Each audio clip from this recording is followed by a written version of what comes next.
I put no obstacles, and these guys still fucking hide behind the obstacle. Rat bastards, bro.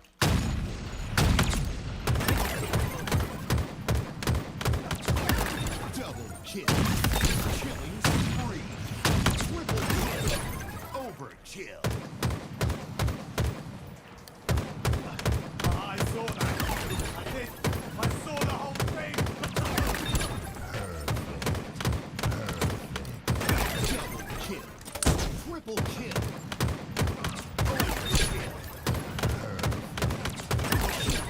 Frenzy. Kill. Kill Trump. Kilimanjaro. Kill Catastrophe. Kill Apocalypse. Running Riot. Kill Nay. Irresistible force. Double kill. Triple kill. Overkill. Kill Tacky. Good shooting, Double kill. Triple kill. Perfect. Nightmare. Nightmare. Kill Frost. Kilimanjaro. Double kill.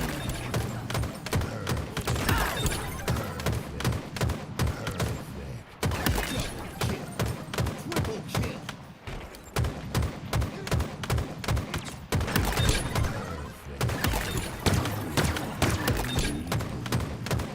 Double kill. Triple kill. Overkill. Kill Tacky. Kill Ferocity. Team. Kilimanjaro. Kill Catastrophe. Kill Apocalypse. Kill your neck.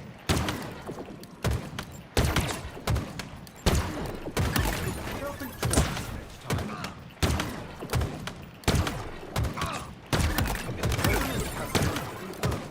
Double kill. Triple kill. What's the name of my sniper skin? I'll have to check after this, bro. Instinct. Let me even see what it is. Ooh. It's like the neon one.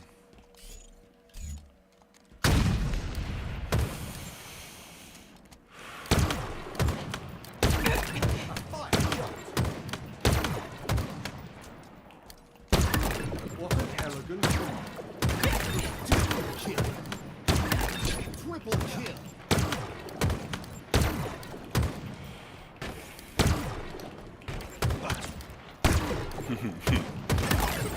Today, friend.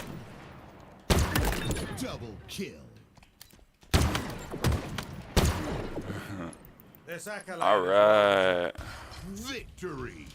Perfection. Steak-tacular. My bad. My PC.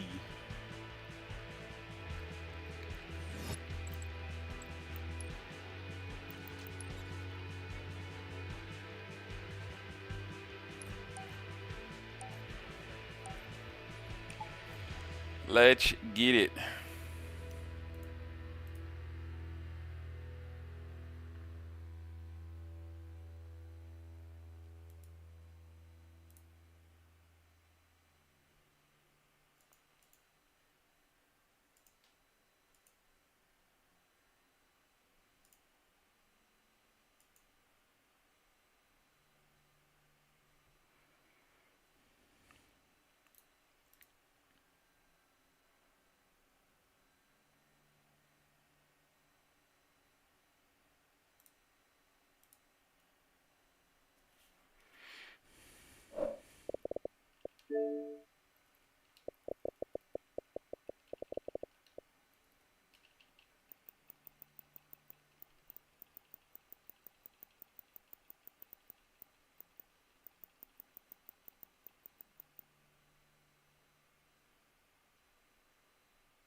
Sure there's gonna be people on, right? What does it say? Yeah, a minute 30? There's probably people in the game right now.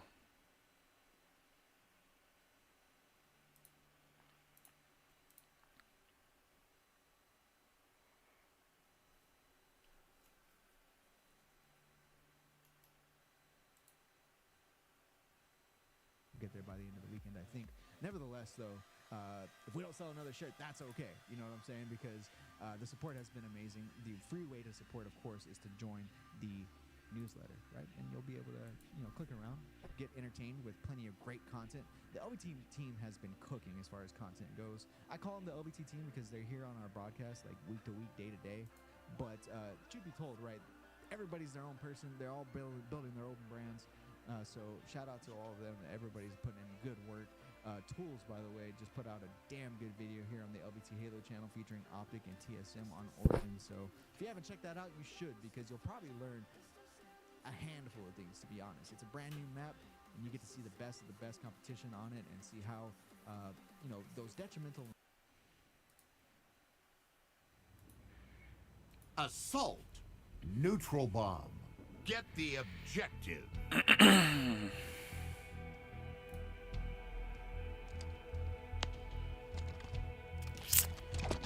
Here we go, baby.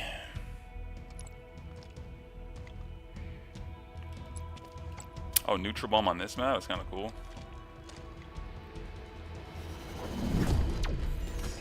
Aim true, Spark.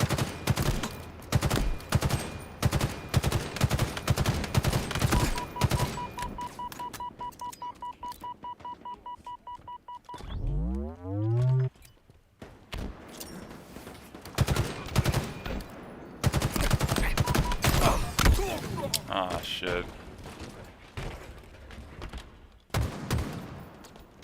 Bomb taken.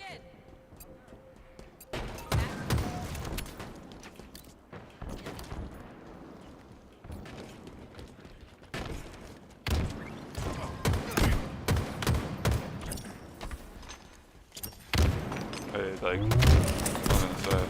Shield down. They're close. Bomb army. Alright, teammates there, right? Okay, Carrier good. kill. Bomb taken. Alright, cool.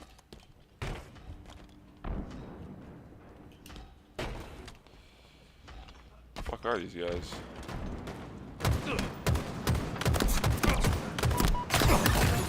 We did the same thing to each other. It's funny. Oh, I couldn't escape. G. Bomb taken. G fucking G. Who's got the bomb? Oh, take the bomb. Beautiful.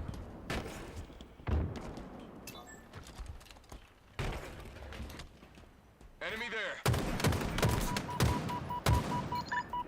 Nice. In my sights.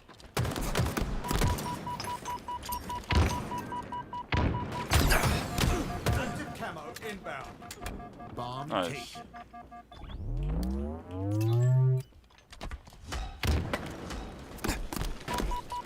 Active camo available.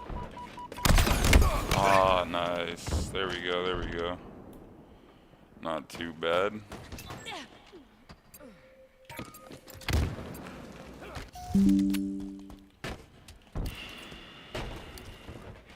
No shot, that was 5. What the hell? Oh shit. Oh wow, nice ping fucking 10 minutes later, bro. That'd have been a lit ping, like when he's actually one shot or when you're shooting him, not when I'm jumping beside him and you're like, yo! Oh man, that's crazy. What kind of ping was that, brother? Not today, friend. Maybe he doesn't have it like mapped, he can't do it like instantly or some shit.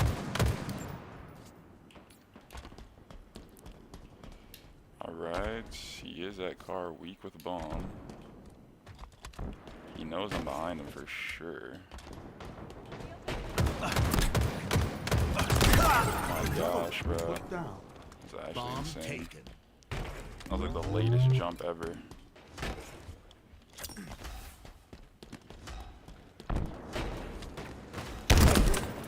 Holy shit. Oh, they're all weak. Good job, guys.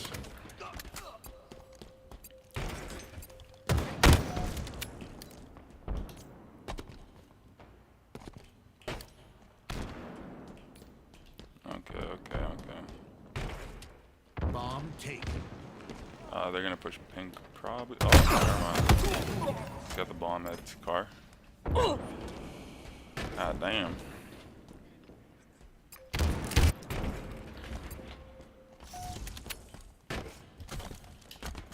Active camo available.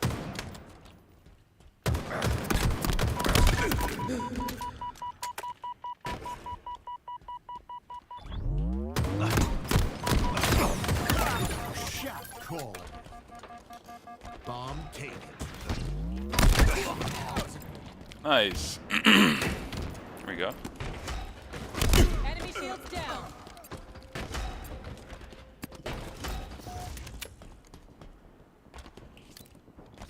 Enemy is below us.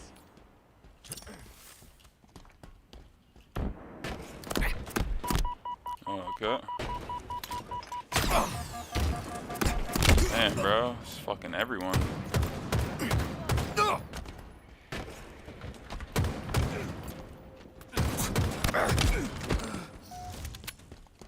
Bomb taken.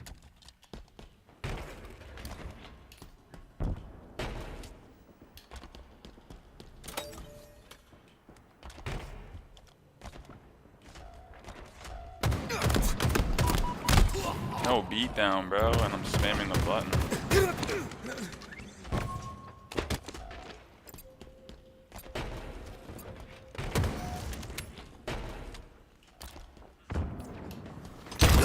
Bomb army.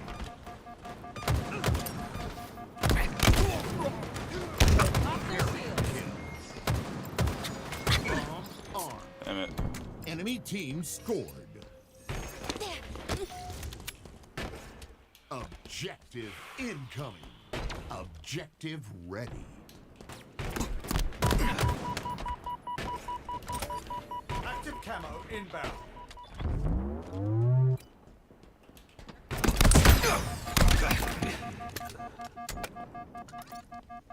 Active camo available.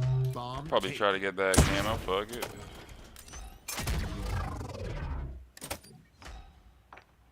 Enemy there. Bomb army. Shot call.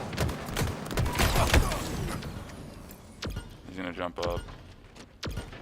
Bomb army. He was one, so I guess he like took his long Your time. team scored. One of them just betrayed the other one somehow. Objective incoming. Objective ready. Okay. Oh, never mind. They're betraying each other. Jesus.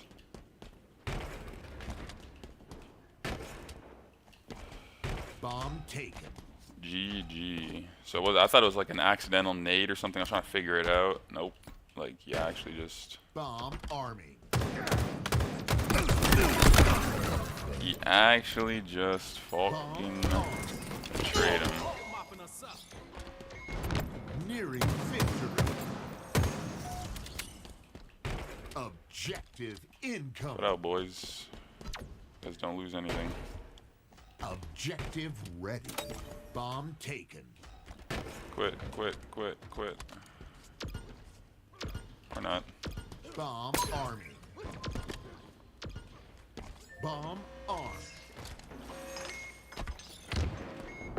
Victory. Nearing victory.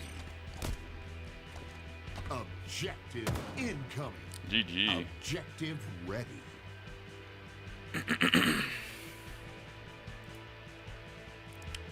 G-I-G.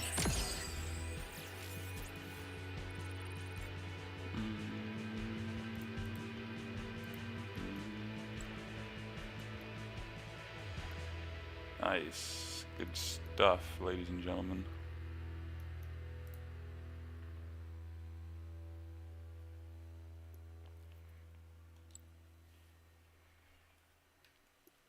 Good freaking stuff.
Okay.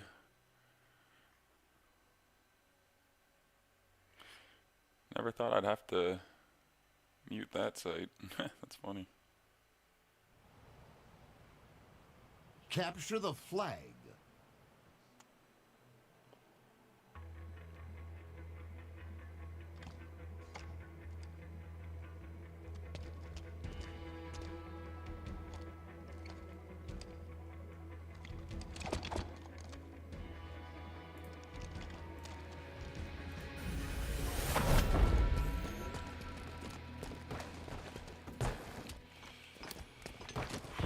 Target spotted. Exquisite. Grab. Wow. That's incredible.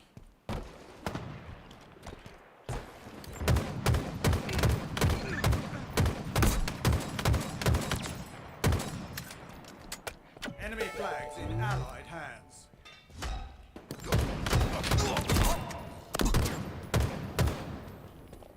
All right, it's on you now. You've been spotted. Enemy has an S7 sniper. Enemy there. Tango's closing in.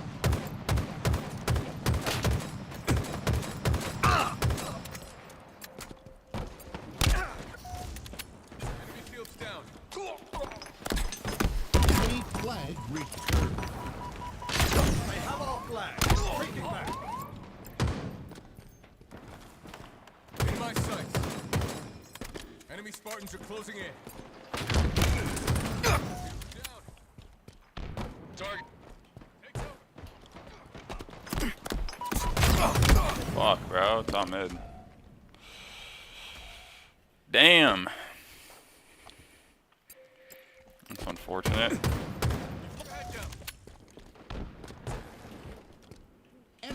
captured your flag. We have eyes on the enemy flag. What does he have behind me? Fuck.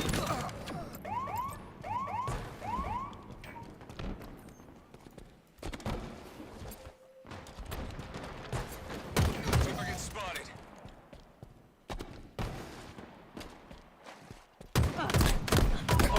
Ah, I didn't get it. Available.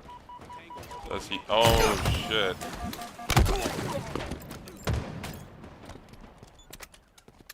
Flag returned. Okay. Look there. Enemy flag carrier.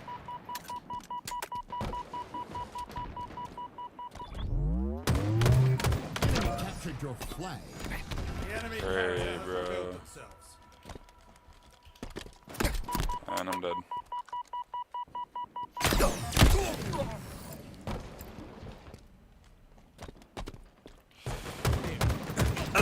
Nice.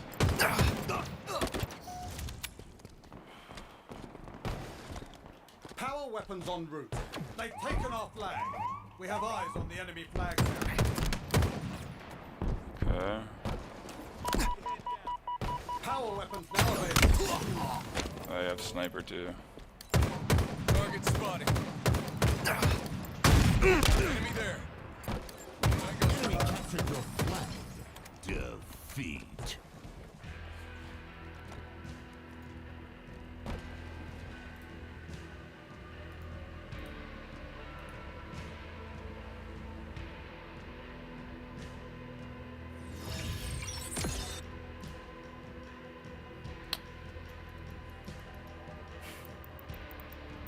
G.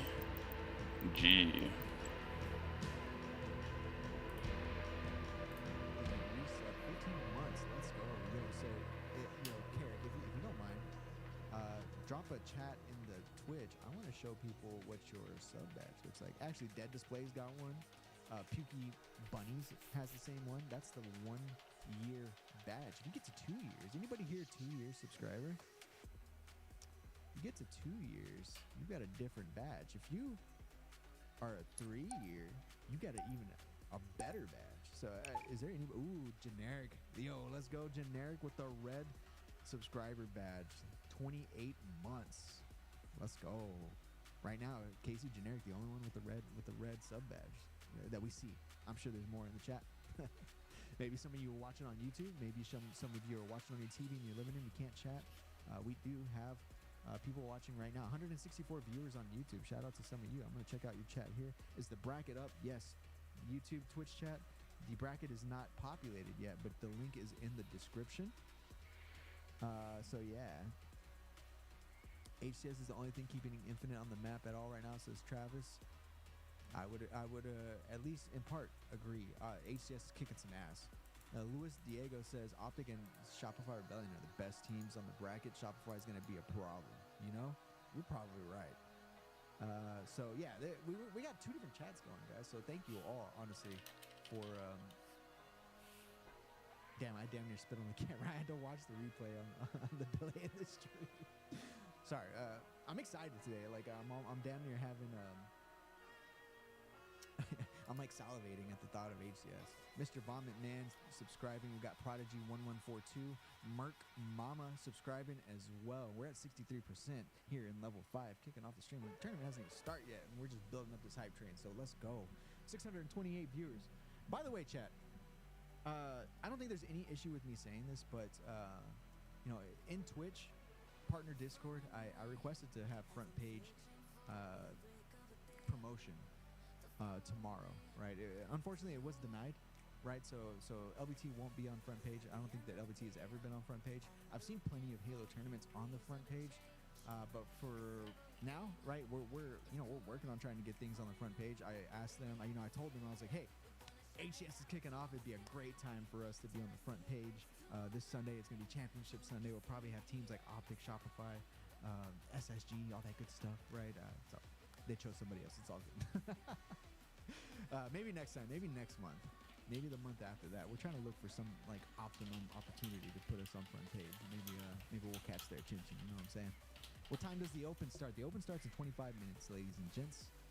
25 minutes away. We're still at 63% on this level 5 hype train, so sincerely appreciate you. We'll stay on cam until this hype train dies off, you know what I'm saying? Yeah, by the way, Streamlabs just dropped the link to the Dual Tacular contest. Submissions are over, by the way, so I'll take that one down. But if you go to the Forge Hub website, you can see Seek and Deploy, the newest announced competition for forgers, right? There's $20,000 on the line, 10,000 provided by HCS, 10,000 provided by Forge Hub. Dead Display says LVT should be on the main page every weekend during the opens and majors. It would be dope, right? That being said, there are a million streamers on Twitch, you know what I'm saying? Or maybe not a million, but close. to think that we're owed anything above anybody else is crazy, but not crazy, I should say. It's a mistake. So we'll patiently wait. We'll keep putting in our application. We'll get in there. Don't worry. Texas guy says he's hyping the new season, dropping some optic emotes as well, some complexion emotes. Let's go. Renegade is awesome as well. I should say Renegade as well. Chilltacular and Texas guy both subbing to the channel. That gets us to level 6 on this hype train. Let's go. Hype train not done yet. We sincerely appreciate your support, ladies and gents. HCS kickoff time. It's time to sub again. We're lucky to have you with the Halo community. That's right, Chilltacular. If you sub today, you're going to get 8 events this month alone for $5, bro. Ad-free viewing. It's a steal. We will be running ads. I will tell you that right now. We need to run ads. The cost of revenue for LVT is extremely high. I should say that. Contractors, casters, admins, designers, people writing newsletters, all that costs money, right? So appreciate everybody's support. Hype train gonna go all the way to level 10. Yo, that would be dope. We got Workage the GOAT with the sub 11 months sub. Appreciate that. Harrison Lang with the follow as well. We normally don't call out follows, but appreciate you following in this moment. I'm curious if that helps the hype train. Maybe it does. I have no idea. Maybe like a 1%er. That'd be great, honestly, right? There's plenty of free ways to support the channel. You do not have to sub. You don't have to open your wallet, right? You can join the newsletter. You could just sub to the YouTube. You can follow the channel, stuff like that. Nutty Daddy with the 6 months subscribe. Let's go. JT Shimmy as well, dropping the Prime 12 months on a 2-month streak. Congrats, Jay. You should be now out of that just all grayed out sub badge. You should be at the 1-year blue badge. So appreciate you. Show it off. Let's go. 100 bits as well out of Nutty Daddy. Let's go. 3 minutes left on this level 6. We're at 43%. So thank you. Thank you so much. I need to check all my lines of communication, make sure I'm not missing anything. Looks like we're good to go.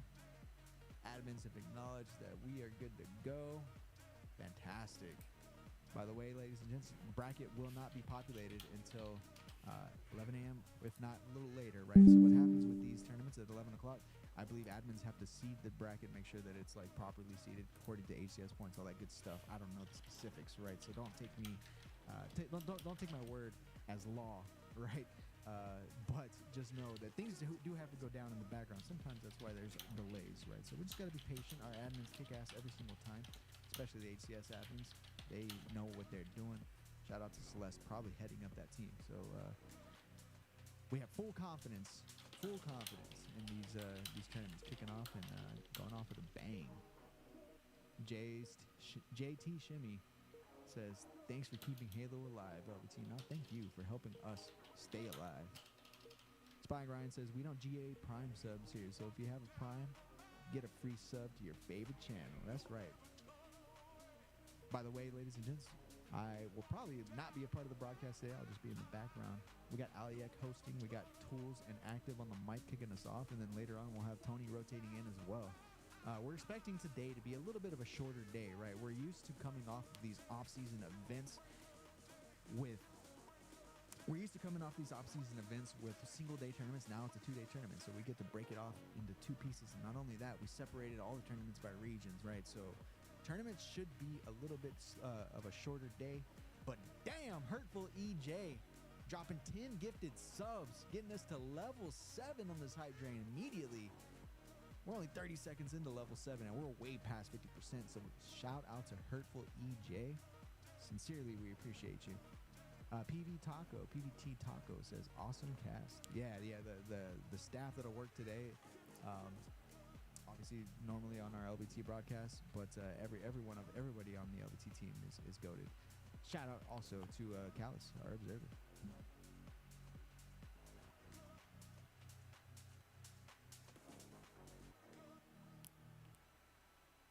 Sitting at nearly 700 viewers at the moment. Capture the 61% flag. Level 7 hype train. So I think the let's see, what's the record for our hype train? I believe it's level 17. I think we hit it one day because people wanted active to drop a rap.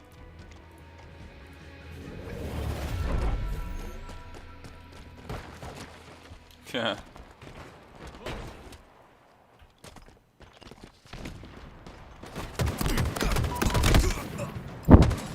Bottom middle.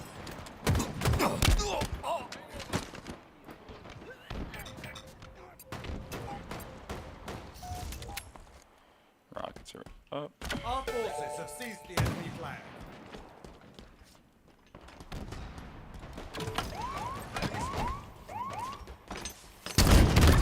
How tragic for them.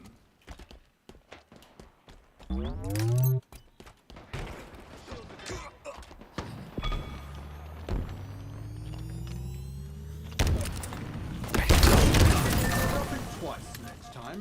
Flag returned. Flag captured. Enemy there. Shot caller. Hurry the flag back to base. They know where you are. You've been spotted.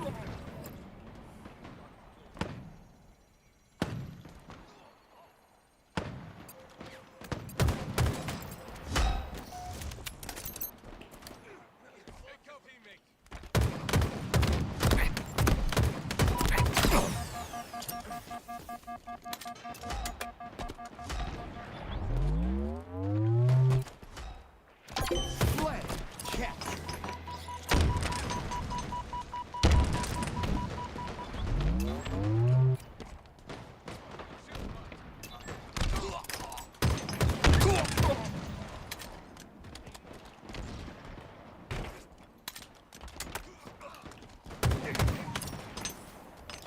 You're about to be very popular. The enemy carrier has revealed themselves. There are eyes. Oh man. Just right on the recov. Fuck. Oh my gosh. Oh!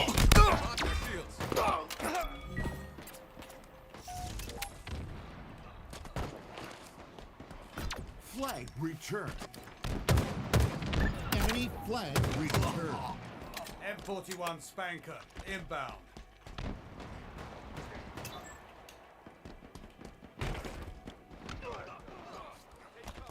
M41 Spanker available. Yours. Now capture it. Ah, fuck. I thought someone else was gonna grab that while I ran it. My bad.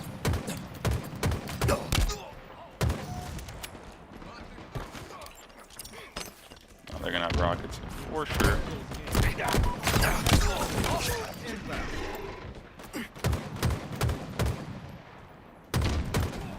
Enemy flag returned.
cave weak.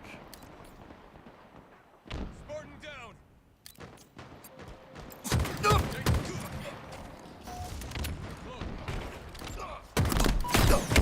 Ah, yeah, I got melted.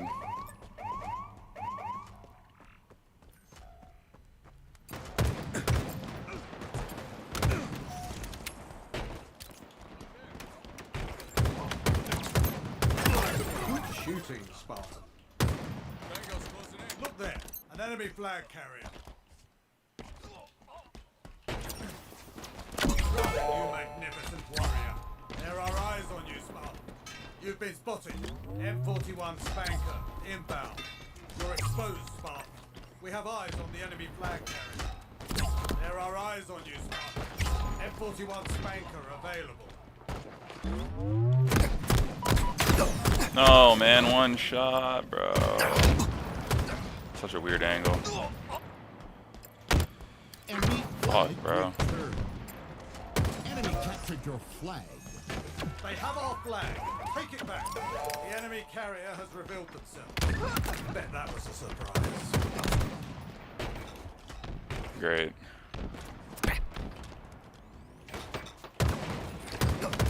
Target spotted.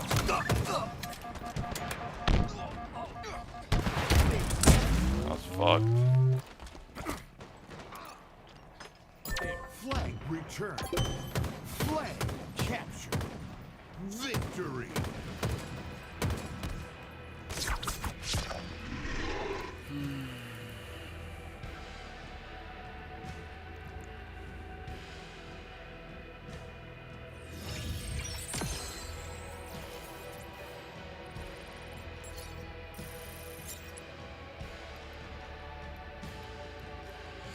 Damn, son.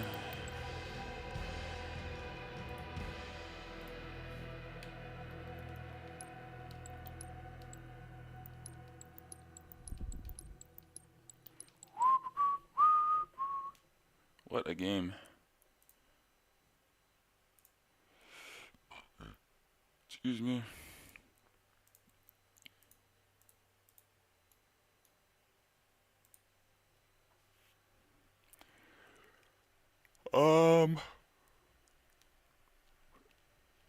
We're getting kind of close to the tournament start time. I'll probably play like a couple more and then just watch.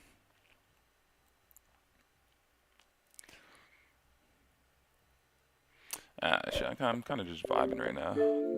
Take that dub and we'll just call it right there. Do a little watch party now.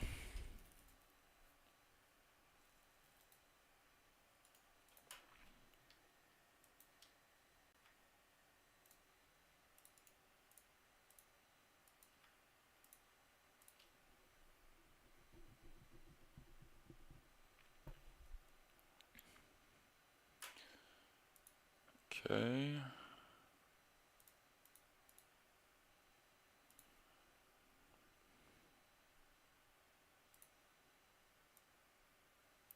Wait, hold on. Do this first.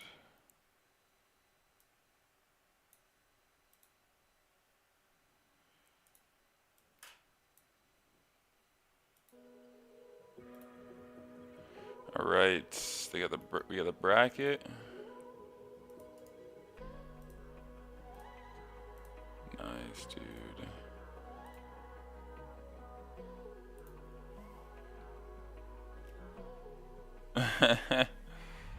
What up, Solution?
Let's go, baby.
Was Shyway a part of LVT? Forget, bro. This guy's first on the fucking thing.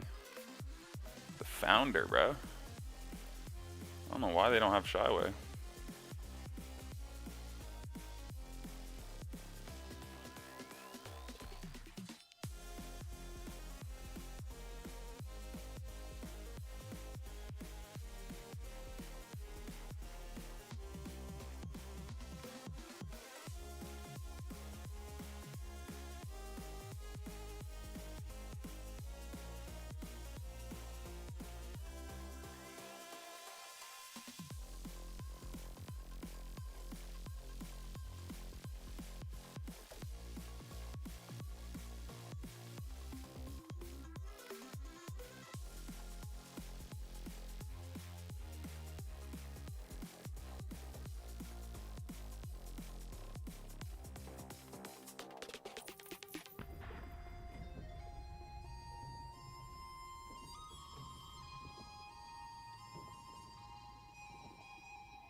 Praise the light, living in the dark. Take your time, we'll meet again.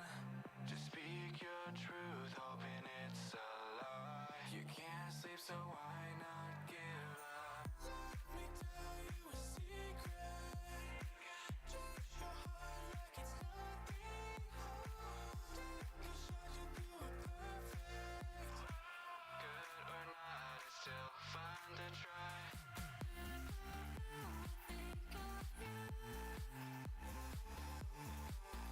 There we go. Should be all good now.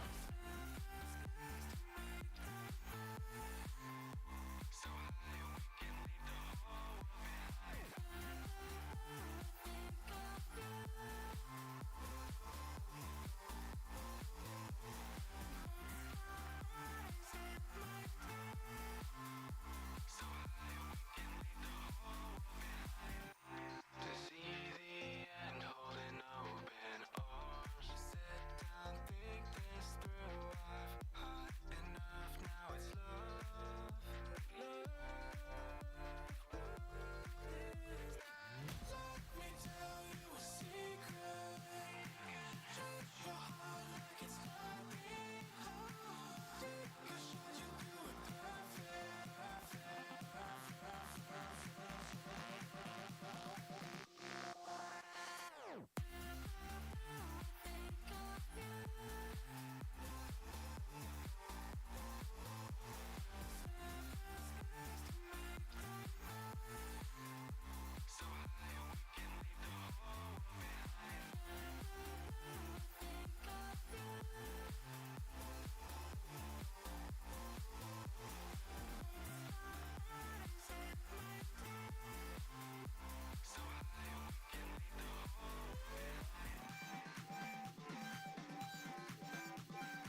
Oh, bracket is live. If you guys want to click the link, you guys can check out who's playing who today.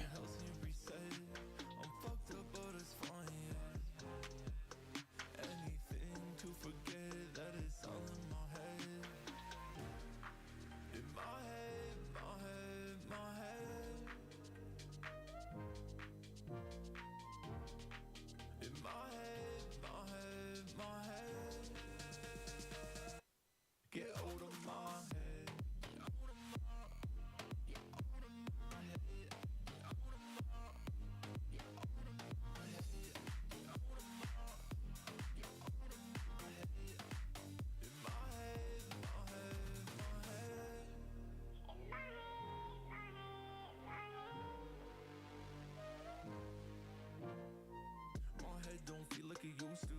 I miss my homies, yeah. The thing we had discontinued, but I'm not lonely yet. I don't wanna talk about it anymore. Yeah, I'm drinking cause I'm bored, down bound behind locked doors, yeah. In my head, my head, my head. In my head, my head, my head. Get out of my head, get out of my, get out of my head, get out of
think I could want you anymore. Chilling with your girl, I'm jealous that I can't just run over and take you on the floor. And I don't wanna cross nobody. I know it's never worth the pain, but I can feel your eyes run down me, and all my sense just floats away. You got me in that dilemma. Oh, oh, oh. 'Cause boy, you a fine looking fella, and you know, no, no, the grass here is green. I like what you see, thinking of how you could get with me. Yeah. Well, maybe we don't have to tell her. Hey, I'm in a dilemma.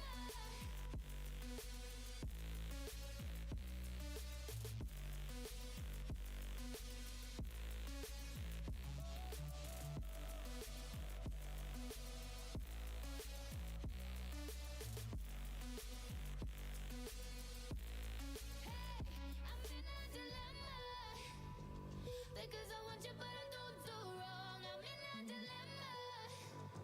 You've been looking over here for far too long, yeah. The more I look in your wicked eyes, the more you're leaving me hypnotized. No, no, no, I'm in a dilemma.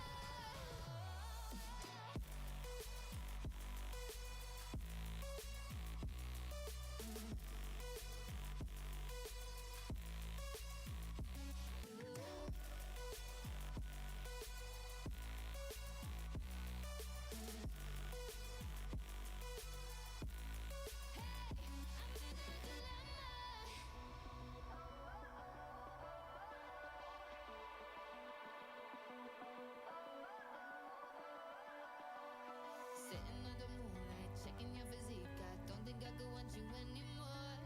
Chilling with your girl, I'm jealous that I can't just run over and take you on the floor. And I don't wanna cross nobody. I know it's never worth the pain, but I can feel your eyes run down me, and all my sense just floats away. You got me in that dilemma. Oh, oh, oh.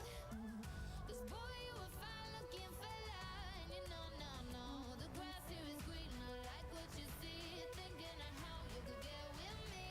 Yeah. Well, maybe we don't have to tell her.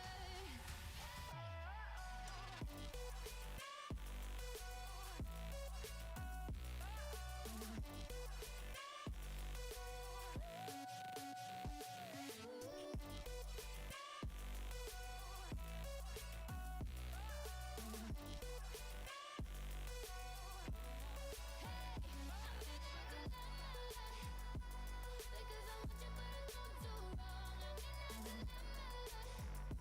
You've been looking over here for far too long, yeah. The more I look in your wicked eyes, the more you're leaving me hypnotized. No, no, no, I'm in a dilemma. Ooh. So far away from it all. Can't feel my face anymore. Want someone to numb all the pain, 'cause I can't take it away. So far away from it all. Can't say I've been here before. So empty, I hate it. I'm sick and not feeling nothing. So where do we go when we feel so alone and we can't do a thing about it? About it.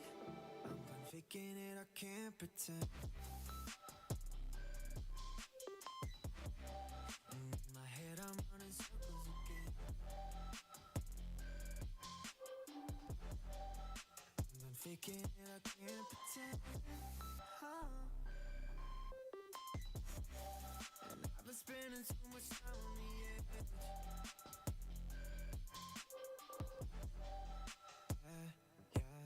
Yeah.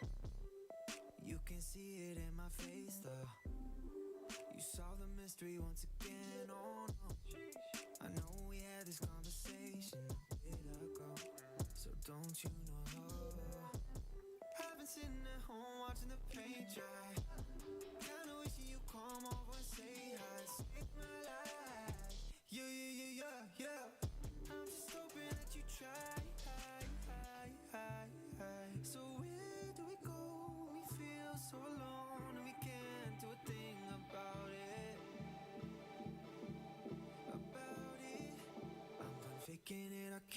pretend. And in my head I'm running circles again. I'm faking it, I can't pretend.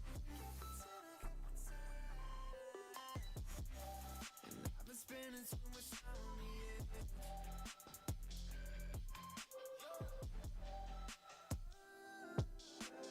Tired of staying up past midnight, scrolling through your good times. If only I had mine.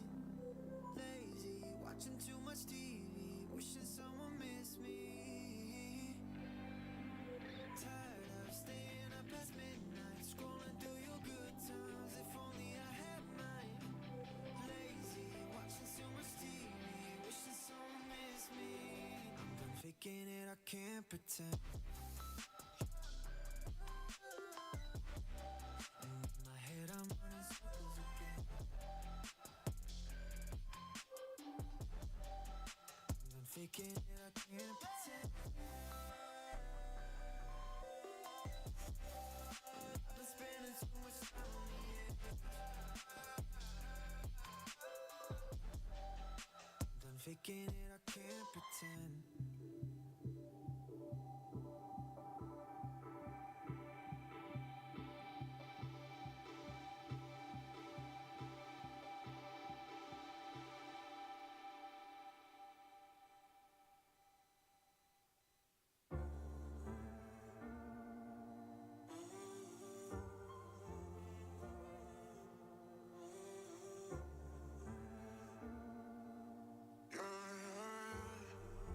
This feels a little too perfect how we are now. You think I throw a little caution, but I don't want this to change. Been waiting too long for a moment like this. Said that you won't leave, better off with me. The kind of feeling I can't explain. Like how it feels drenched in the moonlight. Like how it feels under the stars. A step out of bed. I'm gonna go get some yogurt. Be right back. Push towards the peace in the hearts. If it rains down all on us, drown out the noise, and I'll trust the mirror, mirror on the wall. Is it fair to watch me fall, broken up in pieces? Can you see me bleeding? Mirror, mirror, tell me please, if these broken memories are enough to break free. Will it fix us slowly?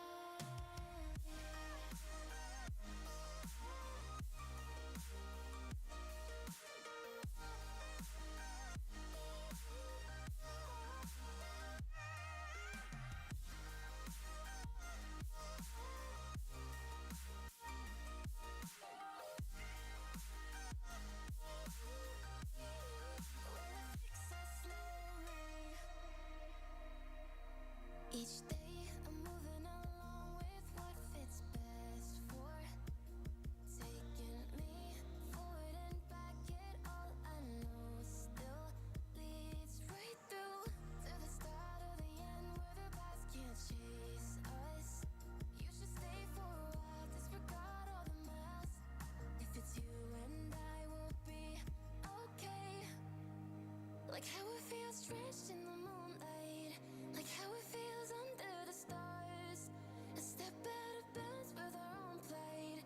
A push towards the peace in the hearts. If it rains down all on us, drown out the noise, and I'll trust the mirror, mirror on the wall. Is it fair to watch me fall, broken up in pieces?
watch me fall, broken up in pieces. Can you see me bleeding?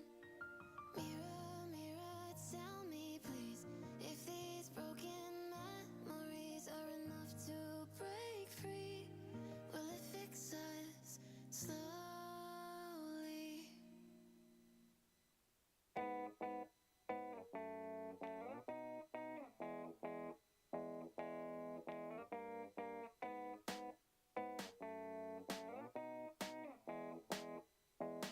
Can't keep my head on my shoulders. It's like I'm losing myself. I still see your shadow on the wall. Like I'm living in hell. Hello, everybody, and welcome to the very first HCS Open Series of the year as we lead into the Arlington Major coming up in April. I'm your host, Aliek, and today we're kicking off the very first season, the 4th year of Halo Infinite competitive play. And to bring in and kick off today, we're bringing in Active and not Tony. Tony's coming in later. I forgot Active's name. Active and Tools, come on in. I'm not gonna lie. Oh, sorry. Hi, this is me, Active, yeah, Tools is here too, and I'm excited for today. All of the big teams playing today. We get to see everyone's work be put to the tournament, right? A lot of scrims have gone on. Obviously, Shopify Rebellion, the most practiced team still. I think they're still a bit further ahead than other rosters at this point in time. So excited to see if that tournament pressure maybe brings some teams to that limelight and allows them to, I guess, shine. Excited about that. Tools. I know we talked about this yesterday. You're excited to see where these teams will land, and we got everybody signed up today. Yeah, it's honestly, I'm a little bit more excited for the top 6 to 12 teams than I kind of am for the top 4, because I feel like anyone from any team there can like get into that top 6 spot. That being said, Aliek, I will tell you, not the first time I've been confused with Tony on LAN. I was, someone said, hey, what's up, Tony? I was like, hey, dude, what's up? Why not be reckless? Yo, that's an awesome compliment, not gonna lie. Yeah, you know what I said? It's like, me and Tony have a lot of similarities for sure. I feel like we gotta ask Tony, have you been confused for Tools? Guys, we have our first series today. We're starting off on winners round 2 with Booty Goons versus the Pink Lambos. And look what game type we're starting with today. Neutral Bomb or Assault on Fortress. So 2 of the new additions to the HCS competitive play.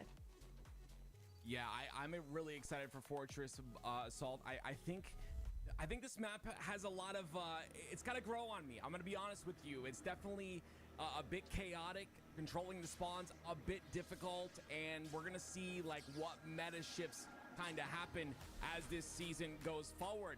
Like Aliek had said, this is the first HCS Open, and I am just ecstatic for it. It's going to be a good time. I can't wait to see what teams come out on top. I can't wait to see what practice shows to pay off for all of these rosters, and again, very excited for these top 4 teams, Tools.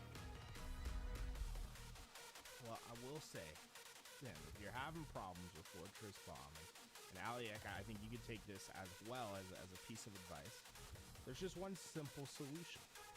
Just slay more. Folks, if you're having problems, just win more gunfights. Get them 4 down more often. Get bull snipers. Like, are you dumb? Just get more kills on the map. Then usually you can get some plants, but it can be a struggle, I think, for plenty of players to get these bomb plants off because of the line of sights on Fortress Bomb. It just is very, very tough to get those captures without a clean 4 dead while you're like in the arming process. So we got a chance to see a little bit of Assault and Fortress in the off season. What did you guys see? How did you feel like these teams are playing them? I mean, honestly, I think it's still a bit chaotic. I think Tools brought up a great point, Aliek, the last time that we casted, where he said, you know, forcing the spawns on Armory is very important. I will say, personally, if you look at that bottom right of the screen, Aquarius Neutral Bomb is probably my favorite out of the 2.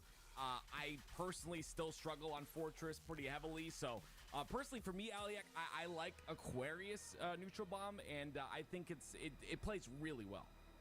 I'm curious to see how the score is going to end up today as we see more of this game type tools. I saw a lot of ties on the scrims throughout the last few days, so interested to see if this game type needs to be tweaked, or maybe the players just need more playtime on it. Yeah, it is something that I noticed as well when we're looking at the scrims. Is like, wow, there's a lot of tied games at the end. I think that happens for a couple reasons, right? One, it's really hard to arm and detonate these bombs, so getting those detonations is like you maybe get 1 or 2 a game. Both sides are going to have both opportunities. I think a lot of times you're going to see a 1-1, 2-2 ties, especially on Fortress.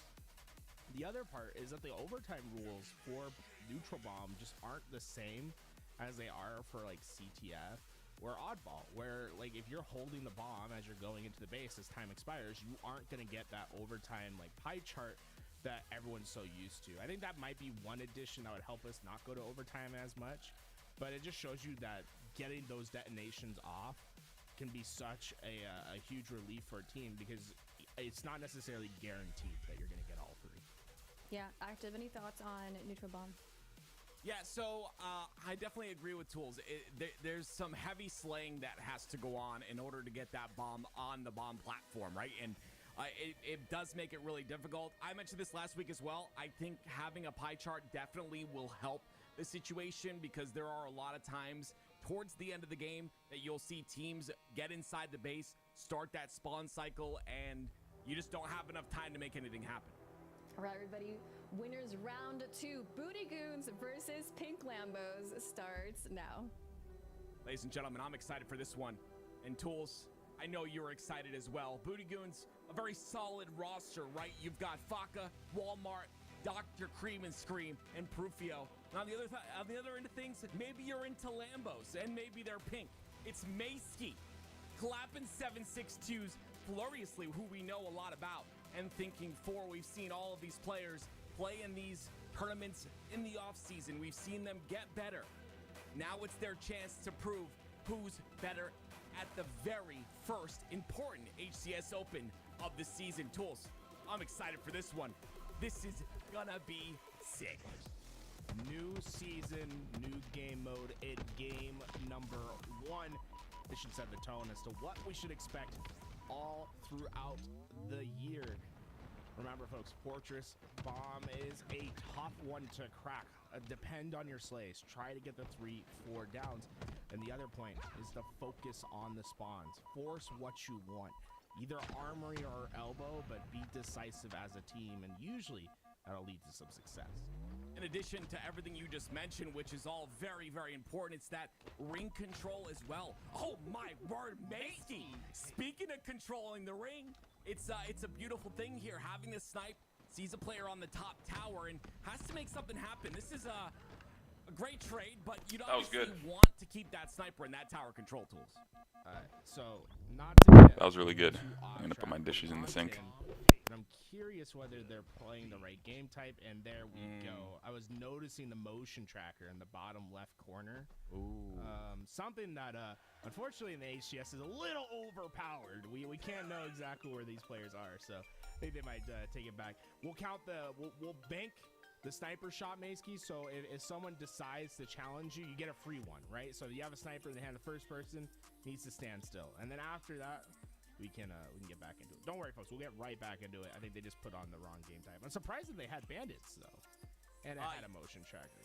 Yeah, really interesting. I remember Halo 5 had a motion tracker. There's many iterations of the motion tracker that have gone through Halo in general, and you know, obviously for Halo Infinite we decided against it, and I think it's a good it's a good choice. Because can I get my hot take? Yeah, well, go ahead. I would love to hear it. I think the motion tracker the Halo 5 motion tracker was okay, and I'll give one good reason for it. Tell me. I think you could have a motion tracker that doesn't show your opponents at all, and I would really love it because the motion tracker shows you where your teammates are in relation to you without you being able to see them. It helps you so much in understanding like where your lane is, like how to play it. That was one of the most crucial. I think the motion tracker, like recognizing the information it gave you not only for the opponents but for your teammates, was one of the biggest unlocks in Halo 5. So you're saying bring the motion tracker back in a way? A motion I don't tracker know. that doesn't show your opponents, only your teammates, and I'd probably be happy with it. I think showing your opponents could be a little OP for sure. All right. Well, we'll like to see what chat thinks about that. Guys, I want to get your thoughts since we're starting off today and kicking off the new season. We have complete roster changes today, and leading through the off season, like it was a complete shakeup. And this is the start of what some call a new era of Halo. Vets teaming up with young guns. It's gonna be super cool. And I'm gonna get your thoughts. Maybe we start off with Optic. I mean, Optic look phenomenal, right? It was Formal that said in the offseason during a podcast that he wanted to not have to worry about his 3 teammates and the fact that they were going to win a PIV or not. And he picked the 3 best players in the HCS to form that roster. And of course, he's a perfect, well-rounded player for that roster as well as the 4th position. I think Optic Gaming, even in the scrims, looks solid. And I'm really excited for Legend now being in the US and how he's been performing as well. Well, we got some thoughts. We got a video featuring a Formal that we got ready to show for you guys right now. Obviously, me, Tommy, and Joey, like we were world champions at one point. Like we'd won a bunch of events together. We thought there was a recipe for success there, but we could just never get over that hurdle, just going to win.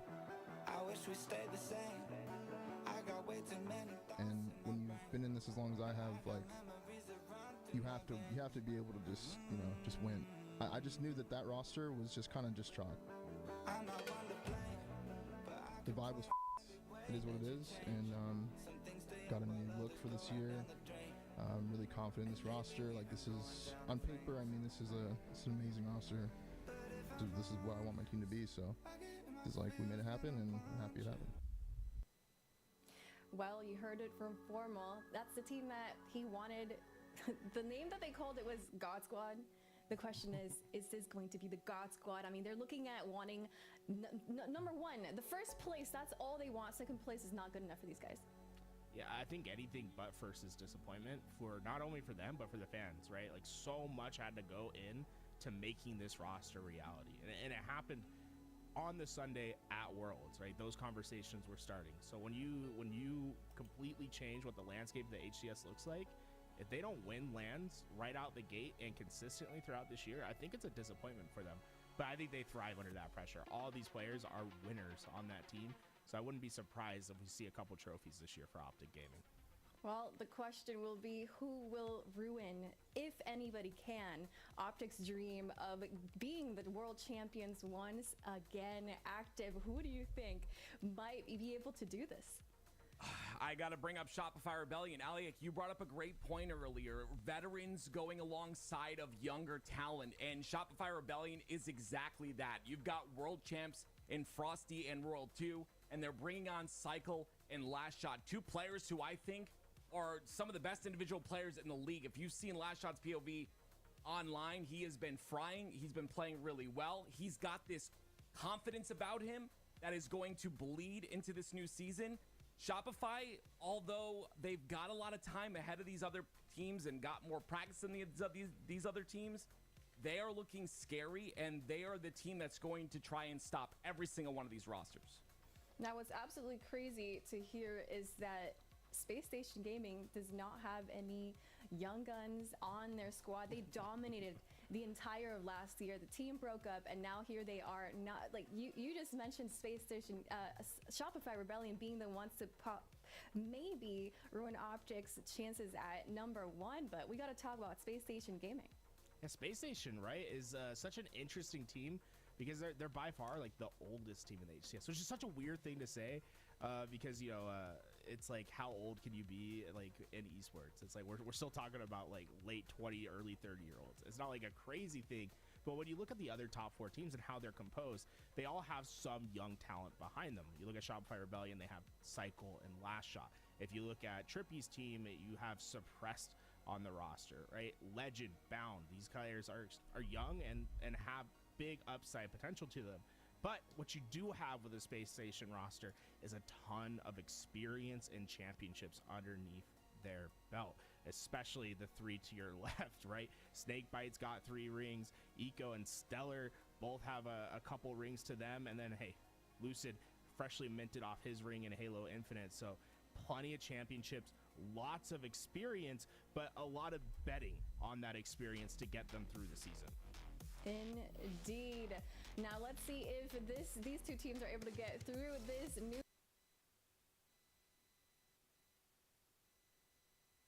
of the year number 4. Here we go, everybody. Ladies and gentlemen, this is it. Year number 4, Aliak. It's kind of crazy to hear you say that because it's a reality. We've now going into a very strong year 4 and one of the longest runs of a Halo title in a long time, at least from what I can remember. So very excited to see what this year brings. And of course, with all of those years and all of that time, you'll start to see some of the best Halo you've ever seen. And now, on board with Maceski once again. We saw what he was able to do with the snipe in that last round. It gets scary when he stops moving the reticle, unfortunately. That one doesn't connect, but you couldn't really ask for a much better start for Pink Lambos. They all have kills and only 1 death so far. Both snipers in their hands. This looks more and more likely to be a secured capture. I like this out of thinking 4 as well. Obviously, you know, trying to protect Maceski at the top of tower there, but he's in a rough position, right? The spawns and the players that come off a spawn looking towards him, he's gonna get taken out because of that, and Bomb will rotate itself towards the bottom center of the map. Booty Goons teaches us an important lesson, right? Don't count your eggs before they hatch. Pink Lambos had everything. 2 snipers, both lanes occupied, and the entire team in the opposing spawn. Didn't matter. All three players go down. The counterattack is immediately in, and I love how this Booty Goons roster is taking no time, right? They are not wasting a second to get up into the base. That's something that you're going to need to see all day from these teams if you're going to find some detonations on this game type. Unfortunately, positioning not top tier towards that latter half of the push, and because of that, the bomb will get rotated towards bottom center once again from the side of Pink Lambos, and it'll be in that neutral position. You'll see Walmart now trying to grind his way forward. That's going to be enough to do so. It's a double kill in the feed, and with 3 down on the side of Pink Lambos, the opportunity for Booty Goons to push up. I'd love to see players from Booty Goons try to extend past that bomb and let your last player push it up. I think Walmart had a great opportunity there to try to get underneath base and just to start to pester a little bit more. Booty Goons have been doing a fantastic job of getting these slays, but I think they're letting Pink Lambos have too much control of their own base, allowing them to fight out. And now, a big counter opportunity. With that first pick from Maceski, that bomb is going up those stairs. Double kill for him. This arm looks likely.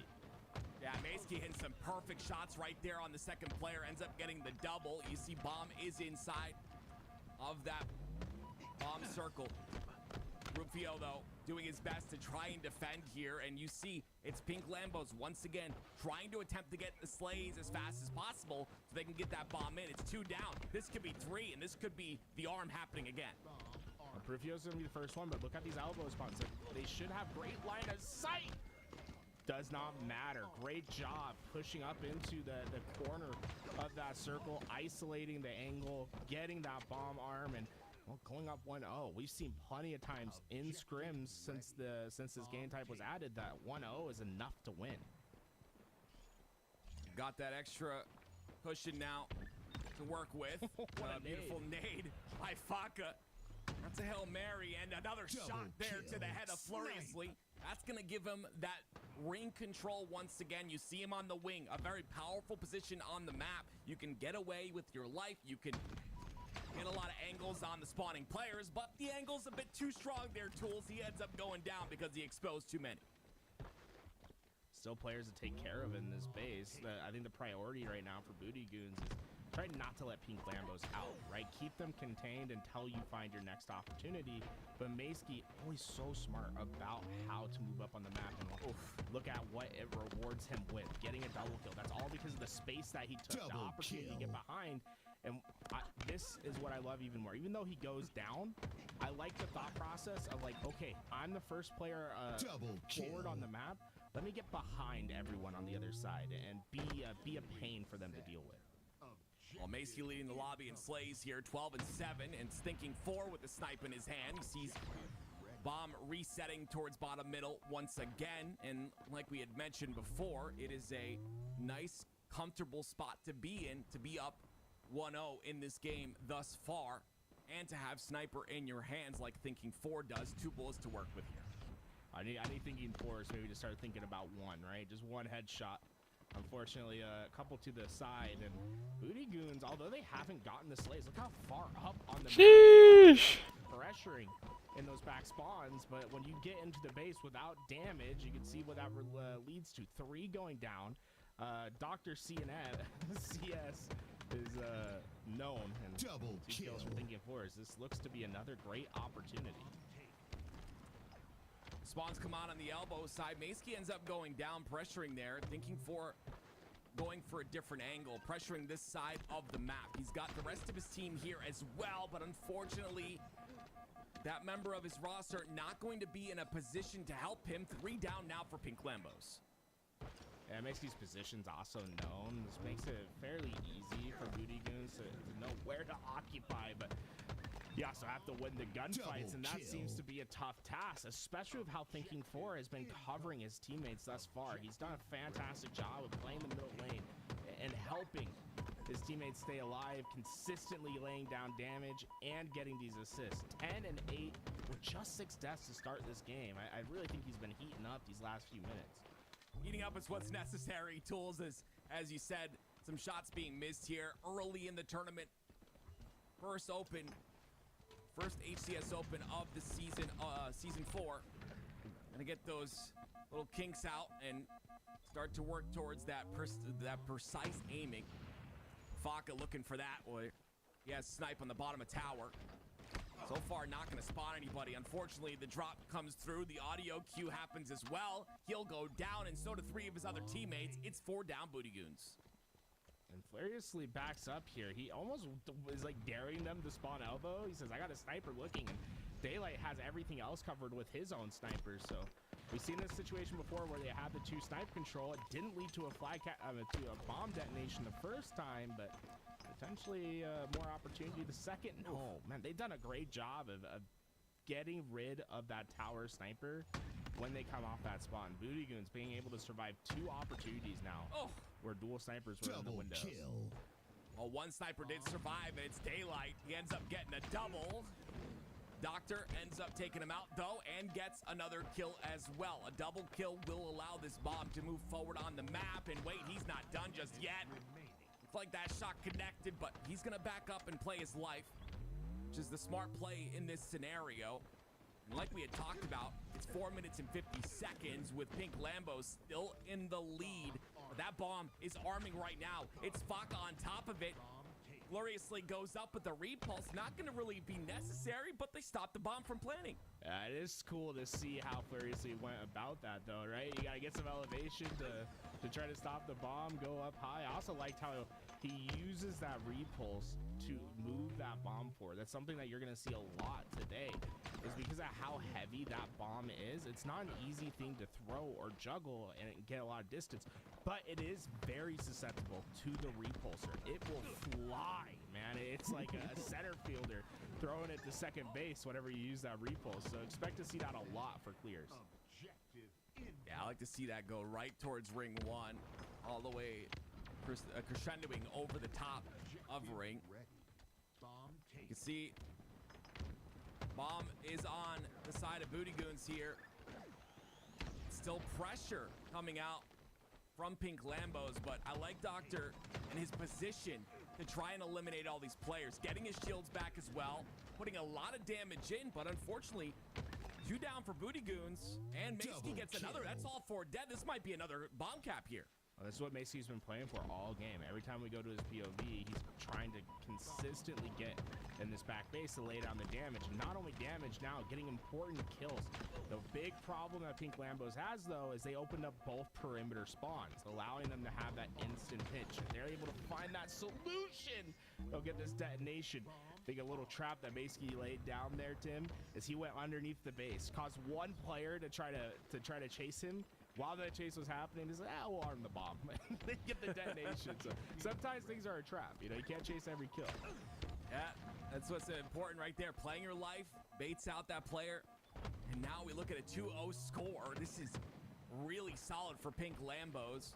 with only 3 minutes remaining, Booty Goons definitely have a chance to bring this back, but it's gonna be very difficult here.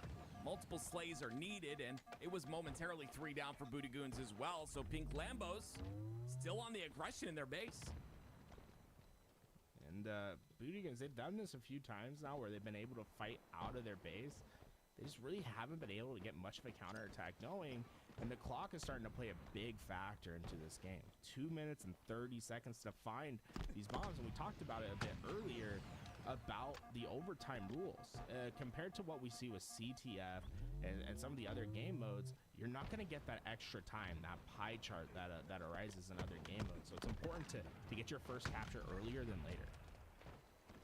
Well, those 2 kills might allow them to push forward just a bit. You do see the sniper there on the spawn of Pink Lambos, but Walmart takes out the tower player.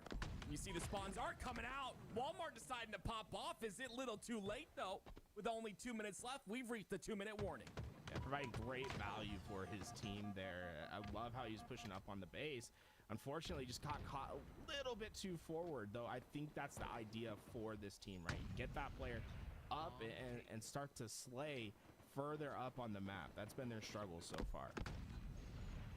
Furiously, the sniper of his own, and they're aware of it, takes massive amounts of damage here on his base on the pillar. And you can see 2 players from Pink Lambos playing back in their base while the other 2 pushed up aggressively on the right-hand tower side. Thinking forward now, that ends up going down. A little bit too much pressure on that side of the map, but Furiously goes directly towards the tower side with a minute left. This is not looking so hot. Walmart ends up falling. Rufio, watch your head. It's Furiously looking for that shot as well. Finally taken out here. And it's 2 down for Booty Goons and 2 down for Pink Lambos. 1 minute left. 3 down, though. If there's an opportunity, it needs to start now. Start moving this bomb up. Thinking for this is a great play simply because he's not really worried about getting that 3rd bomb capture. All he wants to do is let them push forward and keep them back, right? So try to get those flanking shots or force them to play back into their base. That runs enough time off the clock that this is basically secured at this point. Just a matter of padding the stat lines, maybe trying to get even, right? Furiously hit the shot. That was close. It was almost a collat too. Furiously is a FFA champion back in Halo 5. Won some of those LAN tournaments. Also has a famous pop-off where he won a game 5, stood up and screamed "student athlete gamer" to his opponents, which I think is my favorite pop-off of all time. That is a line. That is a trash talk line if I've ever heard one. Druck was on the other side, so Druck was hearing about it. Well, ladies and gentlemen, Pink Lambos end up taking game 1, and Fortress Assault seems to be that game type again. Very chaotic. There seemed to be a bit more control there when we watched it in that sense, right? I felt like Pink Lambos always in control, and again, really, really good to see. As we see as well, it's going to be Aquarius Slayer as our next game type. But let's take a quick look at the stats. What do you see that pops out to you? Maysky, it's so aggressive on the game type, right? 29 kills, 22 deaths. But let's examine as to why he is having that stat line. I think he was the player in particular that was very aggressive on getting forward into the base, getting back and being a pain. And I think that directly led to 2 captures for his team. Also, shout out to 71% accuracy. I don't think I've ever shot that high in like a play. Remember, this is a 12-minute game they just played. Shooting 71% through 12 minutes is an insane show of individual skill and being able just to hit shots. Yeah, 71% is insane. Hopefully the accuracy can also be brought to game 2. Booty Goons had a couple shining moments there. We saw Walmart popping off towards the very end of the game. You see Faka on your screen. He's got a couple doubles. It was all with the sniper, but it just unfortunately not enough. It was Maysky. Many plays like this that allowed him to get towards the back line, infiltrate, and get the kills necessary to push up on the map. But here we go, ladies and gentlemen. It's HCS Season 4, Open number 1. This is Game 2 of your first series today. And Maysky doing more of the same. Remember, we talked about him being very aggressive, getting into the base. What does he instantly do? flies through the middle of the map, gets to the back player, is able to take them down. And although camouflage hasn't been grabbed, let's look at the positions of the team. Pink Lambos have high ground in the middle of the map. They're going to be able to grab camo later, 30 seconds after, have a little bit more value with it while keeping Booty Goon spawn secure. I was a bit worried about the spawns there because Booty Goons had opportunity from the window to shoot that camo player, but thinking 4 gets away with it scot-free and not gonna really take any damage here. Ends up getting 1 kill, and I like the reroute here as well. This is so good. Beautiful job, beautiful positioning. Gonna hit the melee. Also, that's the second melee in time as well, all because of that quicker melee speed with the smaller weapons. And to look at this lead already, this is just keeping the pace that we saw from last game and not letting off the gas, right? Mace Ski. Wow. That might be the latest late jump you can possibly see. And I'm telling you, folks, if you see that in game, there's not much you can do unless if you're expecting that late jump. It's great movement, microplay. Mace playing at his best level in a very important tournament, right? This is how you set the tone for the first split of the HCS. Get your team as many pro points as possible. And so far, Mace's out here to fight. Yeah, Mace's been putting in the work. You see him grinding on stream as well. And the practice pays off, like I had mentioned before. Very important to try and get that grind in, put that work in, and it all showcases here. Like you said, very important tournament, very important situation. A bit too aggressive there. Maybe didn't have the timing on the spawns. He ends up going down, and with him going down, this could be opportunity for Booty Goons to get that camo. I believe it was Walmart who ends up picking that one up. So great job there, capitalizing on the numbers advantage. But we need to see a dramatic change in how Booty Goons has been playing this game in these next few minutes. Remember, it was a 3-1 start for Pink Lambos. That needs to change dramatically. And Camouflage is the great first step towards that. Walmart, man, I felt like he played that so right. It's just thinking Forrest is making himself a tough kill. They're wasting plenty of time. But what was 21-7, now 21-12. Starting to see a bit of a run. Camo made a big difference. It is 2 down, make that 3 down as Doctor ends up getting a kill, but the last player on the map is thinking 4 all by his lonesome, everyone else dead. Yeah, Tim, that's a little ASMR that we heard there. I think every player got beat down at some point. I was just hearing the So thinking Forrest will be the last one there, but being able to cut this lead down to just 11 now. This is still more than possible for Booty Goons, but you're at a fragile spot in this game. You give up one good spree, and you're going to find this game to be out of reach. Got to win those individual pivs as well. You see Daylight winning that one on the top of P. He'll get taken down to no shield, so the reroute is definitely beneficial for him as he goes directly towards the top center of the map. And they go towards that utility control. Information comes out. There are players inside of the base, so util control very important. And top center control is as well. Mace not missing a shot. The beautiful turnaround. Gets a shot into Walmart as well. And Mace's just such a fun player to watch. He really does have that. He has that ceiling about him where you know he could be one of these top amateur players that just hits the shots, goes far in these tournaments. Consistency is what he's really been working at these last few years.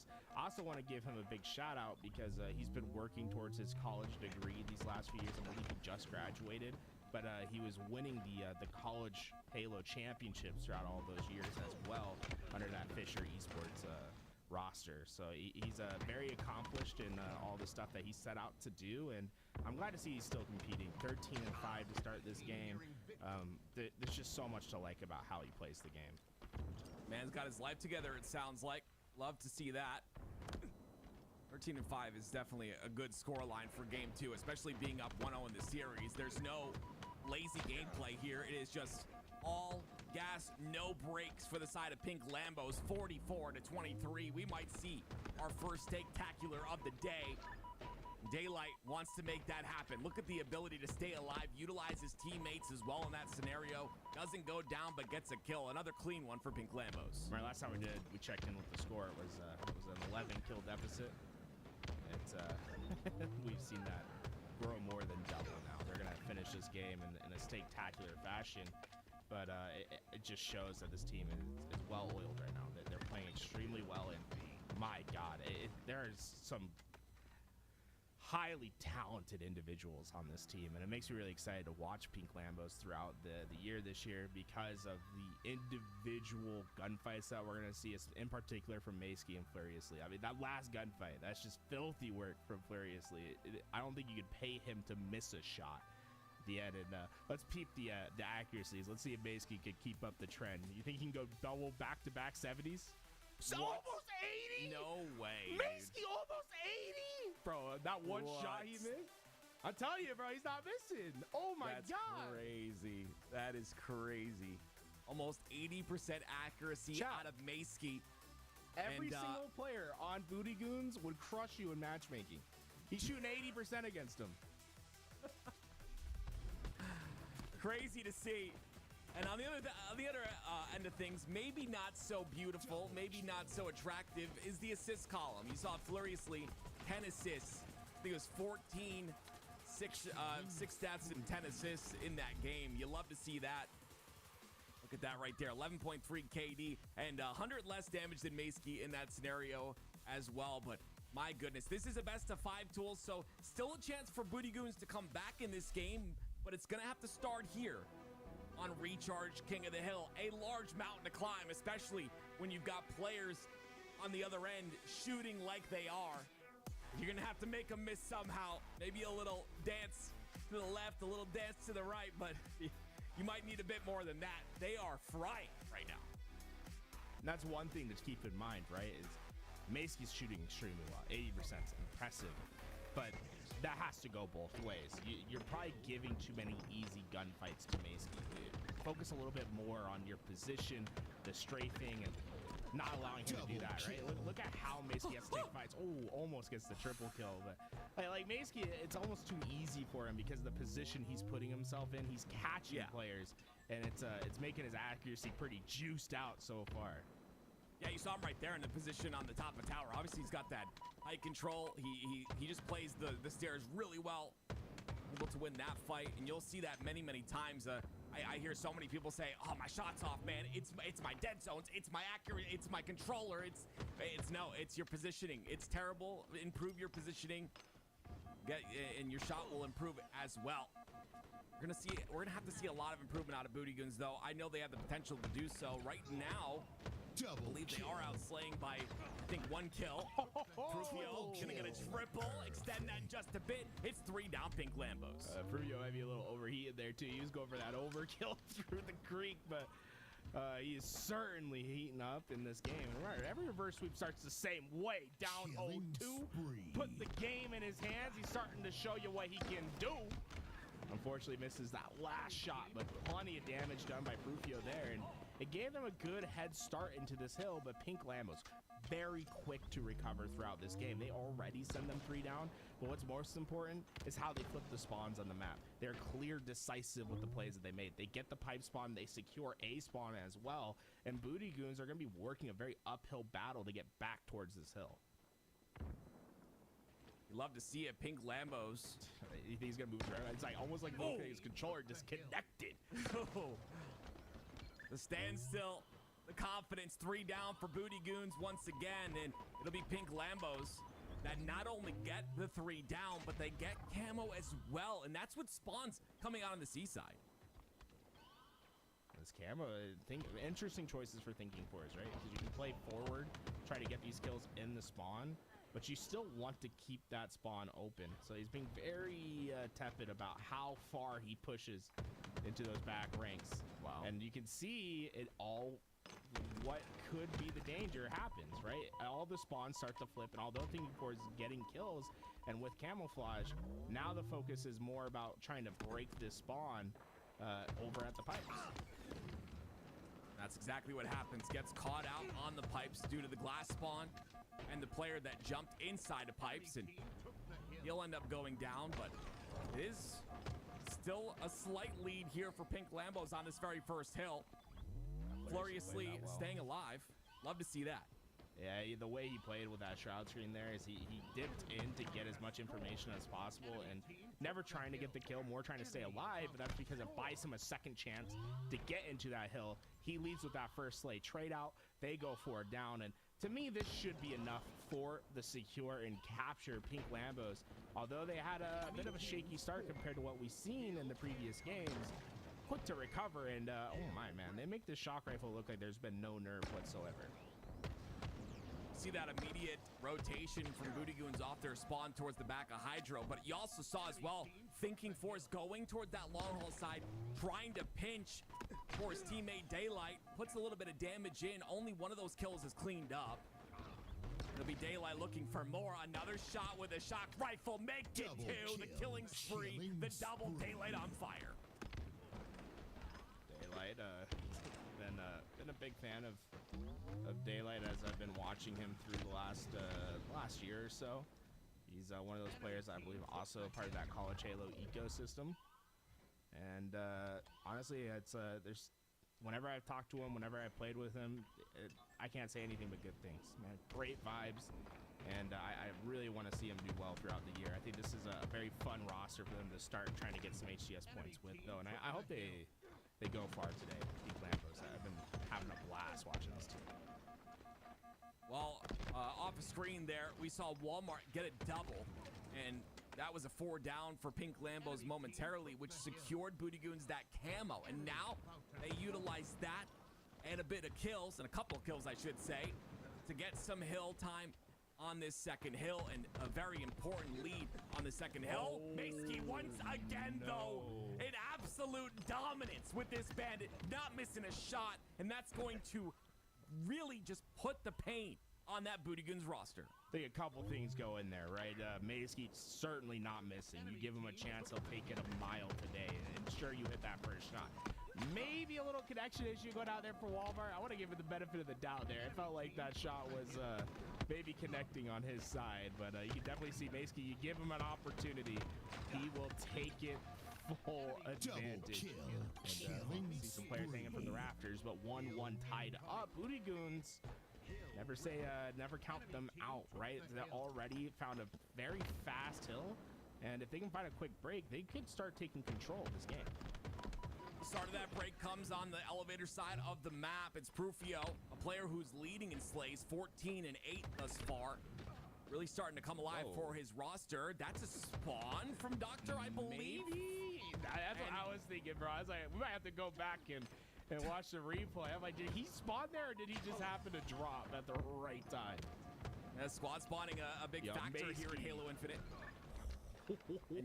It's just a constant fight for that elevator side. Thinking against Walmart, it's a big kill. You might not think so, but this is a pip for each one of these players. I love this Shroud, though. Thinking allows his teammates to come through. You see them already running to that elevator side, using the Shroud to stay alive. Beautiful play.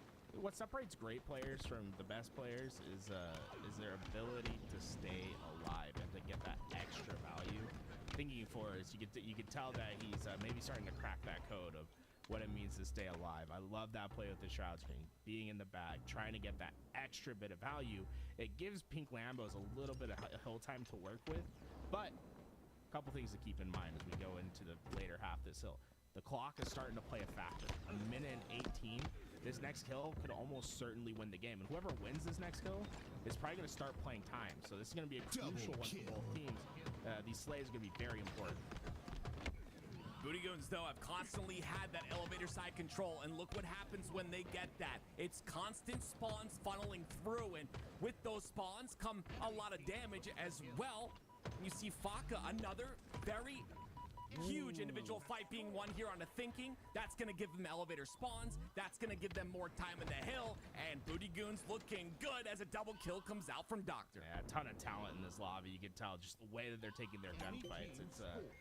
It's very pro-esque, the way that these guys value their life so far. And we do see that hill capture now. A minute and 5 seconds. I think Booty Goons has a real conversation here about maybe playing a prolonged game of Slayer, not BRB to force a game 4. Will they play that time? See Maysky and Squad trying to clear out the tower side. Maysky missing a couple of shots. Yeah, very rare misses out of him. Finally cleans it up, though, at the end of the day. And you got to be a bit worried here, right? Camo's coming up. It is Booty Goons that are on that pipe side spawn. They have a long spawn as well, but they're just not in a position to get this camo, and because of that, Gloriously will pick it up. He'll pick up a kill as well. This hill is looking good on the side of Pink Lambos. Doing a great job getting in it. Like there's 40 seconds left in the game. They're just about like a third of the way Double through. kill. You're making good pace right here to tie the game up. And with only one player alive and that position being known, this is going to be tough for Booty Goons. Now, not because, you know, they don't have a chance to get back, but with Dr. Cream and Scream dying right there, now they won't have that, like, numbers advantage for another 10 seconds. So these next slay is going to be critical for them. And, well, down numbers doesn't make a difference. They find those kills and they get the break. 20 seconds to hold them off. Somehow Prufio gets towards the back of Hydro, but you've got a lot of pressure on that long haul side. Walmart has to fend off that pressure. It's a little bit of damage into Maysky. Maysky ends up backing off. Walmart's having to fight off multiple players here. Gets them both down to low shields, but it's not going to be enough. It's 2 down for Booty Goons. Someone has to push these players out of the hill. Daylight gets the kill right there. 11 seconds left, but Pink Lambos are playing this beautifully right now. They tie up the game at 2. So we call that the business of bait and switch. That might have been so perfect from Pink Lambos, the way that they played that, right? You send one player in, he takes damage, the next player goes in. By the time the other player gets shields back, you guys just keep swapping in and out, and there's just nothing he could do, right? Because Walmart had to sit there and take the challenge, because you can't just let him sit in the hill. And eventually they use that against him, and I think this momentum has just shocked Booty Goons. Booty Goons. They have not been anywhere close to this hill. Pink Lambos already halfway. This is gonna be a tough moment to fight out of, especially being 3 down when Camouflage is coming up. If they can secure C spawns, I don't think Booty Goons is really gonna have a chance to challenge for camo. Yeah, it's unfortunate. Prufio was starting to pop off there with that shock rifle, and you thought, you know, maybe they would make a break, but as you said, spawns come out onto A, and now it's up to Booty Goons to push through the defense. It is 2 down for Pink Lambos, though. They've got to get in that hill. They find a way in, but unfortunately, because of that, they give up that seaside control, and there it is. Pink Lambos with a 3-0 sweep on the Booty Goons. Absolutely incredible series from both of these teams. Man, Booty Goons had a little bit of life there in this last game, but Pink Lambos just had so much firepower, so much control throughout the entire series, Tools. Yeah, this is fun. I love seeing how Pink Lambos play that, because on paper, both those teams are, I wouldn't say there's like that big of a skill difference, but what we saw today was individual performances allowing that next level to hit. In particular, right, we talk about Maysky in game 1 and game 2. I think Daylight had a fantastic game 3 as well. Let's peep the accuracy one last time. You see, you miss a couple shots, you start shooting in the 60s. Come on, Maysky. We couldn't see 370s in a row. It was those missed shots at bottom tower that did it. Active. Let's look at some highlights and see some of those shiny moments from these teams. Yeah, Maysky is the player to watch here. You see him take out 2, and with half shields, almost get another as well. I just feel like he was a big part of this game, and honestly, who brought this team into the game is this player on your screen right here. It's Prufio. So many big shots being hit.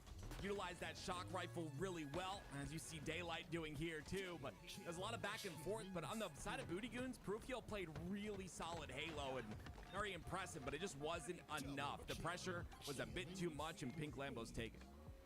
Well, Pink Lambos take this series and move on ahead. Tools. These guys are gonna have a heck of a series today, and Booty Goons dropping in to the lower bracket, but that's okay because there's more Halo for them down there to play. Guys, we're gonna take a moment to take a look at some LVT updates. In case you guys didn't know, we have merch. That's right. You guys can get your own LVT shirt and tee to support our squad so we can get into those majors and give you guys the best coverage, the grassroots squad. Hey guys, let me know in the chat what you think of this sweet design. And if you guys already have one as well, how many shirts did we have sold already? Was it 100? Yeah, I think we're like just over 100 right now. 114 14 t-shirts sold already. So thank you for everybody who has picked one up already. Go ahead and click the link in the chat. Do we have a link in the chat? Yes, LVTHalo.com, so you can get your tees and support the LVT squad. Now, we got something else that we just released as well. The newsletter, everybody. If you guys want to stay in the know with everything LVT, everything HCS, you guys can sign up right now for free. You guys will be getting a message from LVT in your emails with the videos and everything going on in the scene. Right now we have the State of HCS video up. That was Tools' interview with Tashi. That was just released yesterday.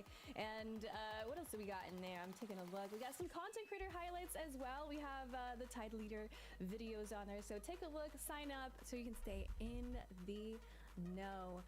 This is what the bracket is currently looking like. Our next series will be Lies Infantry versus the results of Optic and or Cookin'.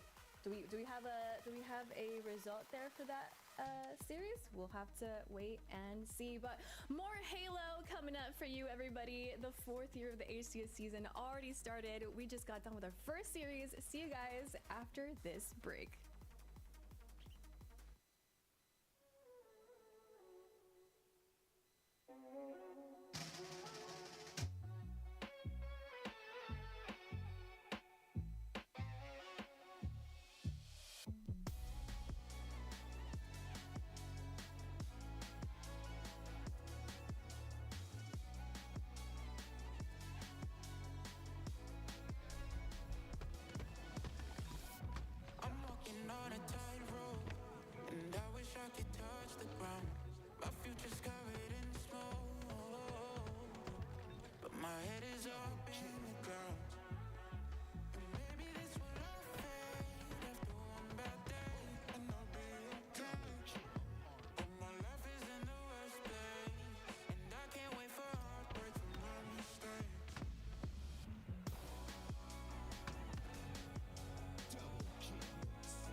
I don't wanna burn these bridges.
Yo, what's going on, everybody? Just wanted to drop in and thank everybody for joining us today. We are waiting on the Lies Infantry match. They will be going up against either Cooking or Optic, right? So gameplay will be back on your screens once again, but I just wanted to take a time to thank everybody that's here. We're sitting at 1,700 viewers at the moment. We also have scheduled co-streamers that are also co-streaming with us, right? So we got Eli X, Stress, Sarvana, and Licinity. They're streaming as well. They should have drops on their channels as well. So if you're enjoying the show here and you want to watch like maybe some alternate commentary, right? Go check out one of them. Sarvana, Vicinity, Stress, Eli X, and then of course there's a bunch of other people in the directory. We got pros in the directory. We've got obviously other watch parties happening in the directory. So sincerely from bottom of my heart here at LVT, thank you so much. We appreciate you. We're gonna get you guys into this next match as soon as possible. The thing is, Optic and Cooking are still going, right? So I imagine that'll be pretty quick. And on the other side, we'll be right back. So just a little quick update. We'll be back.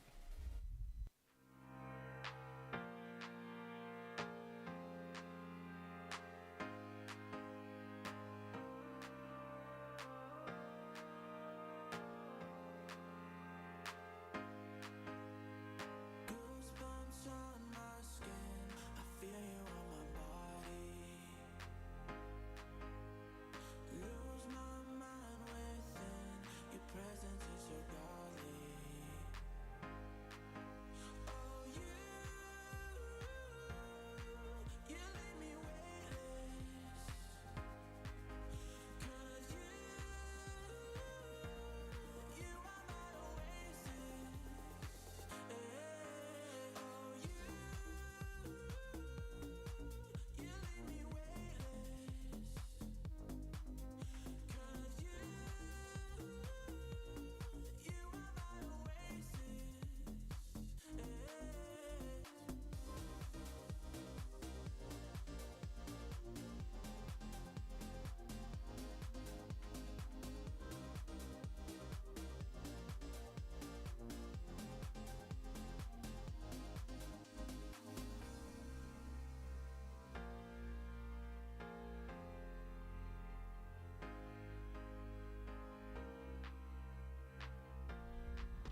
you hold me like I might just break, like you want me there.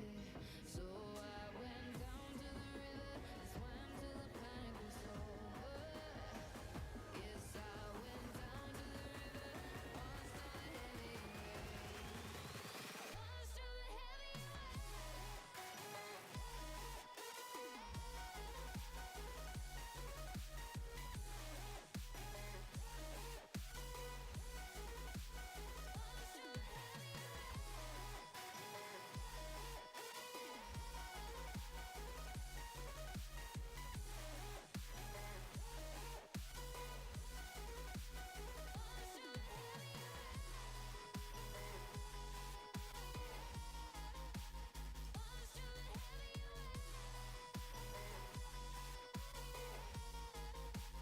washed all the heavy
Another beautiful LVT day, baby.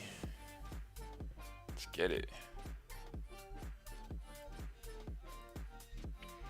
Thanks for all the new follows, guys.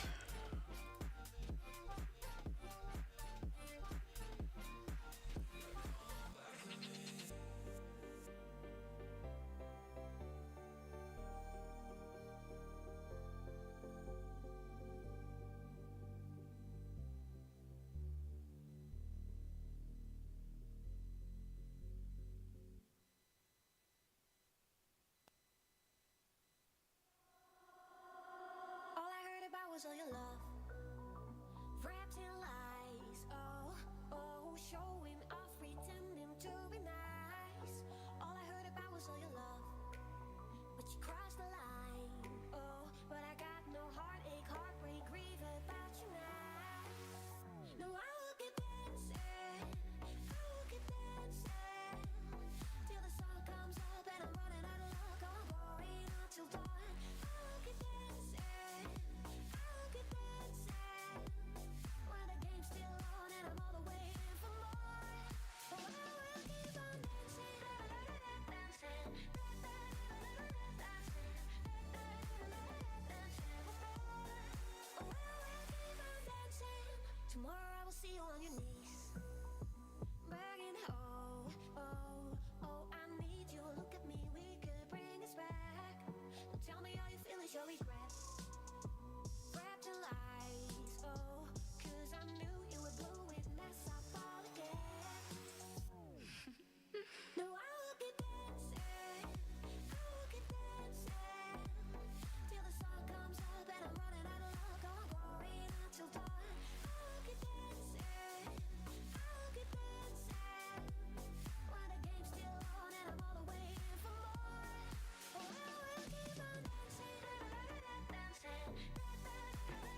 Yeah, what up, Dr. Phils? What you up to, bro?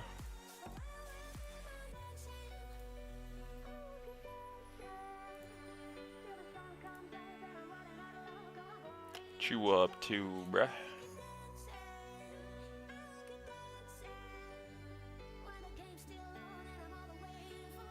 Just enjoying your Saturday? Yo, me too, bro. Trust me. Me too. Just big vibes today.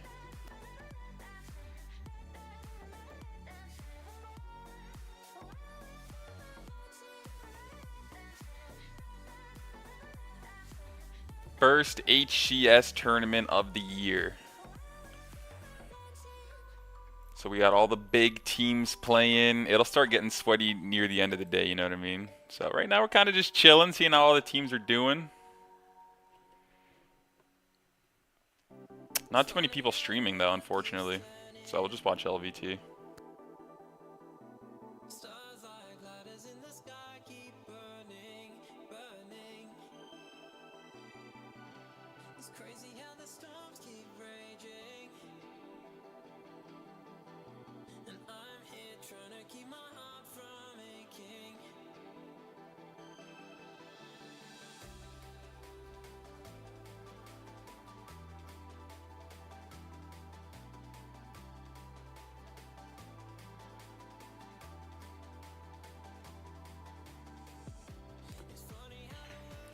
Jeez.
Viewing a scrim between Optic and TSM, using every tool at our disposal to show you how dominant this Optic gaming roster is.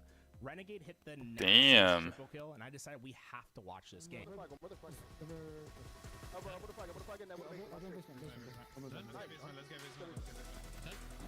And while that clip is filthy, it's just a moment and a performance from Renegade that could be considered a masterclass on how to play Halo Infinite's newest map, Origin.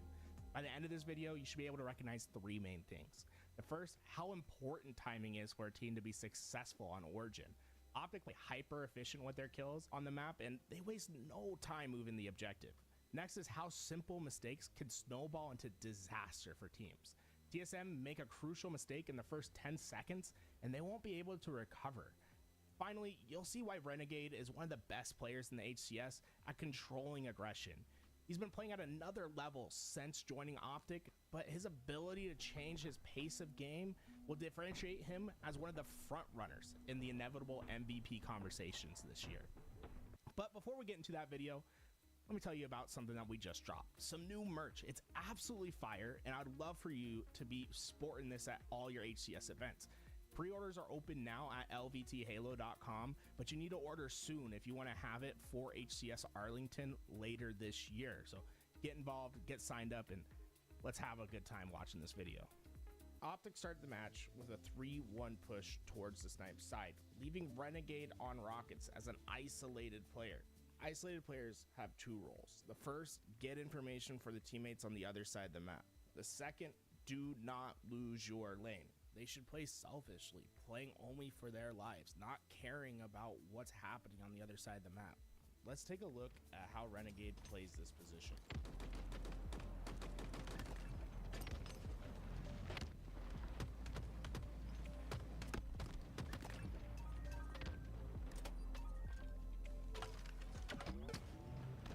Renegade plays in a way to get information for his team. Instead of playing through Rockets, he throws a check nade and looks towards the middle of the map to give his team callouts. He catches Talik completely by surprise. Notice the power of the commando here. It's ideal range, and it shreds Talik. Just look at this from Talik's POV. He's dead before he can even react. Renegade follows up this play by having perfect execution on this challenge through Rock Street. He places his reticle exactly where Druck's standing. The damage done forces Druck down, which allows Renegade to target swap to a one-shot soul snipe to win rocket control. There's no one left on the map to prevent him from picking up these rockets and putting TSM for dead. Optic does a great job of playing forward with this damage. This gives them better timing to pull the flag. The term timing is often used in competitive Halo, and you can think of it like a window of opportunity for a player to make a play. So when Renegade wins his fight on the rocket side, Bound now has the freedom to move around the map and to get to the spot that he wants. As Bound moves up on the map, Optic Gaming keeps two things in mind. The first is whether they can pull the flag without the spawners engaging them. If Bound's timing is off, Optic Gaming pulls a flag as TSM kills them, and they lose their opportunity at a first flag capture. The other thing Optic needs to keep in mind are the spawns that they're blocking as a team. They want to block towards the direction that the flag carrier wants to go, ensuring a clean and safe route. As Renegade flies out to cut the spawners at Sniper, Foremost filling that position that's left behind. Legend's able to connect off Renegade immediately off spawn towards Sniper. Once Bound gets past the 50-yard line, look at what Formal does. He uses his timing window to open up the spawns on Elbow to partner up with Legend on their push into the base. This opens the spawn that's most exposed to the sniper angle that Renegade is holding. This is poetry in motion. We're 38 seconds into this game, and Optic already has a capture, and Renegade has 5 kills. Although Optic played the beginning of this game extremely well, it usually takes 2 for a game to spiral out of control this bad. Let's go back to the beginning and see what TSM did wrong. Focus on Druck's point of view in particular and try to identify what you think the big mistake he made was.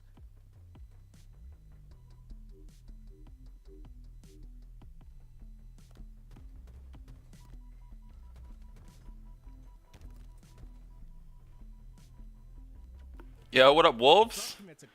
Chillin'. It's Saturday. Good vibes today, you know? What are you up to? HCS is back with some good tournaments, so kind of just a vibe, man. I find it to be so pervasive that we're going to make a video just about how bad cross-mapping is in Halo. Subscribe. Get ready for that. It's coming soon. But let's get a better picture of what happens here to TSM and why cross-mapping was so bad for them. TSM has a 3-1 split favoring the rocket side of the map. Soul Snipe spots 3 players crossing from the sniper and engages with one of them from the trench. This should sound alarm bells for Druck and Soul Snipe. They have a 2-on-1 numbers advantage against Renegade on the rocket side. And Renegade's position is well known after Talik dies in the window. You can see Druck reacting to that information by getting himself up into a spot to challenge Renegade, but he decides to look back at the cross just before the push. Since Talk went down early, TSM should be expecting a quick push from Optic Gaming as they want to take advantage of their surplus in numbers. It becomes mission critical for TSM to win at least one lane on the map. If they lose both elbow and cave control, Optic will almost certainly capture the first flag of the Just got home from ice skating. Nice, Wolves. Yeah, I mean, it's definitely the weather for it. Looking at the Rocket player together in this situation. Still pretty cold. In fact, Soul Snipe has his reticle placed perfectly to take on this challenge. Yo, ice skating's pretty If fun. Jack isn't shooting across the map, but instead pre-aiming at top rockets, Like I ice skate and then I watch like hockey players and I'm like, damn, like these guys aren't only just ice skating, but they're like doing a sport. It's like pretty impressive. Disconnected on the map and trust Yeah, this video's sick. one of them to win a pivotal fight to continue on this Optic push. And winning those fights would be fairly unlikely because TSM would have control of the rockets in this situation. Remember, Sniper wasn't picked up by Optic Gaming at the start. So instead of having this overwhelming pressure in the base, TSM would be in a great position to fight back and work on a counterattack of their own. A simple mistake turned a tough situation for TSM into disaster. Their base is still overrun by Optic Gaming, and they find themselves down 1-0 with Renegade running an absolute clinic with the sniper rifle. Not many options left, Cherish decides to overextend into Optic Gaming's base to make a play. These next few moments are going to be crucial in this game. It'll decide whether Optic Gaming get a second flag capture or if TSM can get a stop and start to stabilize this game. Cherish finds the kill on Formal, but the value stops there. Cherish decides to go to the window to try to cross map the potential flag runner, but Optic's waiting for him, and really it's a trap. Look at all the reticles ready and waiting on this window. Optic will score their second flag from this point after Cherish dies, but I don't necessarily think it was guaranteed before this death. When reviewing this game, I spoke to former professional coach Callis, and he gave some really interesting insight as to some of the options that Cherish had that could have helped stop this flag capture. So we have Cherished highlighted in the blue circle. We know he sneaks into the Optic. That mask is sick. It had like all the medals on it. It's actually so sick, bro. Okay, but why is this play not optimal? One main reason. It's not safe. Playing a middle lane here the way Cherish did allows Formal to spawn anywhere, which is very unpredictable. So Formal and any players TSM may have slayed after. You passed your first lesson of driving in a car. Got 2 more to do. I'm done next one. Oh shit, good stuff. Gonna start driving soon, Wolves. Okay. Made the game so much more predictable because Cherish would be taking away one of those possible respawn points, making the game that much safer. And whatever you can predict, you can outplay. All right, so let's take a look at both of those perimeter play options. If instead he had gone towards the Yo, what a way to start the month, bro. this 2v1 might win them back the sniper. And the weekend. I knew today was good vibes. Yo, Dr. Phil's Gaming with the 5 gifted. Yo, appreciate you, bro. I really appreciate that a lot. And we're on a hype train now, so thank you very much. Jeez. If Cherish would have Nah, I gotta hype that shit up, bro. It would have been such a big brain play. I'm really liking this video from LVT, man. Lots of good insight. It seems like a lot of good editing, a lot of good input. The window side and getting caught from behind. This would get him behind Legend, and they would more than likely take him out. But the bigger piece of the picture here is that he would also be blocking the elbow spawns. And since Legend had pulled the flag out towards the elbow, A lot of good knowledge. Been watching you since age 5. Enjoy being able to come back to a fellow competitive Halo fan stream without worry of the vibes. Yo, bro, that's what I'm saying, bro. You already know the vibes are gonna be good here, man. It's all about just enjoying just the moment, man. It's video games. We all like it. We all like Halo. Just good vibes, bro. Let's watch some Halo. You know the vibes, bro. Appreciate you, bro. Man. Good vibes, bro. It's cool to me that I can just like turn on my stream and play Halo and talk to people from around the world and just have a good day. So shout out to you guys, man. Let's get it. This guy's been following for almost 3 years. I see you, Wolves. The first play happened shortly before the second flag capture. Renegade hits a nasty no-scope on Tall. Appreciate. Finds himself alone after Formal dies in trench. This leaves Renegade isolated on the sniper side. Remember the guidelines of how to play isolated? Play for information and only focus on your lane. Renegade does exactly that when he tucks himself into this corner below Sneaky. This position shrouds himself from any player that's not in his immediate lane. The goal is to catch an overextended player coming from Sneaky that's trying to stop the flag. This works exactly as Renegade intended, and he's able to get an easy kill.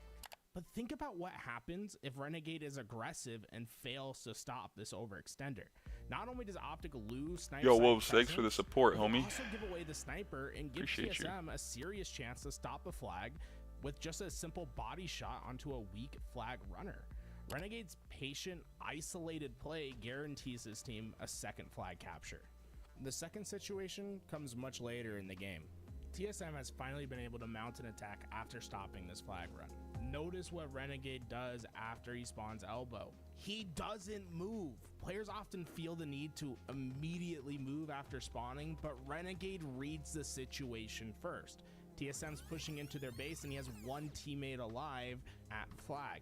Renegade spawns at elbow. This is good for Optic. It expands their map presence to two separate lanes.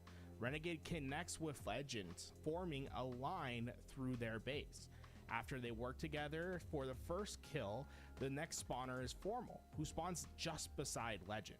Renegade recognizes that he no longer needs to help Legend in his base and can play isolated in his lane. Once again, remember the rules of playing isolated Halo. Get information and defend your lane. He knows that there's a player in the middle map that was looking for him, so he uses the geometry of the map to cut that angle. He turns what should be a 1v2 into a 1v1 and executes perfectly. Also, notice how he takes this fight against Struck. I'm going to slow it way down. This is just gross. He uses geometry to sneak a shot to even the odds and then slides to finish the challenge. It's perfect execution to win what we call in the business a pivotal kill. The damage is done at this point. Legend immediately takes advantage of the timing gained by Renegade to get into TSM space and eventually pull what is the game-winning flag. If Renegade doesn't win this fight against Struck, then Legend wouldn't have the timing to push into the base of Optic. And it would probably be a neutral fight between Optic and TSM to gain map control. Also, a side note here, TSM get caught shooting across the map again. Look at how easy it was for Legend to get this kill on Talik. Seriously, folks, if you take one lesson from this video, stop cross-mapping. It is horrible. I hope to see players adopt the playstyle of Renegade and Optic Gaming in the future. They make quick, decisive movements based off information given on the map. When you ask Onyx players what their biggest challenge is when playing against professionals in matchmaking, they'll say the speed of the game. Pro players move faster than what seems possible. This is because pro players understand their timing. It's as if it was second nature to them. They don't need to think about whether they can or can't. They just do. These decisive actions make them hard to play against. Start to recognize your own timings in your gameplay. Work on recognizing what space and damage is on the map in real time. Many of these plays that Renegade made throughout the game wouldn't have worked if it wasn't for the rest of Optic recognizing the timing that Renegade was giving them to move up on the map. That's why Optic Gaming is so good. It's not just because one player can go and get a triple kill. It's because every player on the team recognizes what that damage represents on the map, what space it gives them, and how they can take advantage of the other team. One last gift before I go. Guys, I want to show you the Renegade triple kill one last time. But this time I'm going to put all of TSM's point of views on it as well. Honestly, I don't know what you're supposed to do about Renegade when he's hitting shots like this. Cross left, one truck, absolute basement. Absolute basement, absolute basement. Basement dead, absolute. And Where the flag, where the flag? Over. Elbow the flag, in there. Basement. Let's get basement. Dead? Oh my god. Don't.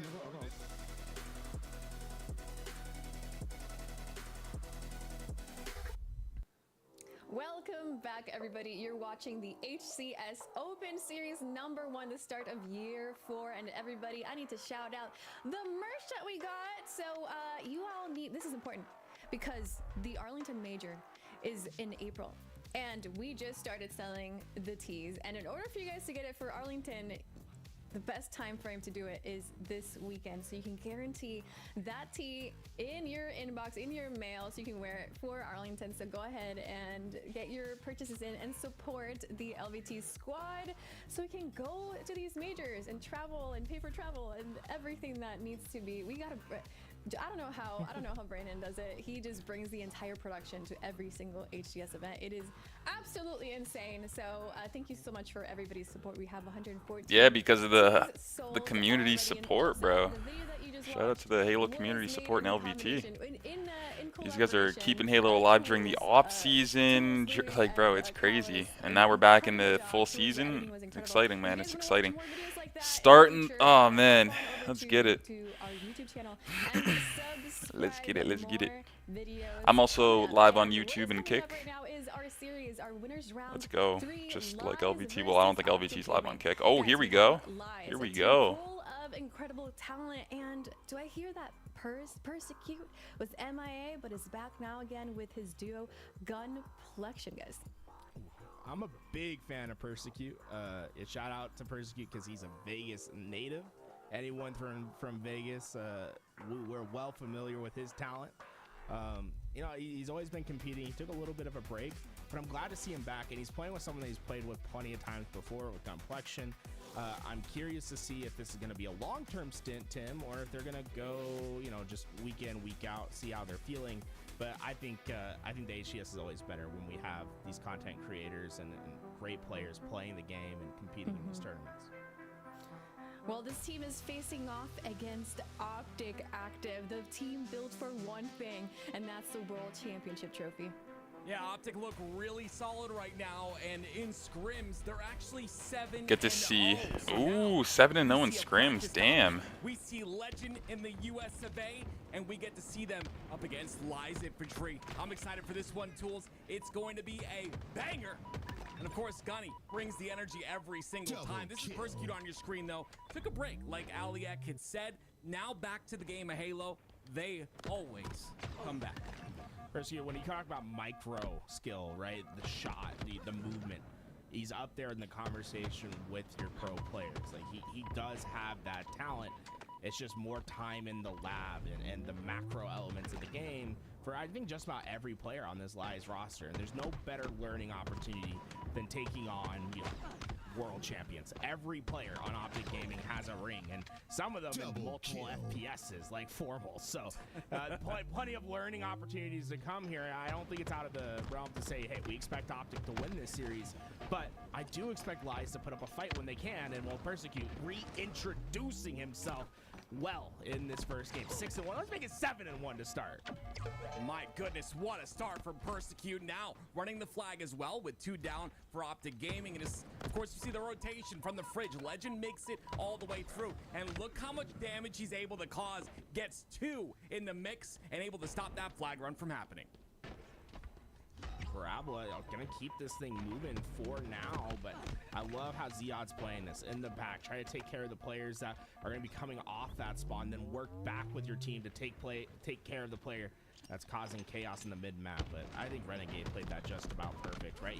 He forced the players to go search for him over at the utility, moved back to basically say, hey, I'm not there anymore, and then was able to take on a 1v2 challenge and win that. That's the difference between your average great player in Halo and your top-tier world champion professional player. Renegade just doesn't make mistakes. A little bit too aggressive on that flag, and that's going to potentially cause a counter cap to happen. You can see Bound at the top of P with Camo doing some damage. Persecute ends up taking him down, but it is Optic Gaming who scored the first flag. And it's a little tough for Lies because it felt as if everything was going right for them off the start. I mean, look at Persecute's stat line. He's still leading the lobby, 9 kills, 5 deaths to start this game, but they weren't able to capitalize on the objective, get that flag back home. And the simple reality, the harsh truth in professional play is that it doesn't matter how good the stats are. It doesn't matter if you got a pivotal slay. All that matters is getting that flag back to home base, and Optic are extremely efficient at that, especially any team, I mean, that has Legend and Bound on it will waste no time moving objectives. Well, you can see the fight from mid-map is still happening. There is a bit of pressure on the side of Optic's base, and Bound turning directly towards that pressure. It was 2 down momentarily there for Optic. Legend gonna get traded out in that scenario. It's Parabola, I'm sorry, getting a couple kills of his own, and the flag run goes towards the bottom center, but guess who's able to stop it once Holy. again? It's Renegade. It's just Renegade's a bit evil at how he plays the game. It feels like when you're on the other side.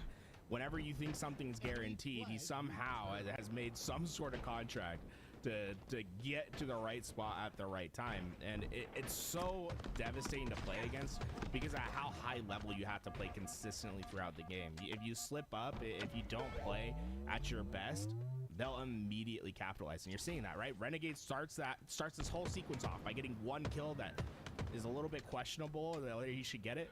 Look at what they parlayed that into, an instant flag capture. No one even contests Bound on this run. Like you said, flag cap goes in, now 2-0, and guess who's able to get the camo? It is going to be Renegade. Intelligently backs off here. It is Parabola who ends up dropping. Renegade faking his drop. Damn, they're 6-0 in, or no, sorry, 6-0 or 7-0 in scrims. That's kind of crazy, bro. That is kind of crazy. Top center, and Renegade's there to cause havoc once again. Tools, Renegade is always in the mix. He's always behind the enemy team. They don't know where he is. Hey, all great players have their faults, Renegade. We won't look at that you missing that jump. So we'll look at the stat screen instead. 13-4. You just like me for real, though. I miss that jump all the time. Hey, it just goes to show that he is human at the end of the day, right? It was 3 down for Optic. Renegade, the last player alive inside of the base. Ziad trying to clean him up. It takes 2 to clean him up, but look how quick Legend and Formal are to attempt to stop this flag. So good from Ziad, man. I love how he cut the map right there. He gets right into that front line, was able to get a lot of damage. Now, what's important is for his team to capitalize off that.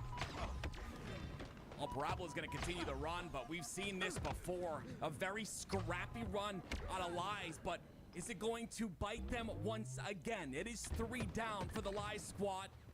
Ziad gets killed towards the front of his base, has to win the 1v1 versus Legend, but that's not going to happen. Man was MVP last year for a reason, but they'll still continue to run the flag. The only thing they have to worry about at this point, after getting that flag cap, is the counter from Optic. And that's fantastic work from Lies. I especially want to highlight Ziad. You know, his stats aren't that great right now, 9-11. But the plays that he's making to push up on the map, they caused the Optic to have a little chaos. He forced them to play faster than they'd like, and what that did is it put them down on the bottom map so that they had to shoot up and allowed Lies to get a flag capture. The problem is that Lies aren't consistently able to keep Optic back, and we see another flag capture. And this is the big difference between these two teams right now, is the second Optic pulls a flag, you can almost guarantee that. I can't believe, yo, that's crazy. These guys are doing good this year already. Spawn cycles have to occur for that flag to get home. It's gritty, it's hard fought. Whereas Optic, it's clean, it's casual, right? The way that these guys are playing. Really well said, Tools. It just seemed like so much work went into that one flag cap, whereas for Optic, these 4 are effortless. A 4-1 score now. Renegade with the camo once again. And not only does he have that camo, but he also has a 20-5 scoreline. Renegade is the legend in this lobby with 2 down for Lies. He's going to continue to slay. It's almost scary how well Renegade has fit into this roster. He is he's just absolutely filthy at playing the isolated lane, and he is set up for success on this team. The more that I watch them play, right, how often have we seen in this game in particular where he's just in the back ranks, just causing chaos, getting kill after kill. This is going to be the last 5 that comes in, by the way. While his team is finding the slays all around, and look at the assists in particular, right? He's the one that's capitalizing on all of those assists. And I think this Optic Gaming roster, the way that they're built, the way that they're playing, is something that I think anyone that is a fan of the Green Wall should be so excited about. I think every player on the team helps elevate the others on this roster. Now, Tool, a player from Optic that I'm really noticing that seems a bit more comfortable, and maybe you can go into this, is Formal. Let's get I feel like he's much more comfortable on this roster now with these 3 players. Yeah, I'm curious. Could we swap through these stats real fast? I'd love to see the damage dealt stat on these pays. So you see what 3,700 from Formal this game, 5,000. Oh my God, Legend 5K, insane. The other thing to look at is the KDAs. So Formal, I was talking to the HCS Fantasy boys. Follow them on, I think it's HCS_fantasy, something like that. But they were going through the stats, and he was saying, looking at Formal stats and the tournaments that they played, is that Formal was a high damage dealer that had like an unusually low KAD, and what he saw was a plus 0.8 percentage performance in the KAD stat. And what that shows to me is that Formal is having his damage dealt. His damage that he deals on the map is just being cleaned up more efficiently now. And I think that's because you have 3 hyper aggressive, high octane players. And that's not to say, like Lucid, Trippy, Penguin, all these guys are phenomenal players. But I will say that they're probably like a slower speed than Bound, Legend, and Renegade. Like when we talk about talent, they have it just as good as those guys. But when we talk about pace of play, the style of play, I think these 3 players complement Formal much better. We'll see how it pans as this series goes on. And Formal, was talking about him a little bit in the green room. The guy can just be so successful at multiple titles and then just comes back to Halo like he never missed a beat. Starts the second match of the series off with a perfect there, and you see 2 down for Lies Infantry once again, and it's 2 isolated players here on the elevator side of that. And not to get, nothing too like crazy stat wise or kills wise there, but it's just really fun to watch Formal play. Notice how he cut the angle off using that geometry, trying to get that extra little bit of damage in. And what I love is how he stands his ground there. That's supreme confidence, knowing that his teammates were going to clean up whatever he left behind.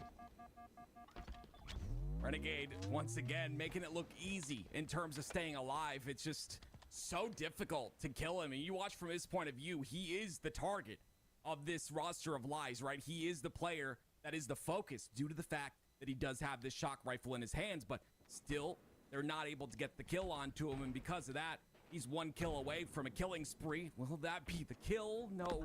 The head of Parabola ducks just in time, but he's gonna get a second chance at it. And look who's up there to try and clean up. It is Bound, but he's taken out pretty quickly as well. It's 2 down for Optic. Yeah, a little bit greedy from Bound there. As he wanted to capitalize on the damage right away. The problem is how Lies had set themselves on the map, and right, it was 10-4, 9-10 now.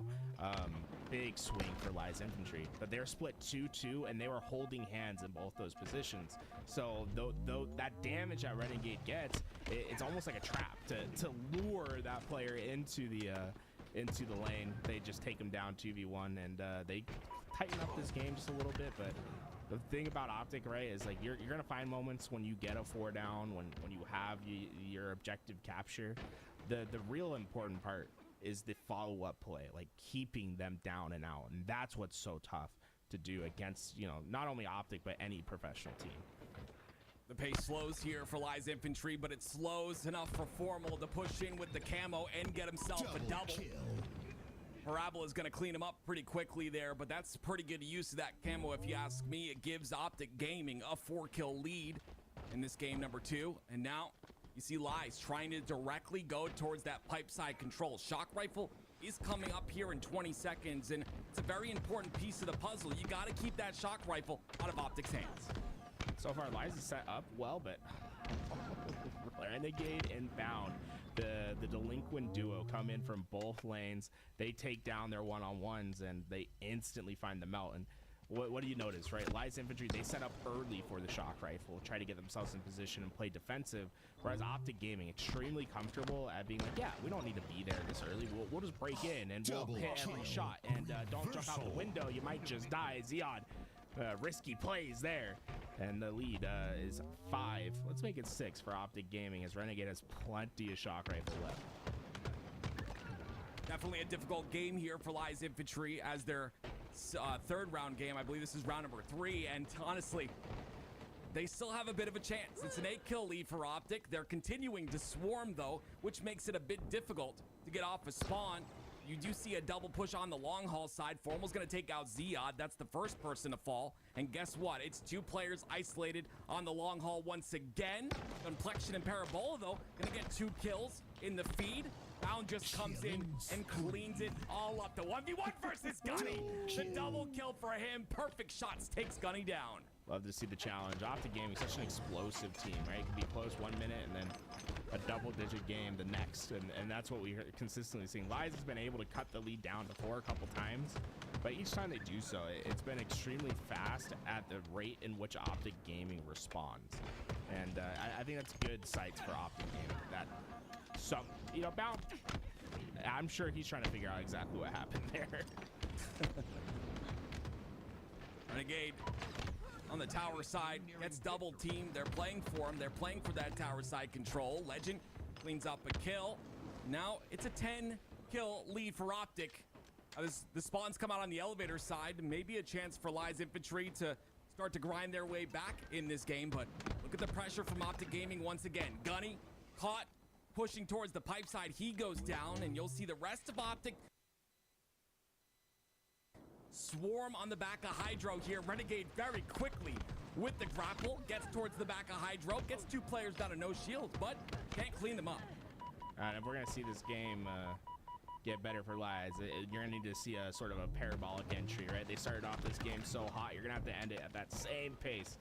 I just don't think that's gonna be possible. Double digits towards the end. Optic Gaming seem to be swarming to their points. As we take a look at the stats, though, I mean, take a look at Legend and Renegade in particular. I love that they're keeping their deaths low, they're aggressive, they're getting the kills. I think that's something that we're going to see a lot of this year, is these 2 players in particular, like, having just unbelievable stats. They're very good at playing fast and playing their lives as they play fast. And this team, the more that we watch them, the more and more I just can't help but get really, really excited about Optic Gaming this year.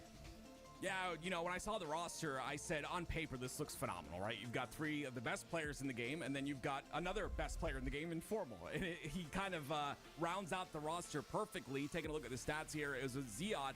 It went 13 and 12 in that game. Of course, Formal's going to get the last 2 kills so that he's in that double-digit column, which, I mean, it just feels good to get that 10 kills instead of seeing 8. And I look at the damage as well. Ziad with 3,700 damage in that game. Again, you might have some solid stats like you had said in the previous game, Tools, but that doesn't add up to a victory. The stats don't mean anything. Yeah, I think you're on point with that, right? The problem is the end game result, and I think that's the problem for a lot of these rosters that we see like Gunplexion and Persecute feature on, is the talent's there, man. It's like we can see it, right? And the hard work they've been putting in, like we know that like individually these guys are good enough. I think at the end of the day, the results are gonna be what needs to change if the opportunities are gonna come. And I think that they can change. I honestly, like all 4 players on this team, like we've seen such great upside for them. They just need to go far in these tournaments, and honestly, it's like we don't get to see it too often, but it's really the lower bracket that tells like that full story for these teams that are trying to break into these pool play spots. Is how consistent can you be when you're sent down and playing in that lower bracket, and can you set your pace and how you're going to play early on when you play against these professional teams. Like these bubble teams are always going to play at least 1 professional match a tournament. It's just like how it always ends up being. It's like these early rounds, they usually get paired up, and how you set your pace, your tone, and following that up throughout your elimination bracket run, I think is really important. Really well said, Tools. You know, we're going into a 2-day tournament here, ladies and gentlemen, so look at your calendar. You know, open your calendar right now and see if anything is on today or tomorrow. If it is, just delete it, because we've got a lot of gameplay to watch for these next couple of days. The very first HCS Open here for season number 4, provided, of course, by LVT. And it's going to be, once again, Optic Gaming with a triple cap locked in, bound with a camo as well. So I was supposed, on my calendar, so I'm supposed to pay my taxes tomorrow. Double kill. Not doing Delete that. Okay. Just risky maneuvers, just like how a trip cap can be seen as risky, but with the top teams, man, they've really minimized the risk taken by going for trip caps. And I think one of the one of the key aspects of going for the trip cap that I think a lot of amateur players miss out on is it's not just about holding the triple capture. It's more about pushing the team into one singular lane, right? Forcing them to play for one hill at a time, and it allows you to keep scoring on that 2 cap. And that's what you're gonna notice from Optic Gaming. Whenever they can, they'll go for the trip cap. Like now, right? 3 dead. Let's go in. Let's get the trip cap. And what this does is that when Lies, even if they do get these kills and start to fight back, it's like, what? You secure 1 hill, we're still scoring. And it makes it so that this game can be over in a blink. And the other thing to know is 4 breadsticks. I mean, it's all you can eat at Olive Garden right now. Lies, you simply just got to get some more slays. Olive Garden, we're gonna need a sponsor after Dude, the I know. I don't like to give the free shout out, but I mean, right now, we're on pace to finish the game at like 4 breadsticks, and this is because Lies, the way that they're dying is like it's in sequence. It's one player going down, a couple seconds, another player goes down, and what that creates is very few opportunities for 4 players to be alive at the same time. Thank God for Parabola, just able to get that second kill. We will no longer see the 4 breadsticks. It's just impressive, right? And in this roster of Lies Infantry, I was there, you know, when this roster, I believe, reformed, because I think they've played together before, but I was there when they formed, and it was Complexion getting a text on his phone and just very excited for the opportunity. But like you said, you're playing against Optic Gaming. You've got a lot of work to do, but this is a great test for you, number one, but also... Oh, let's go. We got the shared chat going. Yes, this is lit. On Stronghold, how are they able to get these triple caps locked in so fast? Hell yeah, and bro. Continue the pressure. And one question I have is how is Bound able to get camo every single time? The double kill comes out. He wants more. Spots a player on the cuts. He's gonna get it. The triple kill's locked in. The over's to his left. He misses the shot, but clean shot. Over. Damn it. He's not gonna get it. Has to back off. Plays his life intelligently. But that's 250-0, ladies and gentlemen. Optic Gaming are on fire. Nice little way to end it, Bound. Overkill to get it. If you had one more sniper boy, I think we see the kill tag. All right, I'm in the shared chat. Hype. Right there, man. GG's. Can we get a replay of that last? I'm excited to see what Optic Gaming continue to do as this bracket goes on. And Aliak, I'm curious on your thoughts here as this bracket goes on. What do you think of Optic there? I mean, they're looking incredible. They're looking like an exciting team to watch. I mean, they were built for one thing, to get the championship trophy here today. And Lies had an incredible effort along the entire series, but they're coming up against a team that is so experienced here, Tools. Yeah, the experience is one thing. The rawness of how they could shoot their guns is another to experience. I felt like we saw both, right? Game 1 and Game 2, I think that was a lot of the experience showing out for Optic Gaming and how to get the win. Game 3, that's just pure out muscle, right? That's them going to the gym, getting those reps in, and flexing their Halo skills. As I was trying to get an idea of how fast that game was, I went to speedrun.net, and fortunately there is no category for professional Strongholds gameplay. No way. I think it's safe to say that might be in the top 5. That is. I mean, it was a 250-0. It's just how much faster can you get? Almost sub 3 if they would have kept the trip cap. Wow. Did we get the replay of? I think we did, and I blinked and I missed it. That was yeah, we saw the replay. Incredible ending for Optic, guys. I want to know in the chat, guys, what team you guys are seeing in the top 4 this year. Early predictions, why not? And here's a quick recap of that ending in Bounds overkill. It was almost a kill tag. Honestly, I'll take that question. I mean, the obvious answers are the big 4. Obviously, you've got SG, you've got Optic, you've got Shopify Rebellion, and that actually would have been pretty sick if he hit that, bro. I think I'm excited to see how it pans out. But the thing that I'm most excited about is like this Optic Gaming roster. Obviously, we see them against Lies Infantry, but how are they gonna do against the Shopify Rebellion? That again is ahead in practice, right? And they're performing really well. Is it just practice that's putting them ahead? Or is it the style of their team? Is it because they have 2 young guns on the roster and 2 veterans on the roster and that mix is perfect? Or is it just because they've put in the work in the offseason? And that's something I'm going to pay close attention to as this series unfolds. Active. I mean, you just talk. Tools. Do you have your top 4 predictions? Top Early on? 4? I mean, you want my super early? Yeah. Okay. I think that 4th place spot is such an interesting position right now.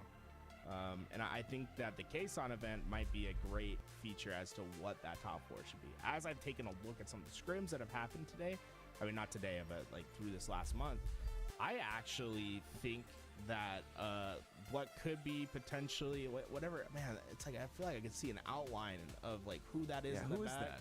that? I think That looks like right Trippy. now, that roster that Trippy's playing under, I think is a top 3 team right now. I'd almost say Optic, Shopify first, second. I think Trippy's team I put in 3rd right now, and then Space Station in 4th. But I want Space Station to prove me wrong, and I think this tournament's a great opportunity for them to do so. And notoriously, Space Station, the Stellar Eco combination, they're slow starts. Like they always kind of take their time to figure out what they want, and then once they do, they become the most dominant thing out there. So I think Space Station has the greatest potential to move up in that chart. But I think early predictions, I think Optic in 1st, Shopify Rebellion, I think like right there 2nd, but 2 best of 7s like 2nd. You know what I'm saying? Like they're going the distance. That's how good the Shopify Rebellion team is in my mind. What an exciting year of Halo coming up, and we have another series coming up as well. Our next series will be Reversal Perfy versus Triggers Down, and why don't we talk about a little bit about Triggers Down before we hop on over to the series after this break. Triggers Down, we have Lethal hopping on this squad. We have Collect, Ezo, and we also have Descendant. So we got, what is it, 2 duos? We got Ezo and Descendant, who have played together before, and Collect and Lethal also played together a little bit. So kind of like two squads, 2 duos that have played with each other. Yeah, like Lethal and Collect is such an interesting like duo that developed during the off season. It felt like the 2 players are kind of like on the outside, like trying to figure out what happened. Lethal actually made a Reddit post. Well, it wasn't a post, it was like a comment in a Reddit thread that was like super down far, where he like explained what happened during the off season. He said he just like waited way too long to like start hitting up rosters to get a spot, and there really wasn't like a path forward for him to get in. And that he's like expecting to potentially get an opportunity in the second half of the season. That being said, for not having the opportunity to get on a partner team right now, I think he's built himself a sneakily good roster. Ezo and Descendant are players that I've really been keeping my eye out as to players that will have a breakout season this year. Collect is always fantastic. We know what he can individually do, and I think this is an opportunity for Lethal to take command, lead these troops to some high finishes, but also for Lethal to come out and show that he still has it. I'd love for the storyline to develop for this team is that Lethal becomes that main slayer again. I think there's an opportunity for him to really see a boost in stats, because when it comes to the slaying, like everyone has it in spades, but if Lethal can come in and be the top slaying performer on this team, then I would be sincerely surprised if we don't see him get a partner team opportunity by the World Championships. Well, Active, I would love to hear from you as well, but we gotta go on a quick break as we get ready for our next series. Gotta give you guys some breathing time, you know, get some water, go to the bathroom, whatever you guys need to do. We don't forget to hop on the merch link there so you guys can cop one of these tees before the Arlington event. If you guys buy it before this Monday, it's a guaranteed delivery to your inbox. So go ahead and click that link and get one of these so you can support LVT, and we'll be back right after this break.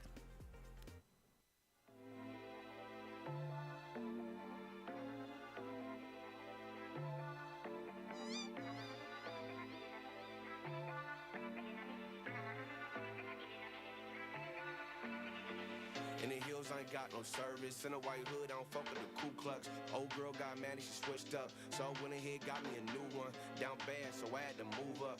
Old one like, hey, what you doing? CA plates in different states. Okay, she like how I'm moving. Step to a bag, better get with the movement. When I move, you move like that. Do more, get more, say less. So follow, don't miss no stairs. Speed up now, catch your breath. Good vibe, good drink, no stress. Out of town, no GPS. In the hills, can't call, can't tag. In the hills, I ain't got no service. Too high up, I don't think I heard you. Head high where the birds be chirping. Going full speed in the freeway, swerving.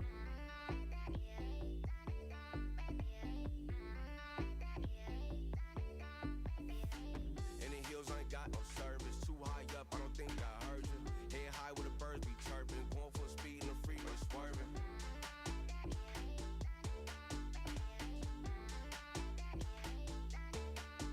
Swerving.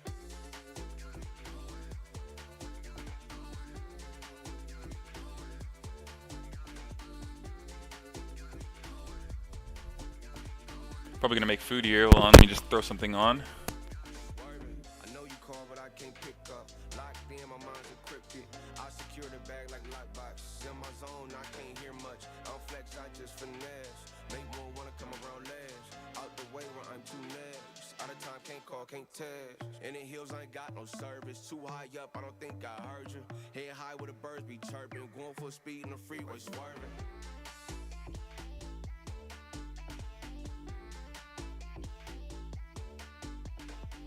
In the hills, I ain't got no service. Too high up, I don't think I heard you. Head high where the birds be chirping. Going full speed in the freeway, swerving.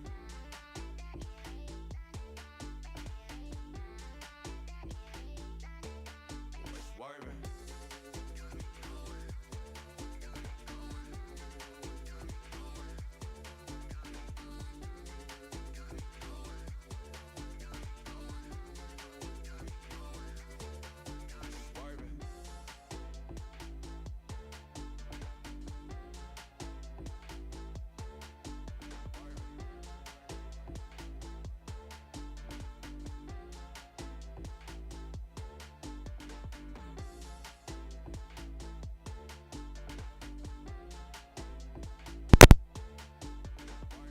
Swerving.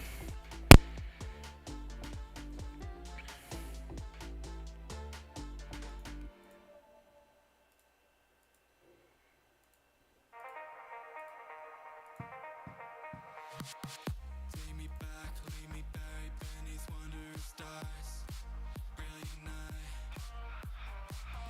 In disguise, having traveled 1,000 lives. Just to satisfy. I'll never know what we're supposed to do. It ain't true that your heart brings you all the clues. Given the chance, would you be someone new? 'Cause that's a fact, what it's asking of you. So let me fly, take a chance, give it a try. So let me fly, chase it like it's do or die.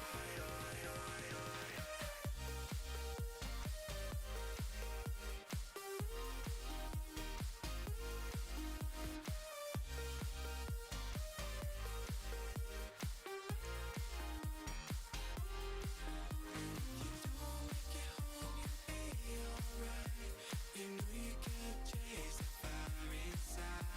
I'm moving towards what we won't hide behind.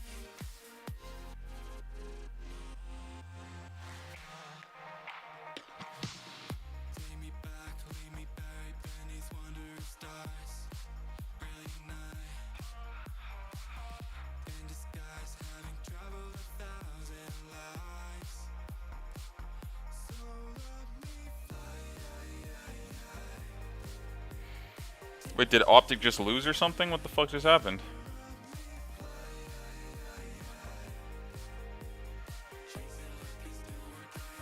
Nah, hold on. What just happened, bro?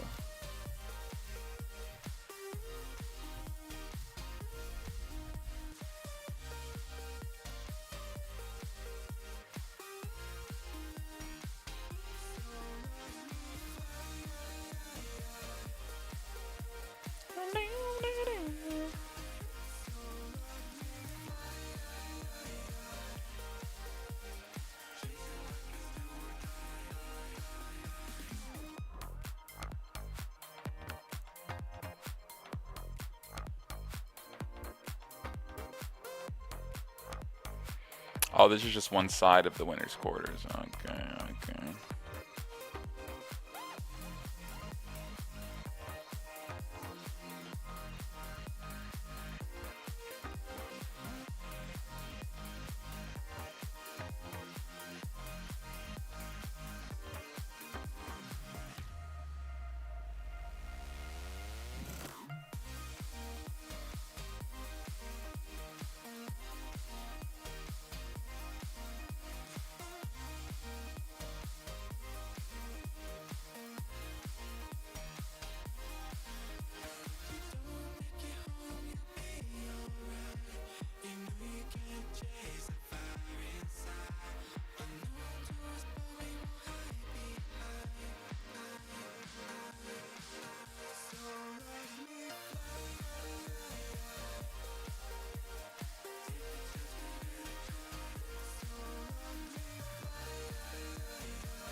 Tell me who do you love?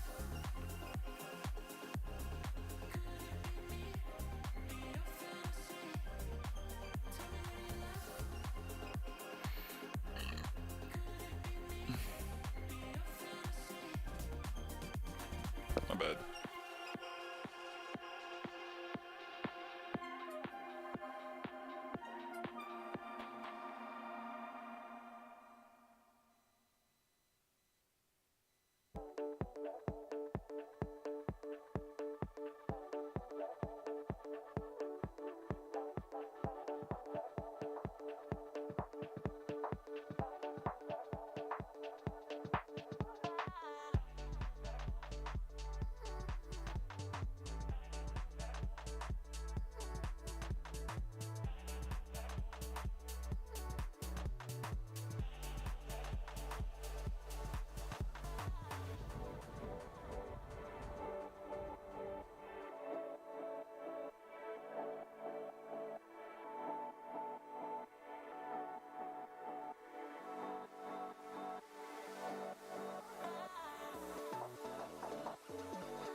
SK, yeah, he probably just retired and stopped playing. But he definitely was a beast back in the day. I remember that guy. Mr. SK. Welcome back, everybody. We are watching the HCS Open Series, very first one of the year, and we're already winners. Oh, I should probably throw some hot dogs on too. So I'm gonna do hot dogs with the mac and cheese. That'll be really good. And it's our next game. Yeah, I'm excited for Reversal Perfy here. I think Rynoob is one of those players who's very exciting to watch, just due to the fact that he always comes up with something, right? I've heard many, many times that, you know, players that get coaching form or whatever, he's one of the smartest players in the HCS, so I'm excited to watch this game. With that, already into it, man. These guys did not waste any time getting their way started, and I'm very excited about this match in particular, Tim. This actually might be the match I wanted to watch, because I think this is going to be the true litmus test of what we can really expect from this Triggers Down roster. To me, I have this team as a top 8 potential, top 8, top 6 if like a tournament goes well. There's a lot to be seen from Ezo and Descent. It's actually a really good matchup right here. With this team, I think if it does all work out, though, this could be a dangerous team. And I don't think there's any better practice noob than Mr. Ryan over there, right? This is the perfect team to test your skills against. Yeah, I honestly, I love watching, you know, Ezo in particular on their side of Triggers Down. I think his mental is in a great spot for being, you know, a top competitive player, and I wouldn't doubt if a top 8 or top 12 is in the mix for them this season. But as we talk about them, they do go 3 down. The last player ends up falling as well. Ezo, the first player to spawn, and he's going to spawn directly where Reversal Perfy are looking on that A side as Reversal Perfy gets some hill time with a snipe. So far, I mean, Common's he's playing this as well as he can. The problem is he doesn't really have an established angle where he knows that he's safe. So instead, he's having to maneuver with the sniper, and you see the rest of his team goes down. It's up to him to hit some crucial shots, and maybe just a little bit too much on his plate. But when we take a look at this start, one player to notice, Lethal 5-2 to start this game, and I have high expectations for Lethal this year. I think he's going to be proving himself to be one of the best slayers in that top 6, top 8 range, and I'm hoping he can parlay that into some bigger opportunities this year. I'm just happy he's on a roster. I was scared that he wasn't going to get one in time, and the fact that he has that humble mentality to hop on a roster like Triggers Down, who has a lot of potential, by the way. Obviously, he sees potential in this roster. It is just a great move, in my opinion, and I'm excited to see what he does as we're talking about him. 7-3 so far in this game. It is Triggers Down that continue to score, and I believe Reversal Perfy will be tossing this hill and rotating to C. And Lethal just continues to play his position so well. One thing you're going to notice throughout this game is how hard it is to take Lethal out. Like he understands value proposition so well. He's not going to give up his life unless the benefit outweighs the cost. And Collect plays a dangerous game, but he's alive. He's alive. Not well, but he's alive. By the skin of his teeth, my dad used to say. I don't know how they're skin on teeth, but anyway, that's how the saying goes. Is it skin on the teeth? Yeah, my dad used to say it all the time. So I'm going to carry it on for him. My late father used to use that 24/7. But regardless, 1-0 is the lead so far. And another player on your screen, Breaking Shot, a player who obviously, you know, ended up in a situation where he had to find a new roster. Now finds himself on this Reversal Perfy roster, and what a player to have on your team, Rynoob. Obviously, I feel like Breaking Shot's going to be such a better player after this season, learning from Rynoob. Breaking Shot's had a few years now where he's had opportunities on some of these top teams that were starting to break their way into top 8, top 6. And he's always done a great job of keeping his stats great. I just want to see more of the finishing high placements in tournaments, right? It's like we know the talent's there. It's just results, man. And then that's the end of the day, right? Any esport, any competition, really the only result that truly matters to these players is the finishing spot, right? The wins. Absolutely. 100%. I agree with you. We'll have to see who takes this tournament. Obviously, ladies and gentlemen, this is a 2-day event. The HCS Open #1, first Open of Season 4. It is 3 down for Triggers Down, and an opportunity, whoa, for Reversal Perfy to take control, but collect 3 of his teammates down, takes the snipe, takes control of tower. Can he live, though? He's getting pushed. Just too much damage, and that was a great job by prioritizing that player at tower, ensuring that they sent multiple to deal with him. And so far it's been chaos, but tower control is really what is needed to have a successful Hill 2 rotation. And you can see the value that both teams are putting into it. They're sending multiple players. They're ensuring that they get the high ground. And I think Triggers Down is thinking about just punting this one away. I wouldn't be surprised if we see the last second get out of hill, let everyone rotate, then capture it. Nah, they're just going to capture it. That's usually a Rynoob special, right? Jump out of the hill, let your teammates rotate, then capture the last seconds. Camel's up as well, so, you know, you see a lot of resources sent towards that B side and a couple players down for Reversal Perfy. It puts Rynoob in a rough situation where he ends up going down. And now it's Ezo leading the lobby in slays, by the way. The young gun, 13-9. Gonna take some space on the camo side. I like this play, but I'm worried that he won't get a lot of value if they don't take this route. And it looks like he will get information for value and a potential flank here as well. But there's the first kill that goes in the feed. It's Ezo who's pushing up. Is he pre-firing him? Oh, Rhino ends up going down, but yeah, that looked like a pre-fire to me. It didn't work out though. Triggers down, getting time. That's like unbelievable awareness if that is Rhino pre-firing at top middle for the camouflage player. Interesting decision by Ezo to like go stand in that corner, but there's a couple reasons as to why he makes that decision. He is so far up on the map that you can consider him playing isolated. Nice job sending that nade back. Ryan do double kill. Let's see, he gets the triple in the hill. Looks like Lethal is going to be pushed out. So when Ezo's pushed up that far, he I think he's prioritizing that, and it worked out for his team. Well, you see Rynoob ends up taking a really long angle towards the C plat side there. He's going to end up falling at the end of the day towards pillars. And you see this hill very close to being capped. It is 3 down for reversal Perfy, so it'll be a 2-0 lead, 4 triggers down here. And not only that, they've got the back elbow spawns. They're on C side, and it's going to be reversal Perfy spawning on B, and this is not good for them. I don't think you can call that water behind tower an ocean. I think it's just water, Tim. Oh, see, like the hill. See, my bad. Oh, Sniper for collect. Still, only a minute 43. I wouldn't be surprised. That is a spawn trap, huh? Yeah, I mean, I don't know if Rynoob had spawned there or if he pushed up, but regardless, it was B spawns for a little bit, and it looked like maybe reversal Perfy were trapped on the B side, but it might have been a spawning player there on that camo side. Regardless, it is triggers down who are playing time here. See that timer at the bottom center of your screen? That's the neutral clock continuing to count down, and with the 1 hill lead here for triggers down, this is good. They're not jumping in. They decided to play this time fairly early, and the big reason for that is this hill is pretty hard to capture. The other team's just playing to deny, right? They just get tower control.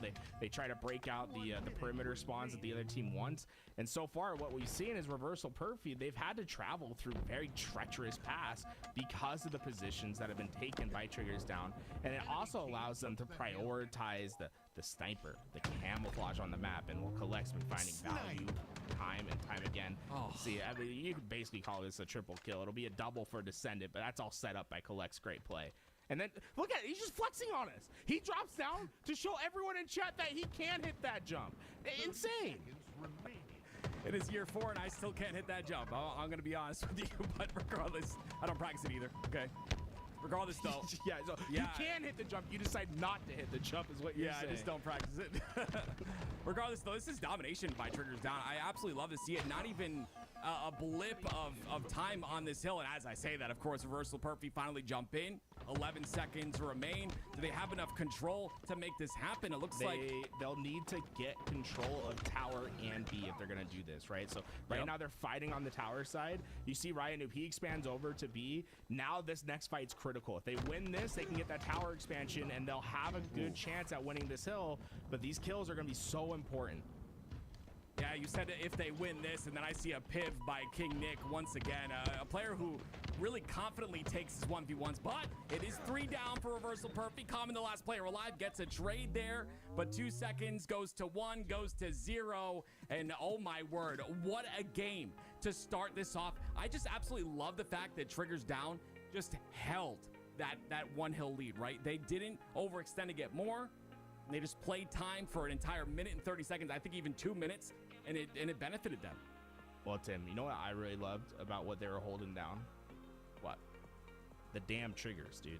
Look at the slays on this team. 23 and 14 from Ezo, 18 and 13 from Collect, Lethal 13 and 11 with 12 assists, 17 and 13 from Descent. Everyone's going positive, and I saw the conversation on Twitter, on Reddit, when this roster was sort of announced, was like, oh, like what's happened to Lethal and like Collect? Like these guys aren't able to get a roster. And I'm looking at this roster, I'm like, damn, this is like a really good. Bro, this is like a nice matchup. I think this is gonna be a really close series right here. Best of 5. Oh my gosh, bro, look at that. To me, this winners is like 4, best of 5. I think even winners 3 was best of 5, which is really cool. It's be a long day, bro. Long day of I'm grinding. very excited to see how they perform at the first LAN, and so far, Color me impressed. I think a handed victory like that is a great first sign for this team.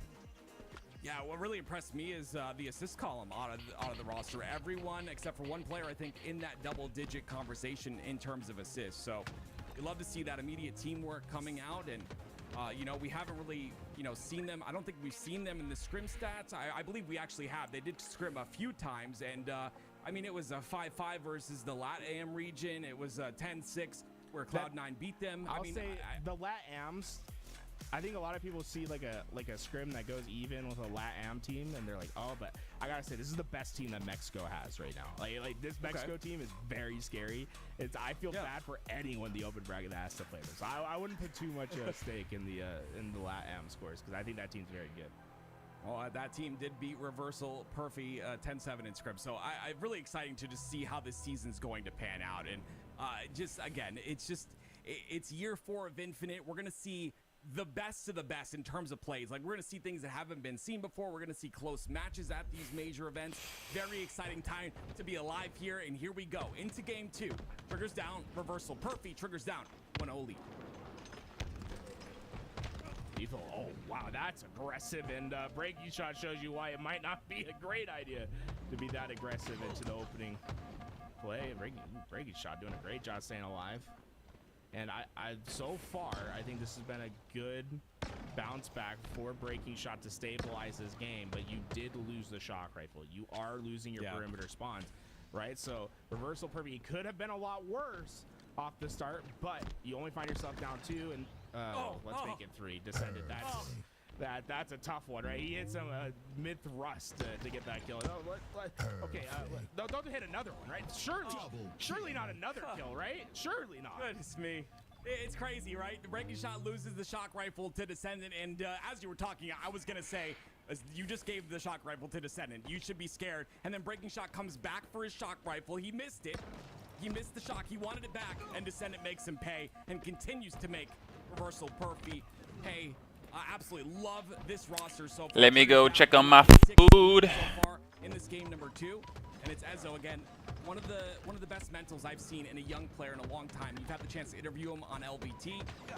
Just I love the way he thinks about improving on the game and how humble he is.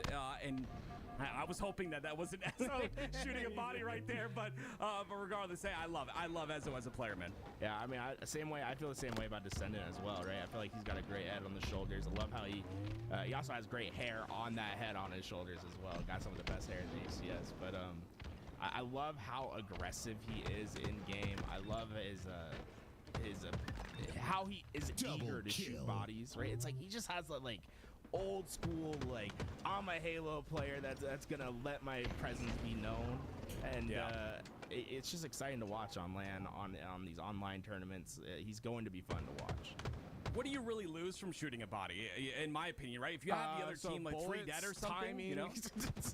Well, yeah, I guess there's a lot, but at the end of the day, like you could potentially get in that other player's head, maybe. You know, I think that's worth it. In my opinion, so far it's working out. The warfare in the mind is always important, right? And then when you look at some of the top players from back in the day, I mean, let's go back to the ancient records where you're probably a little bit more familiar, Tim. Though, what does that mean? I mean, I think you were around. I know the story. You know, I went to the Jedi Temple. And guys, like, you can relate to the ancient records, experience bro. those times. But some of the best players were the players that got into the heads, like the Walshies of the world.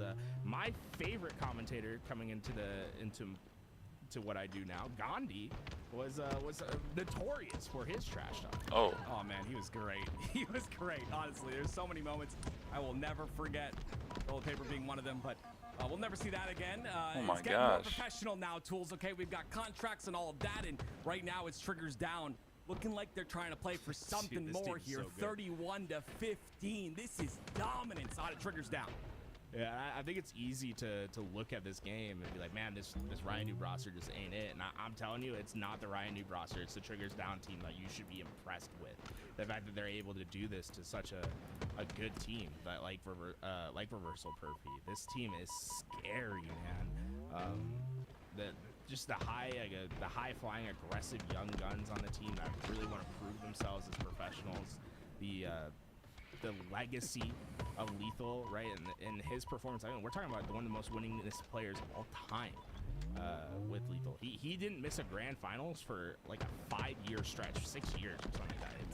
This guy is unbelievable, and I think people are quick to discount him because he's had a slower Halo Infinite compared to past games. And then Collect he was the free agent for the years. You know, it's like we know what he's able to do, and just look at the stats so far: 15 and 3. We're quintuple positive for Descendant.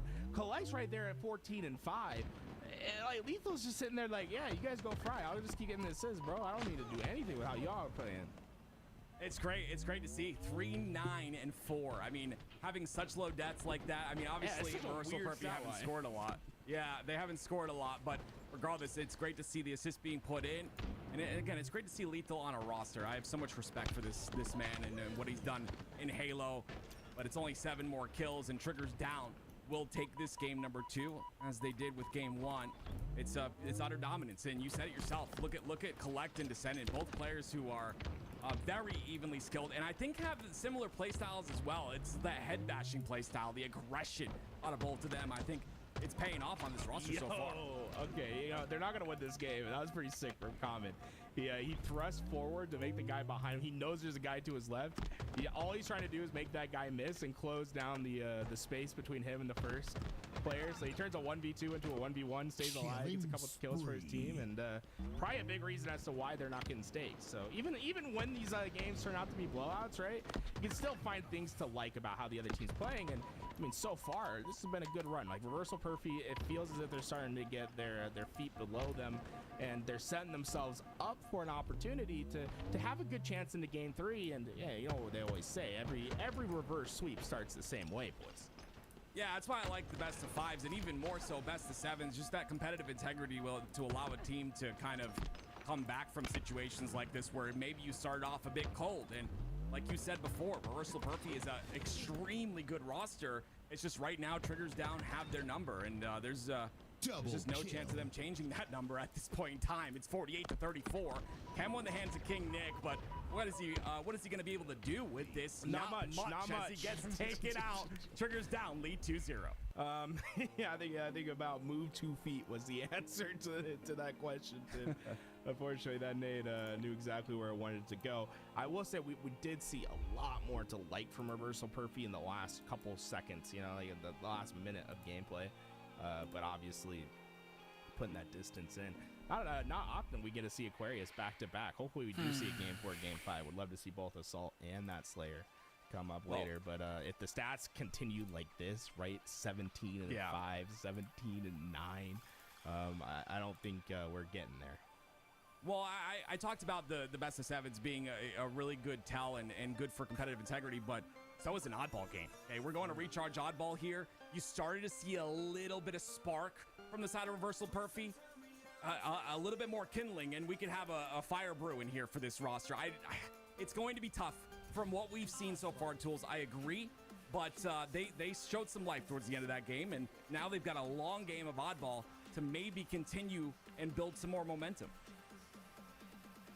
I mean, oddball always feels like the perfect bounce back game, just simply because it gives you the ample opportunity to play the game and to come back. It's not unusual to see a 20-minute game of oddball. I'm not saying that's what we're going to see, but Reversal Perfy is going to get back in. They certainly need to have a strong performance here, and they'll have ample opportunity to provide that performance. Well, it's King Nick with the camo to start things off. 3 down, make that 4. As King Nick with some beautiful shots takes out the player on the bat ledge, and they've got 2 players that spawned up as well. And King Nick shooting really well to start this game number 3 off. I'm pretty sure he's shooting 100. I don't think I've seen a shot. Now some of them weren't heads, but my word, is he playing well right now? And the thing to realize is that King Nick, he had circumstances that didn't allow him to really play out last year. So we really haven't seen what King Nick is like in the Bandit meta. And when we had conversations with him early in the year 3, he was so excited about the opportunity to play with a single fire weapon. That's what he considers home. He's a very good like reach Halo 5 player.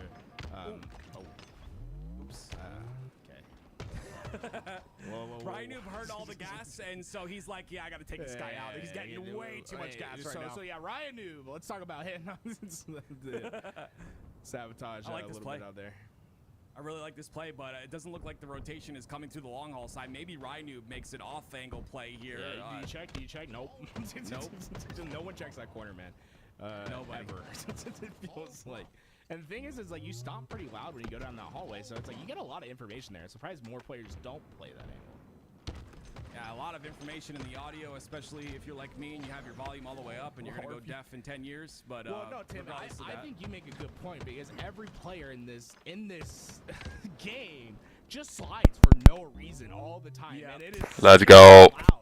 It's like you can see Tim has like a barometer in his head where it's like, oh, shouldn't slide there. This guy slides like, yeah, he heard you. And it's like, you see the players are, yep, this is where you start to mess up. Yep. It's like, do not slide if you don't need to slide.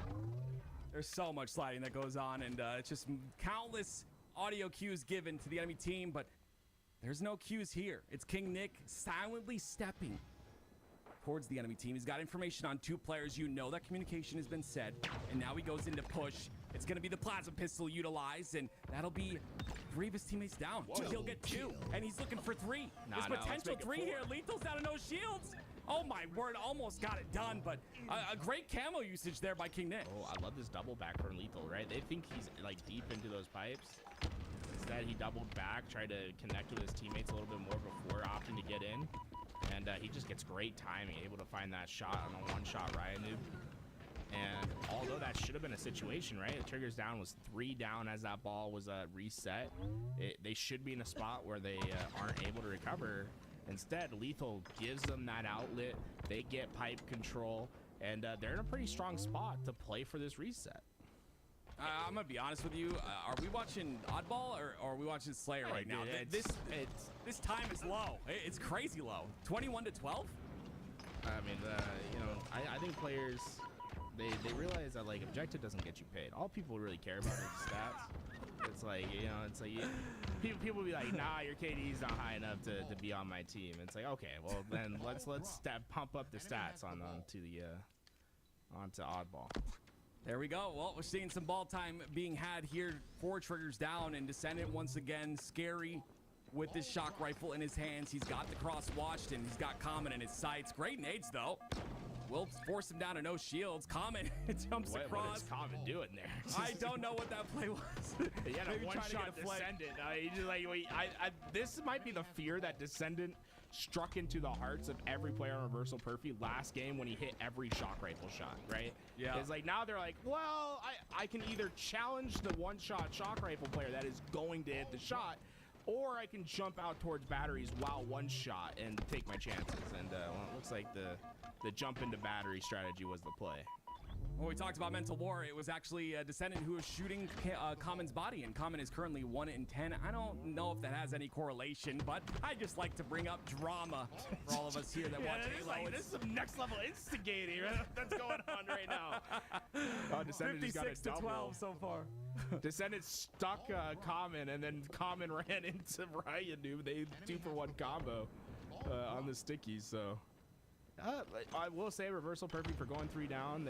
They haven't given up this ball right here. Like, they still have a chance to fight back, but this next slay is probably getting pretty important. And well, breaking shot. That's what we call a Perfy reversey.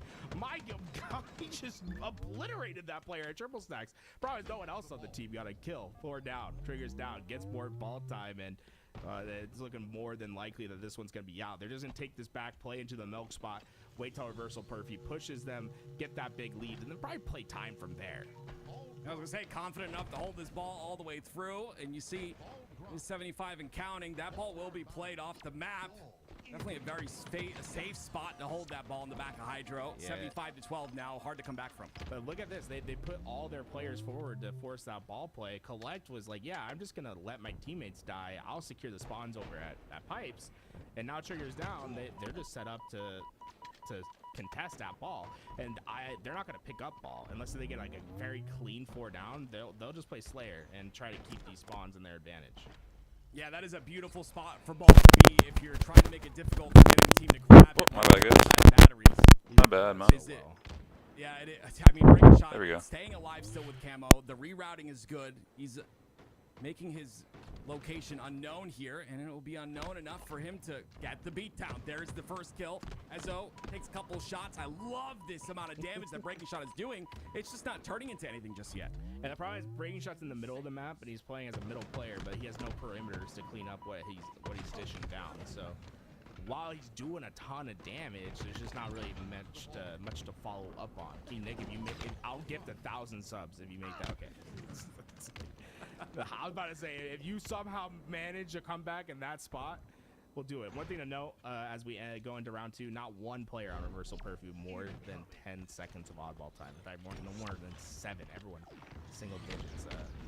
Sign of how good this Trigger Down roster is playing, and I'm telling y'all, be excited about what this Triggers Down roster is going to be able to do this year. This is a team that I think is flying extremely under the radar right now. I love the double up there on camo as well to allow Triggers Down to get that camo scot-free pretty much. It's collect with it in his hands. Here's the footsteps up top.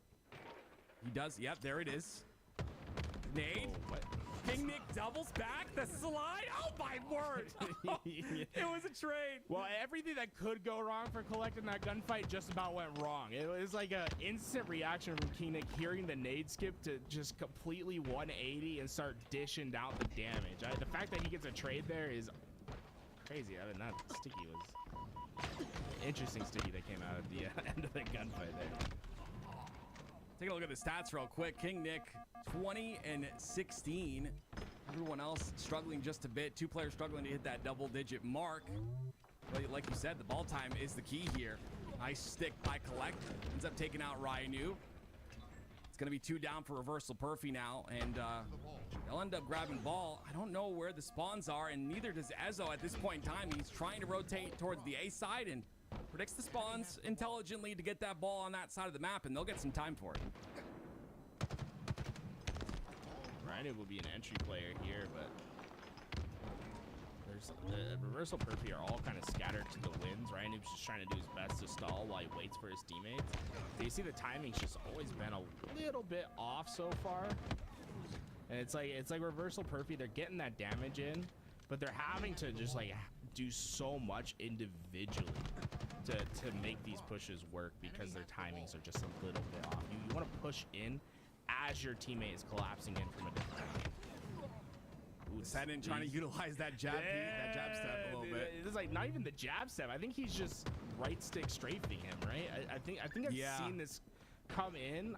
I'm not really sure how the mechanic itself works, but the idea is you flick your reticle really fast right or left, and it just makes the player miss. You don't even have to like move, and I don't really get it. They're saying it doesn't work on land. Tim, do you have any more like insight onto that? Yeah, I'm not sure if it works on land or not, but we're definitely going to see it out of Descendant because he's the man we always see do it, right? He's the one who's always doing that tech. So we'll see if it works on land. I'm sure he'll utilize it there, but regardless, yeah, it just makes it very difficult to hit the player. It just I think it's more of a mental thing. That's all I got to say, right, Tim? Don't do it against Woodham. Not going to work. Mr. Woodham. The idea, though, folks, for those that don't know, is that it breaks the auto aim of the controller player. Is the idea. So it should. Ooh, Descendant is just so nasty at the 1v1. Like, when we talk about players that you do not want to see in the 1v1 engagement, obviously, like you think of the Bounds, the Renegades, but I put Descendant in that same conversation. Even though he's not on that same level of his placements or his stats, he is scary in the 1v1s. Like, I would not be surprised if he would like win a 1v1 tournament if like all the pros competed. There's a lot of passion coming out of that bandit from Descendant, but it'll be Collect with the shock in his hands now. Double push on the top of gold. It's lethal there to try and help. He goes down. Breaking Shot somehow survives, and he'll get taken out pretty quickly by Descendant, who comes off a spawn, and it'll be Collect. Holds this ball in a very interesting spot as the push comes out in the long haul. Descendant gets melted instantaneously. Collect has to hit this shot, but he goes down to King Nick, and still all of that, and it's Triggers Down leading 46-13. I didn't know Ezo gets taken down by the plasma pistol. I was gonna look at his stats in particular though. Ezo, 28 and 19 with the most oddball time on his team as well. This guy's been showing up, showing out, every time he gets an opportunity to do so.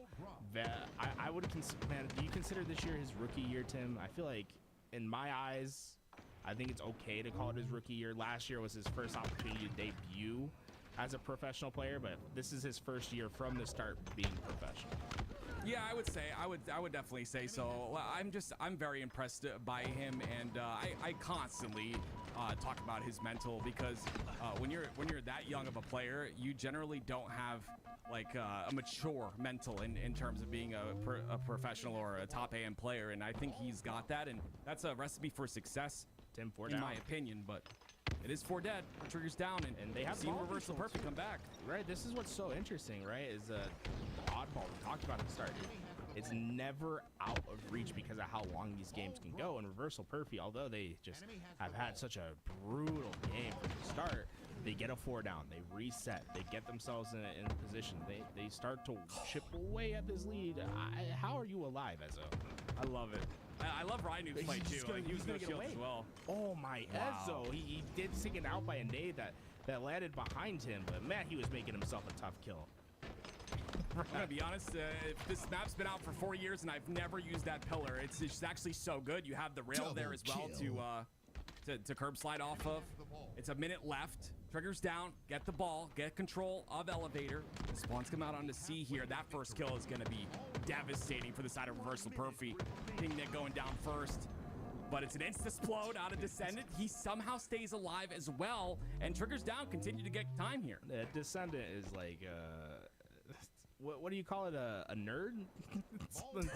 everything you could know about how to take a fight, how to take an angle, how the movement. Like, he does it every life, right? It's like, it almost sometimes it works to his detriment, where he's like, oh yeah, I know about this little spot. I'm gonna go stand in this spot. It's like, nah, bro, just play your lanes.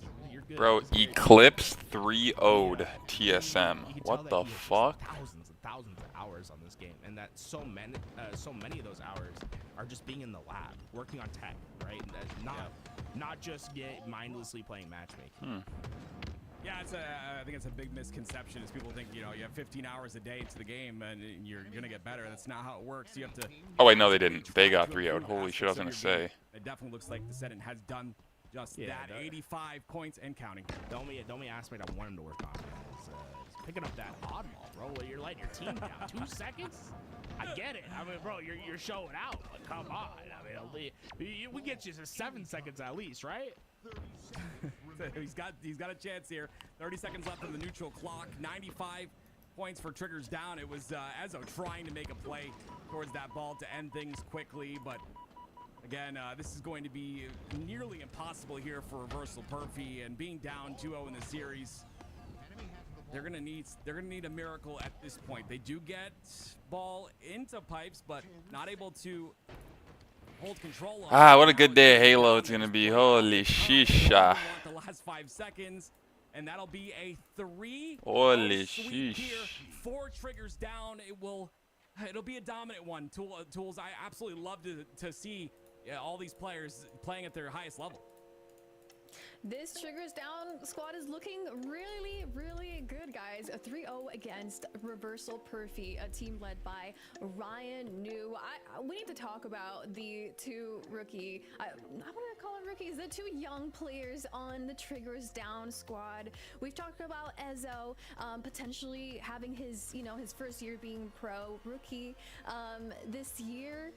Let's fill in a little bit more on these 2 players and what they bring to this Triggers down squad. I mean, honestly, Descendant, the other player, I wouldn't necessarily call him a rookie, but I still think that he's got a lot to prove, right? He's been on multiple rosters that are prestigious, I guess you could say, and he's had a lot of chances, and I think he's performed really well, but I think he's got a chip on his shoulder this season, and I think this roster, this lineup, I think he has a chance to kind of break through forward, right? And start to be a conversation in people's mouths. And I think that's what a lot of these players want. They want to, do well enough where they're a talking point for a lot of the spectators and a lot of course, the other professional players that play the game.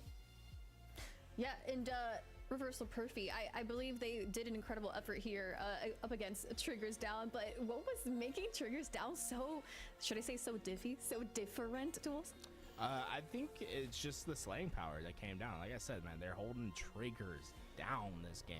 Every time we saw them on screen, like they were just out muscling at every opportunity, just individual skill. I think the micro really came into play this game, especially with Descendant and Ezo throughout this game. It felt as if they were in a one-on-one, that they were just about guaranteed to win the fight. I mean, just take a look at Descendant's damage. Like, he's putting up 2K more than anyone else in the lobby.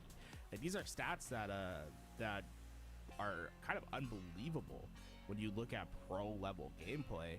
And I think when we went into this series, a lot of people thought that this was probably going to be a pretty easy series win for Reversal Perfect. We've seen Ryan Noob's team throughout the offseason playing well, but I think a lot of people are quick to discredit the great talent that's on this Triggers Down roster, and I am very excited about what this could mean for them in the future and how they handle the big roadblocks that are going to be in their way this year.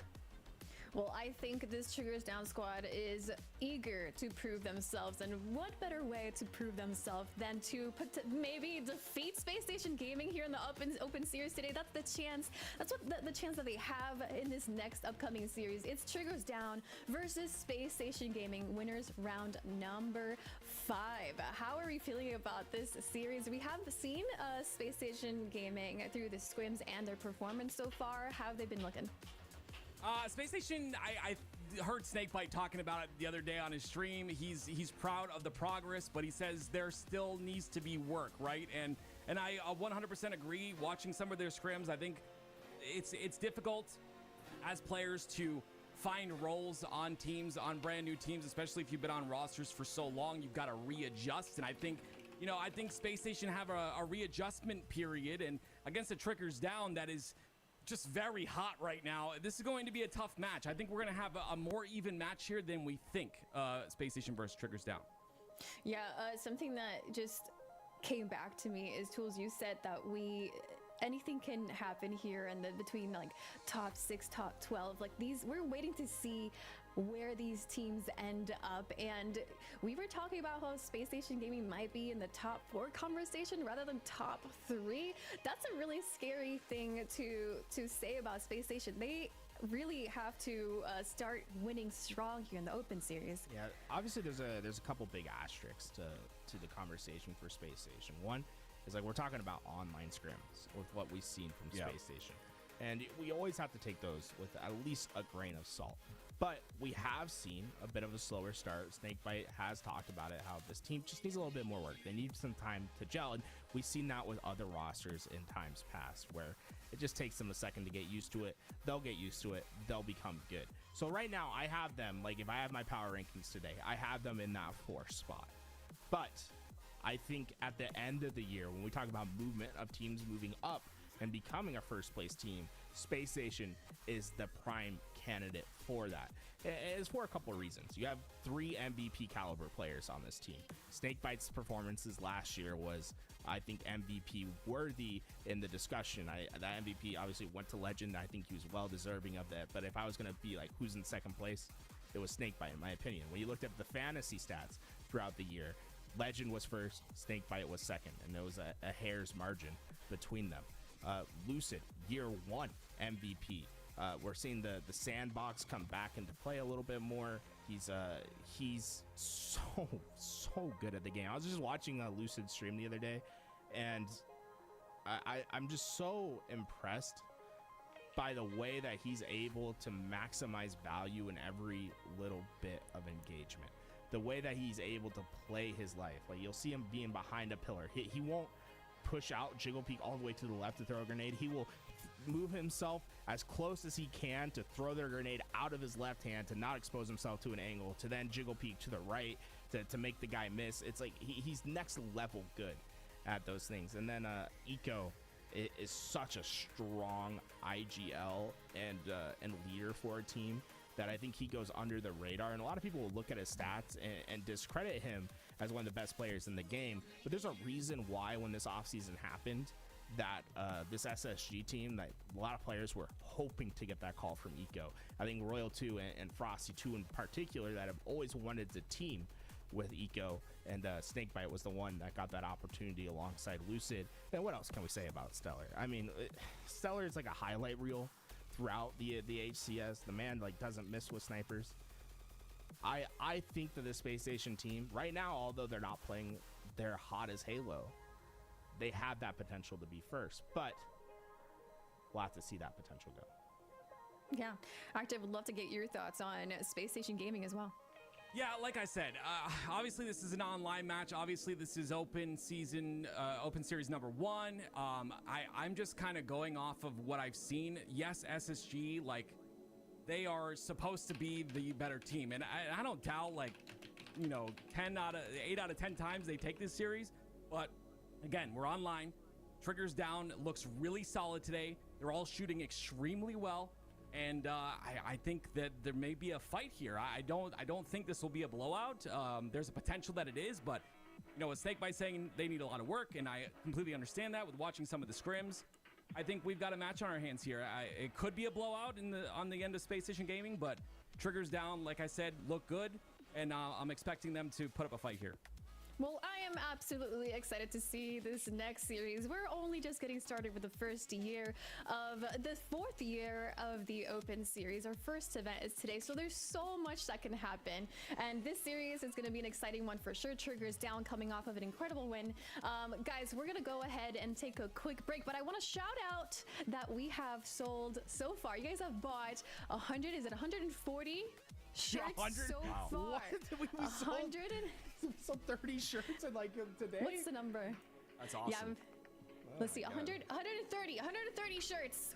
130 shirts. That's incredible, guys. Thank you so much for picking those up. Just remember that if you do want to wear this at the Arlington event, you have to buy it this weekend so that it, you know, it ships out on time for you guys. So thank you so much for everybody buying them. Make sure to click on the link if you want to pick one up too, and also make sure to sign up for the new newsletter so that you guys can stay in the know for everything HCS, everything LVT. Go ahead and sign up. We'll be right back with a quick break, and we'll get ready for that Triggers Down versus Space Station Gaming series.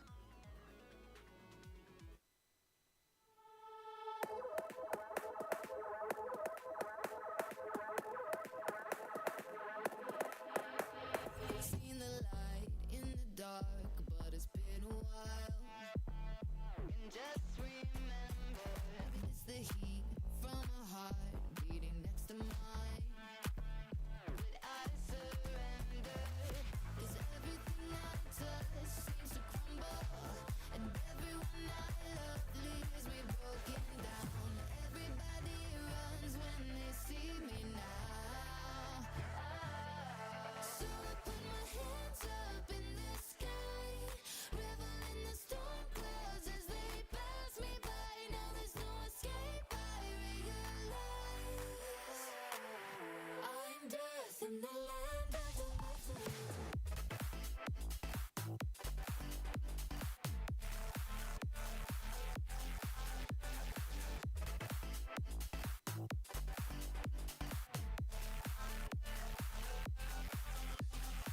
Still all the energy when we get connected.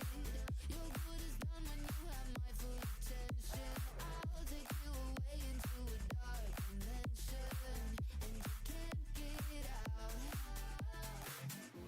I never thought I'd be like this. Further down into the deep abyss I'll go. Stay off my radar 'cause I never miss. Yeah, everybody knows. So I put my hands up in the sky, revel in the storm clouds as they pass me by. Now there's no escape, I realize I'm dead in the land of the living. So I put my hands up in the sky, revel in the storm clouds as they pass me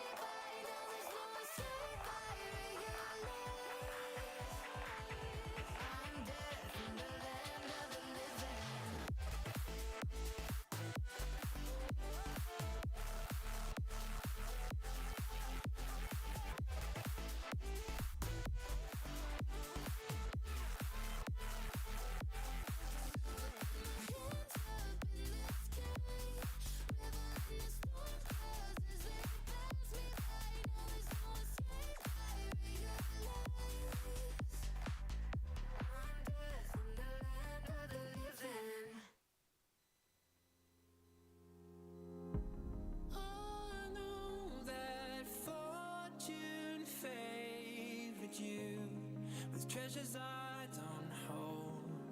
And though the shine is dulled, that's how I'll always think of you. You were a young one then, but everyone begins. Welcome back, everybody. You are watching the HCS Open Series today, and we've made it to the winners quarterfinals where we'll see Triggers Down versus Space Station Gaming. The game is already underway, guys. Triggers Down ready to continue proving themselves, and Space Station Gaming, grand champions. These guys have nothing to prove, but we'll see how they get it. I'm excited to watch this match. Getting roasted in the chat, by the way. I'm trying to create a storyline here, ladies and gentlemen. Okay, I know Space Station is disgusting. I know this is going to be a really tough match for Triggers Down, but I want to see a little fight out of them. It's a triple cap currently for Space Station Gaming, but 2 caps look like they're going to turn over to the other side. If the Senate can stay alive, this will be huge on C. See if he does. Ends up getting taken out there. It's Lucid who ends up making sure C doesn't switch hands, and he gets a double as well. Maybe looking for another player to take space here. So far, I mean, SSG doing a great job getting their expansion on the map. 43 points without an answer so far for Triggers Down, and maybe the rumors might be a little too quick to spread about Space Station. So far looking strong, and I think the biggest element, playing as a team throughout this game. Yeah, I'm excited to see what they've cooked up, and you know, a lot of you made a good point in the chat. Apparently, they've only lost to Shopify Rebellion, so you know, not looking too bad in scrims. But I like the mentality of Snakebite. You know, making sure to say, you know, we have more work to do. They want to win. They don't want to get second place or third. They want to win championships, and again, it's going to take time to adjust. Looks like they've adjusted well so far. 68-0 is the lead. Finally, though, Triggers Down, going to cap 2, and they'll score here. Well, it is pretty easy not to lose scrims against Optic when you don't play Optic in scrims. That is true. That is true. Snakebite, Lethal taking it on, old teammates. Look at that. They both disengaged. Look at their respect for each other. Lethal and Snakebite wanted nothing to do with it, but Lethal will get the better of him all the way on that reapproach. And I love the track back towards C. They're going to have an option to attack this, but I want to see a decisive action made by Triggers Down right now. So far, it seems as if they're in this holding pattern, waiting for Space Station to slip up for them to take an opportunity, but knowing Space Station, they don't slip up too often. Yeah, I love this positioning by Eco with the camo here. Gonna put some damage into the back of Hydro. Doesn't overextend just yet. Understands that Ezo is on that head angle and very difficult to hit shots on there. He has some help on the long haul side, I believe, but he's gonna get taken down to no shields and get taken out as well. It'll be C being turned over to the side of Triggers Down, but it's only for a moment as, of course, Space Station get kills and are trying to get C, but a great kill by Collect. One thing I'm noticing is tower side control heavily in the favor of Triggers Down at the moment. It's actually pretty brutal right there for Collect and Triggers Down. As Collect wins that fight, right? It turns into a 1v1. So all the other players on the map are down. The last player for Space Station is at C plat, but Triggers Down is blocking tower spawns. So Space Station spawns at A, and they're able to get themselves a temporary trip cap, even though they got 3 kills on the map. This is sometimes the spawn cycles just don't work in your favor, and that just continues to be true for Triggers Down. Nothing really working in their favor at the moment.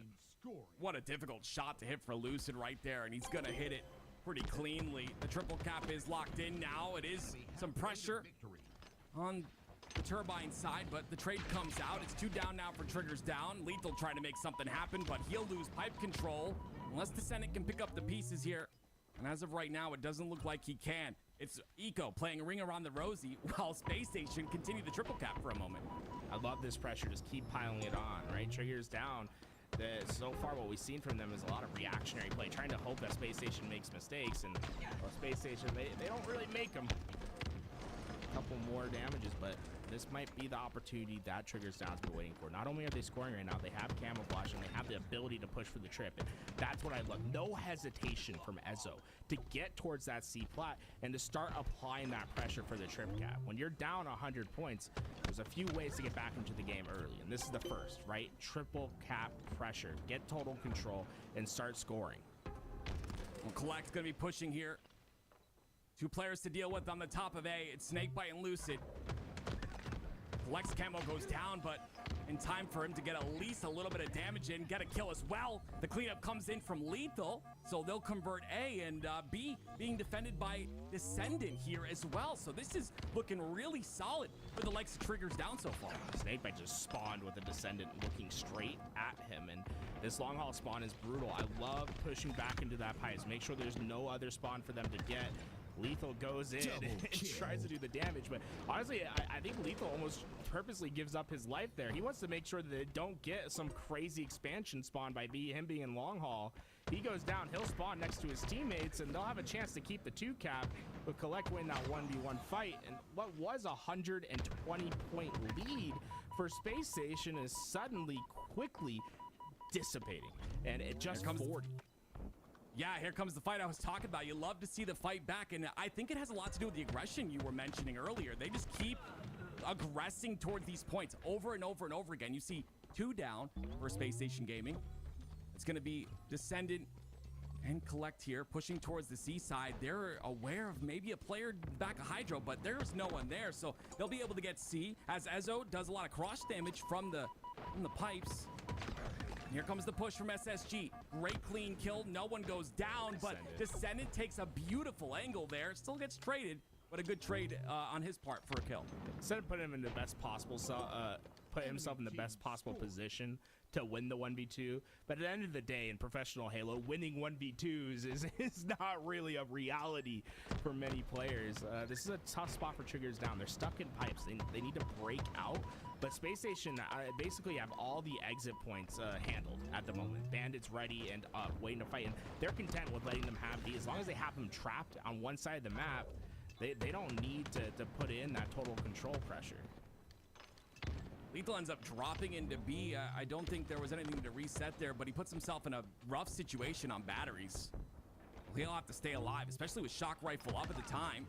He'll go down, and Shock Rifle now goes into the hands of Snakebite. You'll watch the cross. That's a bit of damage, I believe, on the shot right there, but now he's kind of stuck in a situation, uses grapple to get out. Beautiful play. With Ezo going down, Triggers Down has lost their expansion towards A. This crucial one-on-one for Snakebite will determine whether Triggers Down can get back into scoring soon, and see that's not happening anytime soon. B is hotly contested on both ends, but Triggers Down. They threw everything they had to get those 2 hills. They barely get that capture at B, but Space Station doesn't have any quick response, so this scoring could continue on for at least another 10-15 seconds. Yeah, it definitely seems a bit scrappy on the Triggers downside compared to the clean and decisive plays made by SSG. But it is a 2 cap still locked in here. They'll continue to score, but Pipes going to be defended by Stellar, and he'll end up making sure to maintain control of that. 2 go down for Triggers Down here, and now an opportunity for SSG to get that double cap and potentially a triple if they can get this kill onto C. Oh, what a catch from Collect. Lucid had no idea that Collect was waiting, baiting that camouflage, and that might just be enough to salvage this scoring opportunity for Triggers Down. They get this BC control, and here we go into the front lines. I love this by Collect. Very aggressive once again. We're seeing this time and time again. He's so aggressive on every single point. He ends up getting towards Ezo. They end up staying alive, both of them. Lethal does go down, but he's on the respawn, and now the push comes in from SSG.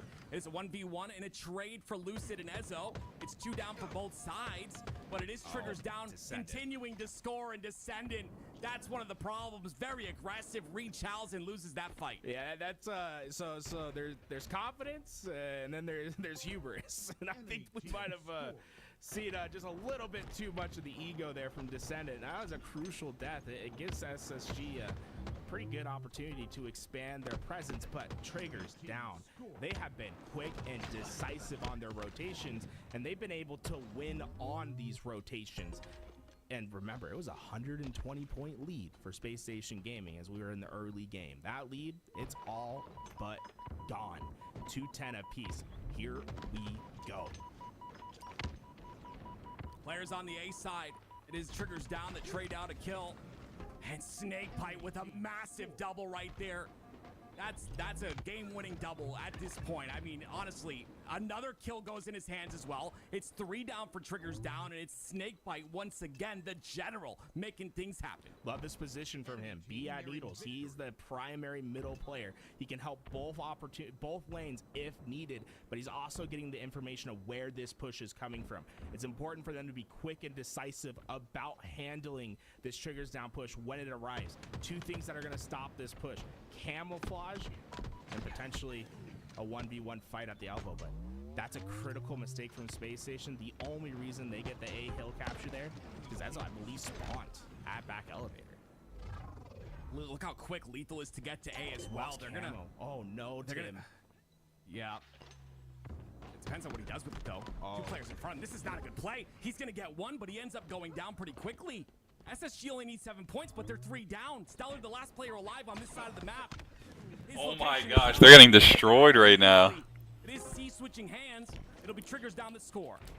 Peace doesn't make strong men. We're seeing a war between these 2 teams right now, and Collect's trying to hold off the 3. Into the breach they go. Space Station. This might be it, bro. This might be it, bro. Oh. That might. Oh my gosh. There was nowhere for them to get in, and although they brute force with numbers, Triggers down, they still have an opportunity to at least stall and rotate. Nah, wow. Oh my gosh. But they have to be quick. Wow. Step into B in just a second's time. Collect and Descendant trying Should to have been in B. Oh wow. GG. Finish the game instead. Collect and Descendant. The last-ditch effort towards B, but what a fight was. What a game 1 that was as well. My goodness, Triggers down. Aggression, constant aggression out of them in this game. Very scrappy gameplay, but it worked for a while. They shrunk that I thought when Stellar died gold stairs it was GG, bro. I'm not gonna lie. So I was like looking everywhere, and then got melted and died. I was like, oh boy. It was rough. And Collect was ready for it. He was winning those gunfights. But Space Station Gaming show their mettle, show their ice within that game. And when you look at the stats, this is a shocker that Space Station ends up on top. 3 of their 4 players go negative in the stat sheet. And their 1 player that went positive, it wasn't by a significant margin. They got outslayed, but were able to survive what was a difficult game, showing why that early game presence was so important to their success. That's a really good point, honestly. The end game presence.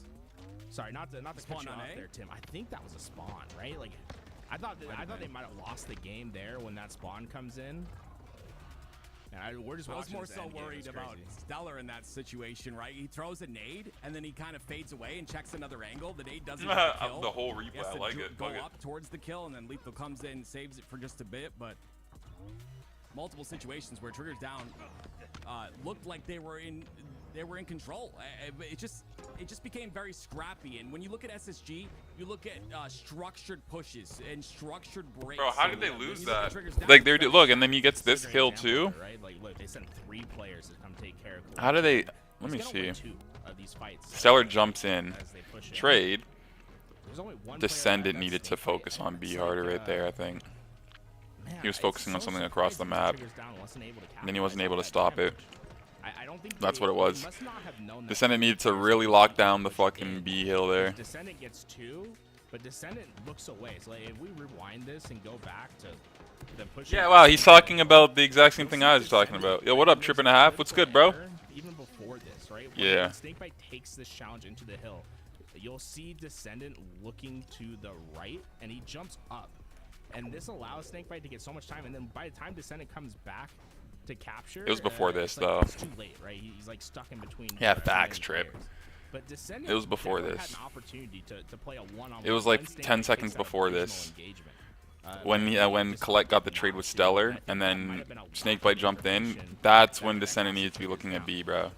It's a great job by SSG to take space there, too. You said the 3 pushed on the pipe side. Then they took space all the way through the long haul side and ended up getting C and just overwhelming the side of Triggers down. I love to see what I saw. I am definitely seeing more structure out of SSG.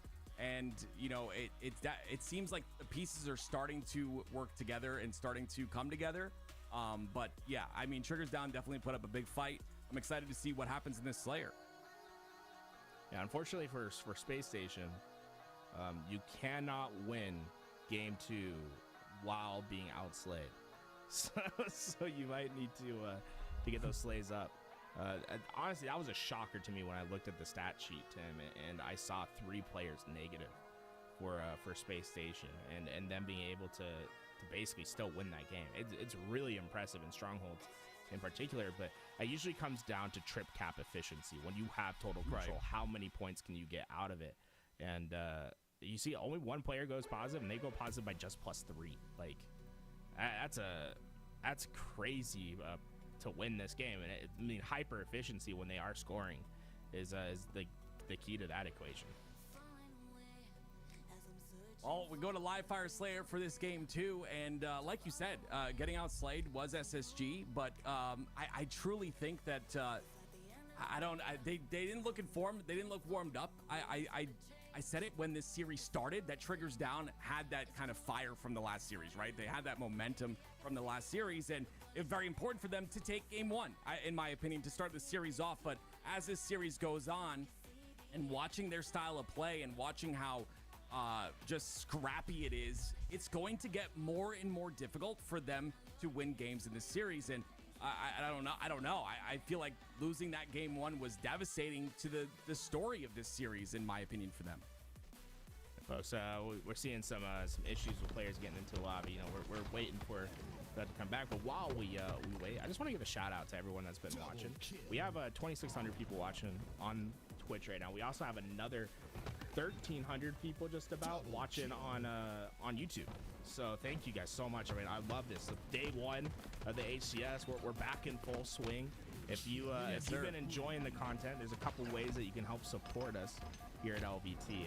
The primary ways that a lot of people do is subscribing to the channel on Twitch, and you might have a Prime. If you have the ability to gift, like, those go a long way, right? They help us week in, week out to understand like what our budget is, what we can do to go to lands. We also have memberships on YouTube. So if you've been watching on YouTube and you want to support over there, and you're primarily a YouTube watcher, there's that opportunity there. We're trying to find ways to provide just a little bit more value for you guys. Also, shout out to the Halo channel in the chat. They don't even get verified. Halo, what's up with that? I almost missed that.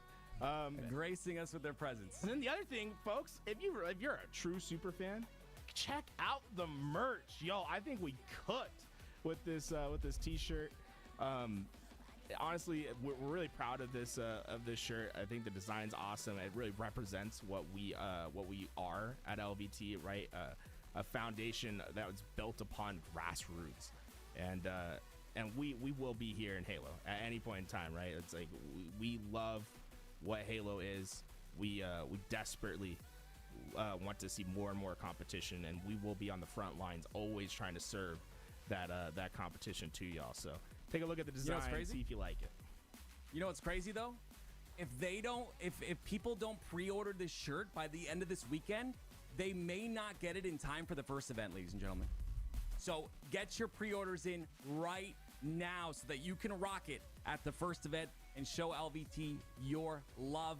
What a series we have here, Tools. I mean, listen, there's levels to all of this. We understand that, right? There's scrims, then there's online tournaments, and then there's LAN, right? Very different beasts, all of them, but this is a really good sign of things to come, especially for all these rosters and the potential you keep talking about with Triggers Down. I'm seeing it in real time right now. I just, like I said before, I really wish they would have won that first game. I feel like the series could go either way if they did, but now that they barely lost it, I think it's gonna be really difficult to come back from. I think now Space Station utilized that structured gameplay that I know they're going to be well known for this season, and I don't know. It's gonna be tough for Triggers Down to come back from this one. Dallas Snipes with the 10 gifted subs. Hey, thank you so much, Dallas. Hope you're enjoying the show. We always appreciate that support. I also saw some people subbing for like multiple months at a time, like No Paul Boy. Oh, trip and a half with the biddies. Yo, first biddies of the month. Hey, appreciate you, bro. Glad you're enjoying your Saturday and just vibing out. Well, I hope you're enjoying your Saturday. Let's go, homie. Rank number 1 right now for the month, brother. Thank you, man. What? Thank you for the support. Am I right? You're close. You're close. Love that, bro. Love that. Saturday, we're vibing, eating some good food, and we're watching some good series, man. What more can you ask for? We've been working with Let's go. LVT for a long time now. We started LVT. If y'all didn't know, we started all the way back in the Halo 5 days, when there was no competition. There was no HCS even. After 2018 and Halo 5, it was just like grassroots to the extreme. We started doing Halo streams, and then eventually HCS was like, hey, we'll do some online tournaments that are like for very small stakes, and we wanted to broadcast those. We continued to broadcast those. We eventually started Money Tuesday, and Louie's been like leading us and doing all this great work for the Halo community, and it's great to see the support that we have now. Thank you, Ruby Hacks, for the 1,000 bits. What is that's like it's like $10, right? $10. Wow, yo, thank you. Sir. That's so generous, Ruby. Thank you so much. Pug Mowgli, 21 months. Let's go, dude. Oh my goodness, we love the support, and you know, I'm not gonna get all sentimental on stream, but I got my casting star because of LVT. Like I found you know, my voice is very loud. I'm a very loud individual who likes to talk, and I love Halo. So those two kind of added up, and I said maybe I should give this casting thing a shot. And 3 years ago, I got an opportunity because of LVT. They said, hey, get on the show. My first show, ladies and gentlemen, I never want to watch that show again. It was the worst show of my life. Fine, dude. It was fun. It was terrible. It was Halo 5. It was the worst show ever. Wait, no, I never want to watch your it back. First one was Halo 3, Money Tuesday. No, I did stuff on my stream for Halo MCC, but my first official LVT one was Halo 5, and it was on Coliseum. And I'll never forget it. It was terrible. I was very nervous. But yeah, they gave me an opportunity. Am I running predictions for the next match? W's in the chat for LVT. If I did predictions, would you want it match by match or series by series? I feel like. In my life, if it wasn't for LVT. What do you think? So a shout out to them. Dallas Snipes with like who's gonna win this match or who's gonna win this series? You know. Laying down some love. $1 $22. I know, bro, because like, you know, it's like it's so back and forth. It might be a little bit more risky, a little bit, you know. I could do whatever, bro. You let me know. What do you feel like gambling on, bro? Who do you like? You want to win some easy points? Maybe you think you know who's gonna win the series, but that was a close game. It's been up to you on that one. Yo, bro. All right, so we'll do but game by game, bro. I think that'll make it more exciting. If you guys want to cast some votes, we'll do the next one. So this is gonna be. I'll just double check what the game's gonna be. I missed what the. Let's see if I could see, bro. Yeah, that's so you cheat the system here. I only played Halo 5 in the first 2 years, and then I stopped. I'm trying to see what the game types are going to be so I can have a nice prediction. Pretty sure they put it, but maybe not. Those tournaments were a blast. I thought they had it on screen within the last minute, but I guess not. They didn't have it on screen within the last minute. And I don't think I can check on Face It what the game types are going to be. Fake it till you make it. Nah, bro, you can on Twitch. I mean, I guess if I was on their YouTube stream, I could just rewind. But on Twitch, if you want to rewind, you can't, right? Because it's a live broadcast. The thing you can do is clip it, and it clips the last minute of the stream. So if you ever miss something in someone's stream or you want to hear what they said, just quickly click that clip button and replay that, and you can just see a little bit of what just happened. I've done that sometimes, especially when like I come into like a big streamer like Kai, Sinat, or like I just missed something and I'm like everyone's freaking out in the chat or something, and I'll just go right back to see what happened. But unfortunately, this was a little bit further back. I can't see, so it's right on the screen. Live Fire Slayer. All right. Make sure you subscribe prediction. To the channel. Tools here will not say it. But my goodness who gracious, will win Live Fire Slayer? And we're going to put SSG or we're going to put Triggers Down.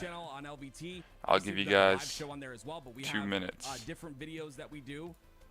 I'll give you guys 5 minutes. And, the first one starting with Start Tools. prediction. Tools also doing an Here we incredible go. job with the interview with Tashi Ruby, I'm going to put my yesterday, dishes in the so sink here. that's also something if you want to watch it and see the state of HCS. Tashi was gracious enough to come on LVT and just answer questions, which I think is he's so good at it, by the way. So good at answering questions. and the difficult questions you give him. But yeah, just make sure you guys go to the YouTube as well. We're waiting for this game to start. I believe Collect is having a hard time getting into the lobby. That's what I think is happening. So once he gets in the lobby, we'll get going. I think Lilo said he's probably banned. It's like probably banned. Always fun to see what they're saying over there. Yeah, when we get back, Livefire Slayer gonna be what's up next. I think the Sugars Down roster has a lot. I'm hoping they get a big fan base from this. You know, I always been seeing the conversation about using these old org names, Tim. And every time someone's on Triggers Down, I always see Best Man on Twitter or on Reddit. He's like, why are they using my team's name, bro? None of these guys were on Triggers Down. Like, it is sacrilege. It's like, no, it's honestly, it's Best Man's fault for playing on a team that is such a good team name. Like, Triggers Down is one of my favorite of those OG clan names, you know? Yeah, I like Triggers Down. I like Straight Ripping. It's just cool to see the old names, man. Like, we all, listen, chat, you might act young, but we're all old here.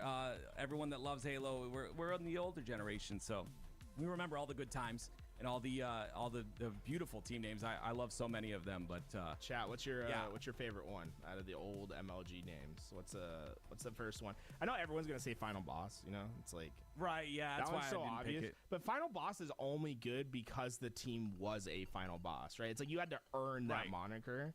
I think there's only been one other team in the history of Halo that could have successfully used that moniker, which would have been that Tox CLG Optic team from Halo 5. Actually, would have been sick when they lost the Optic brand if they would have went to Final Boss. Here we go. We got a little Optic preview, I believe, going on. This is Formal's POV as they're taking on Piggy's team in the on the other side of the bracket. So far, it looks like Optic's taking care of business, Tim. Yeah, we got to watch Optic 250 a team earlier. I believe it was Lies, and they just looked dominant. And I believe in terms of scrims, they were 7-0. And again, scrims is all we have to go off of. So excited to see how this tournament unfolds and how they perform in this tournament.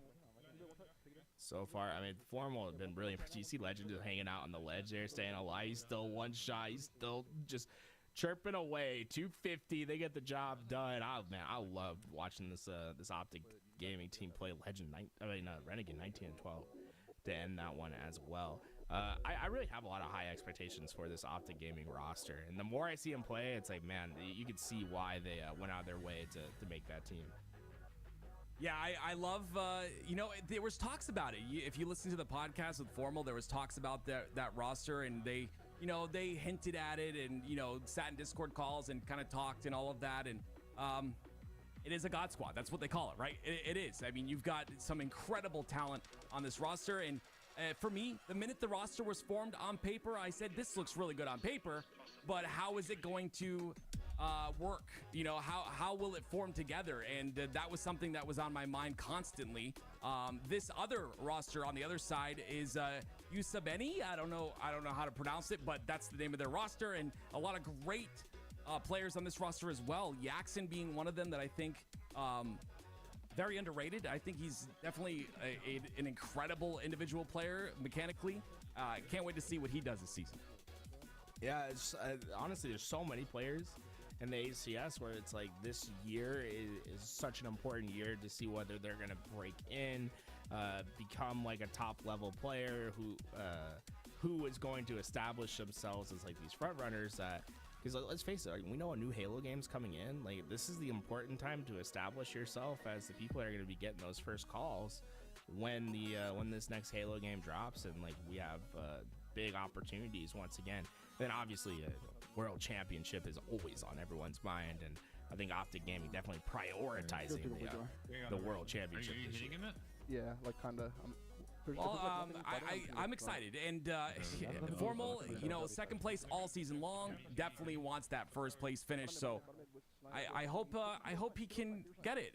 You know what I want to do though? I don't want to hear my voice or your voice anymore. I want us to listen to the comms. Let's listen in to Formal and Optic Gaming. Wherever you are. Yeah, 2-nade, fuck, dude, 2-nade. True it. Sweet, quick on this. Watch on this. Go and kill her. A little bigger. Jail. Two rat then. Morley's there too. Morley's and rat. Rat, both rat. Match Joe. In A. Back A, me. Small. Dude, back A. I'm in big. Joe, one shot, something. Just got melted from green. He's still in A. Last two are green. One's going pillars, one's white wall. Green. Nice shot. I'm in, let's go. Yeah, I'm already nice. Gonna push this. Yo, pillar weak, Morley. Bottom center, one shot, Morley. Good. Nice. That's me. Nice piggy him once. And dice also weak. Lucha. Over one. Let's get one. Shot nice. Done. One's green. Nice, maybe grab for that, bro? Yeah. Nice. I'm here, speed. Green. You're here. Much green. Two green, which one? Two green, which? Top tower, let's go. You're dead. Screens, baby. Looking at Obi. One, guys. It's fun in there. Yeah. I think he's hanging there. I'm hitting rat. Keep just on that. I'm nading Sneaky. One shot, more to Nice, I'm nading Sneaky. Sneaky. One shot. Yeah, cement pillars.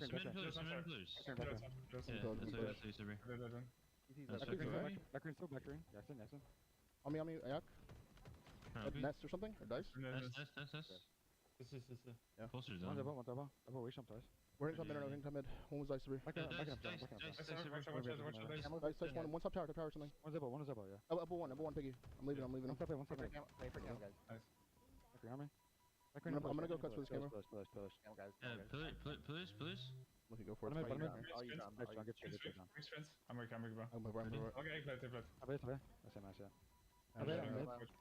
him. I'm gonna walk to mid with him. Two back A. Just leaving that guy. I'm gonna watch you make a push. Look. Hold on. Okay, two guys on this. Pinch it. Yeah, back A on the pillar. On the pillar, back.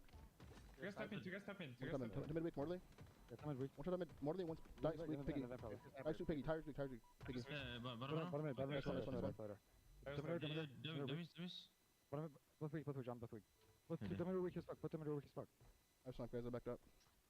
One shot, Demeter. Hey, One shot tired, Jack. Yeah, I got him. Yo, one shot dummies. In that dummy corner, you know what I'm saying? In the dummy corner. One two table. One shot, three star. Tires and Eva. Shut up. Yeah, one nest right on us. Table. That's shouting me, Piggy. He's dice. Yeah, dice, training. One tower also, Morley. Ready, I'm pushing this. Two tower. One's down. Dice. One shot dice. One shot dice. Are we gonna see him? One tower also, yeah. One kill, I think. Camera green. Let's play green after. Camera green. Yeah, should be green. Come back green. No back green. Nice, Matt. Back green, so. There's like 2, I think. There's 2, I think. One's down. One shot, man. Back green, one. Back green, Morley weak, man. Couldn't push him too. Looking at. One dummies are Nay, yeah, couldn't push. Take two, bounce two. He's here. One shot on the two. Another one's in there, behind us. A one shot. I'm on the names also. One bigger, weak, Piggy. Push. Piggy was weak, Piggy. He's rat, jail. And he's spawned over, I think. I think he's spawned over. Yeah, could be cut on you, John. Could be cut on you. Screens on me. I'm on west. Screen still. Small thing, be green. And ain't more than small door, I think. Keto one. Small. A-pot weak also with Lucci. One shot. One shot A-pot jumping screens. Or two left, one. Close Yeah, up. he might come in. He chowed me. One's rat, another one's Keter. Both. Yeah, both. Nice. Yeah, one shot, wickeder. He's reflexing top screens. BRB chat. One's on the pistol. One shot screens. Yeah, one shot screens. A-pot with quantum, Piggy. Gets pushing the middle. Chop on him. A-pot also, guys. Bottom is Piggy. Cuts, yeah. Demeter, PT. Yeah, they're all there. Okay, one kill. On over. Cuts also. Guys on me. Watch it. Nice. No one tire me. Tire Piggy one. One shot tire. Yeah, A-pot sky. It's not cuts, man. Obi's not cuts. One shot Keter. Bottom mid. Going pillar, I think. And one's in A behind me. Pillar, weak. And they're going green day. Watch your rat. I backed up, okay, man. Yeah, rat. One's Two rat. I'm green then. One tower. Okay, A plat, okay, A plat. Walking around, I'm walking around. Listen, You're I'm gonna walk it, I'm gonna walk it, Watch out him in. Watch out the rat panel. Watch out rat. Nay, weak, I'm nay, gonna weak. Watch out rat. Watch out rat. One shot dead. No, wait, Two rats, Lucci, one shot. right Hey, now. Dom. Right now. A plat, and I think one Skeeter. I think one Skeeter. You guys Two rats, you guys yeah. jail. You guys jail. He's full. You guys one shot. One shot jail and one's A plat weak. Going screen. Screen after that, Ben. He's full. Wait, cuts. Heads in. Nice, good. Good job fucking milking top tower down.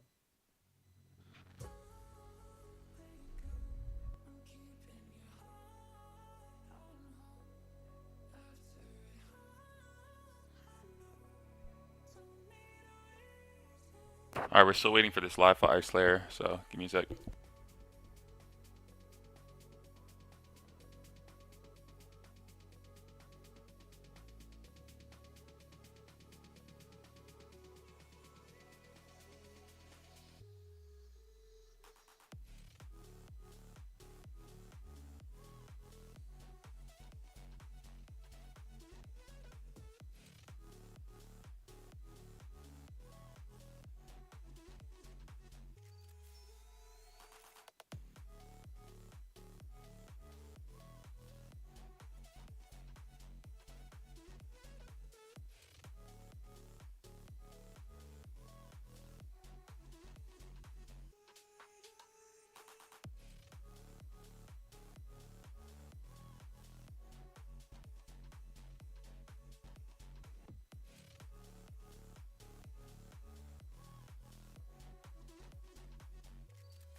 You right side. Okay. We can Nice, snipe. snipe me Morley. Going top tower, Morley. Above you through snipe. And they're bottom, left side, bottom. They're ring Okay. 2, they're top tower, and orange. Ring two, one shot. Yeah, so. Any ring 1. He's Archie's sniping. Archie's Yeah, sniping. yeah. Red Archie. Is Red Archie sniping? Still not moving. It's not moving, no moving. Morley's clear. Top tower also. Morley's 1. Morley's 1. What the fuck? One shot their bottom, absolute close right. One third right bottom 1. Morley's sniping. Oh, okay. He's one's going far left. He's gonna hit her head. He's going arches. The low. I'm looking arches. Far right. Left arch. Left arch. They want sniping. Upper tower. Arch elbow weak. Jack. Watch out. One shot me? Dude, he no-scoped me.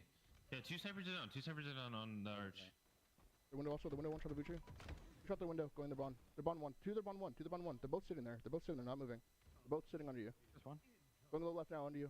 Low left, 2 of them. Low, sniper. Another one. Nice shot. Arch one. Yeah. Or spy or something. Playing for that guy. RBR. Yak. One shot Yak on me. Right there. Yeah, dead. Nice. Close barrel, yeah. Right there. Yeah, one more at base. Or back flag. On the bomb. Front base, one shot. One shot at window. Front Looking base. at base. Yeah, one's top out, legend. Front base. One shot Archies. One shot behind. Top. One. No one's there. I'm gonna power run. Piggy's one. They're tired. One shot My snipe also weak, Morley. Two shot the snipe spawn, Morley. One shot on me. GG. One the flag. Bottom hut, and one's the flag. One's their elbow. Yeah, they're hot. Up tower one, Morley. One was their snipe. Up tower, one shot still. One shot, One shot approach. Ring 2, one shot. Dead. They're back flag Piggy. Last few on me. Luci's one. To the back flag. Luci's one on me. I'm fine. Okay, pushing you. I'm watching over you. One more back flag, Piggy. One shot base now, Spouse. Yeah, that's one. Still one shot basement. That's one. Top tower. Shot this one. Top tower, so I'm gonna play for this one guy. I'm just gonna throw. Top tower, Mark. Yeah. He's weak. That's one spells. He's staying Top top tower, Morley. Nice. They're ring 3. And there's spy also. He's fair. You grab it? Hey, we should fight the Sparrow guys maybe? Or? Basement, I think. Basement, Piggy, weak. Two shots basement, Piggy. One shot flag, guys. Alright. Weak. Nice fucking Top shot. tower, one, Morley, absolute. Top tower, absolute, Morley. Nice shot, bro. You still top tower. Look on the spiral. On me, low. And top spiral also. Top spiral also.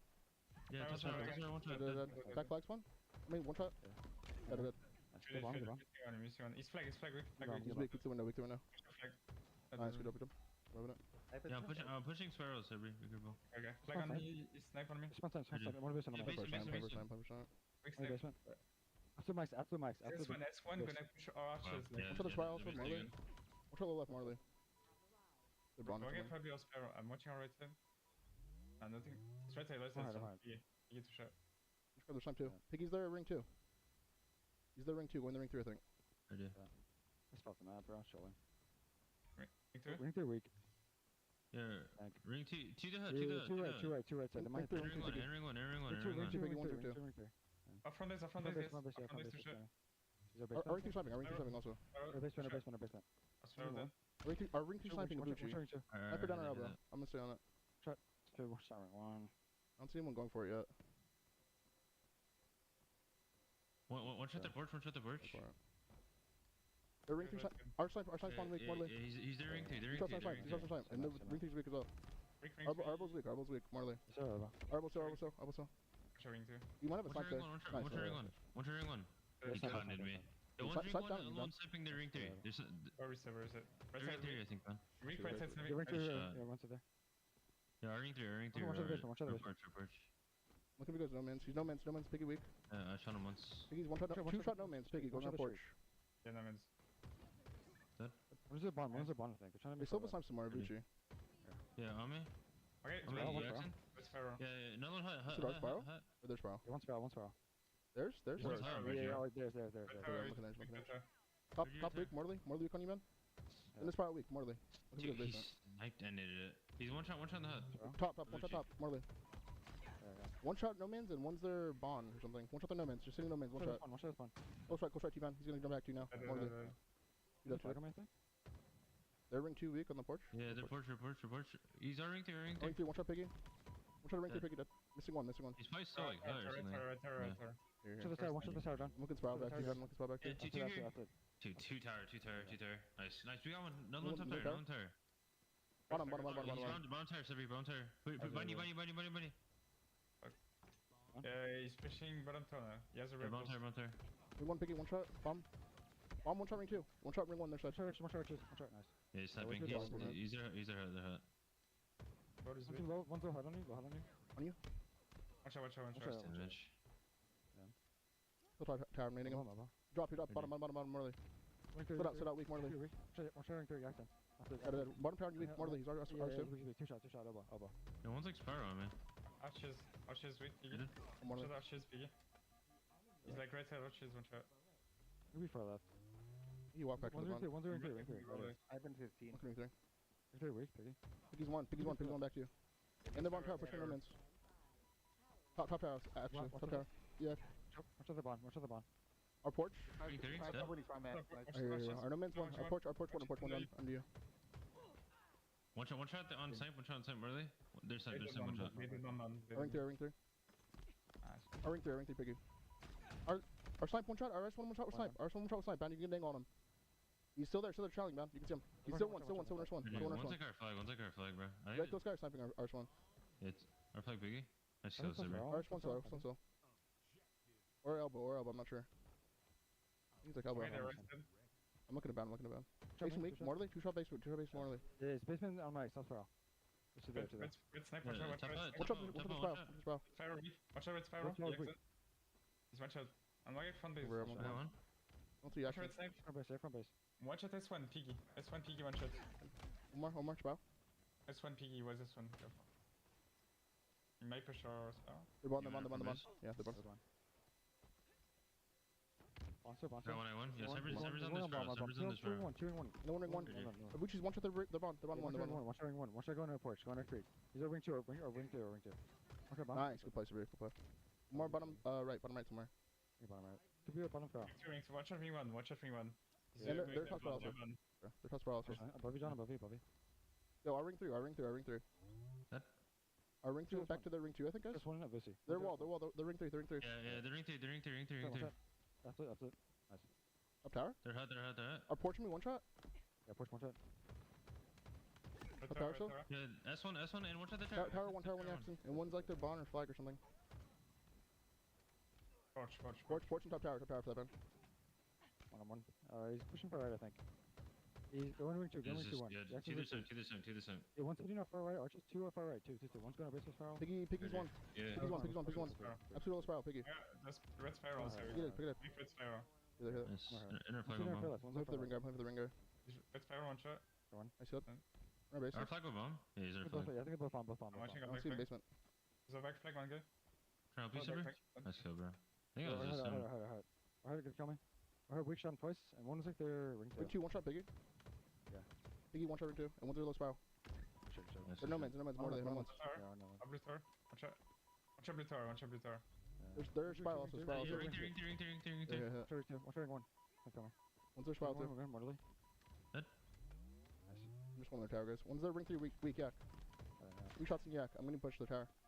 Pretty, yeah, I'm trying to finish. Archers weak and top it. Top it on Archers. Archers. Oh, one shot, Morley. One shot on tower, Morley. Save. Bottom tower. Bottom tower and like One spiral. shot on tower, nice. Good. Okay, spiral. Yeah, this spiral. Yeah, he's on the beer, Silver. It's sniping 10 guys. Go from base.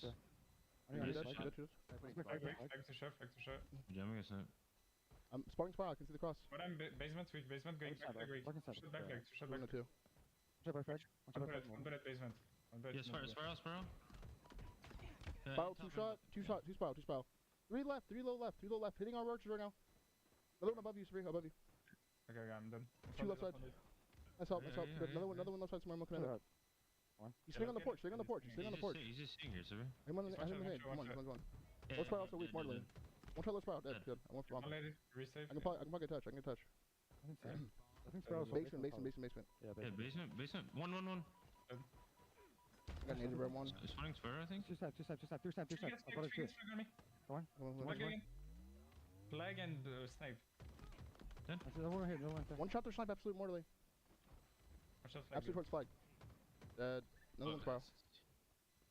Yeah, spiral. And there's 2 bullets sniped down on No one's Max. at 3. One's at 3. Ring 3, they're here. Ring 2. He's ring 3 up now. Nice, Yeah, low right archers weak. Piggy, they're on 2 shots. Twice.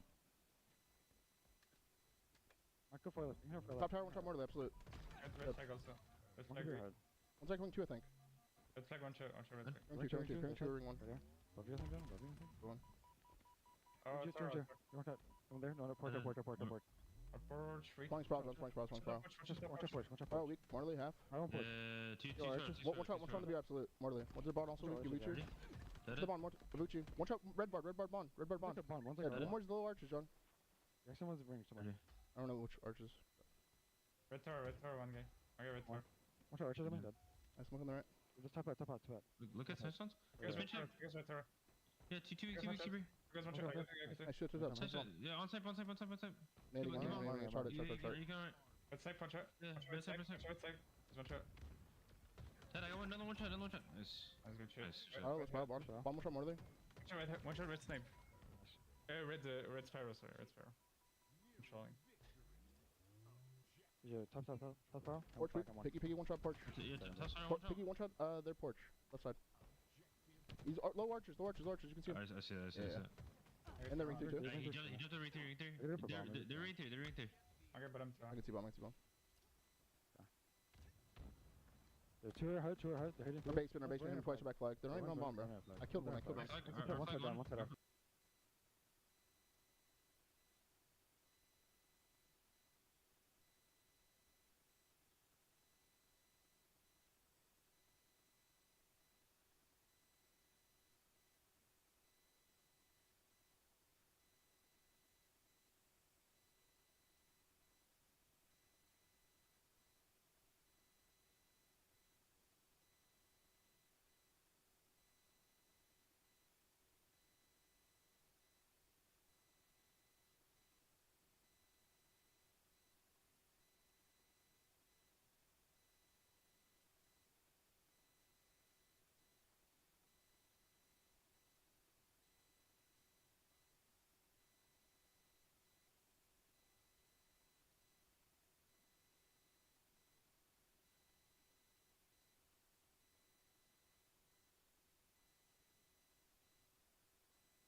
power weapon in his hands. I've seen him with this multiple times. It is 3 down for Triggers down as well. And with the knowledge of that player on the mud side, Stellar understands the spawns come out onto the elbow. And again, QT's back. Beautiful positioning here. Ends up taking out 1. It'll be 2 down for Triggers down. And with this, Stellar can really dictate where this attack from Space Station is going to come. He can lock down a lane by himself and let his teammates overrun the other. And so, wow, got behind him. Stellar had no idea. That flank came through cuts. That's going to change everything. Lethal's able to get the sniper. Triggers down. Although they look to be in such a desperate spot, stuck inside of A. They get a well-timed flank. They move the sniper into Lethal's hands. They get a couple kills, and now just a 1-kill deficit. Some great movement on the map. It's a double kill from Collect as well with 1 nade. That's the cluster luck for him. Tied up at 10 now.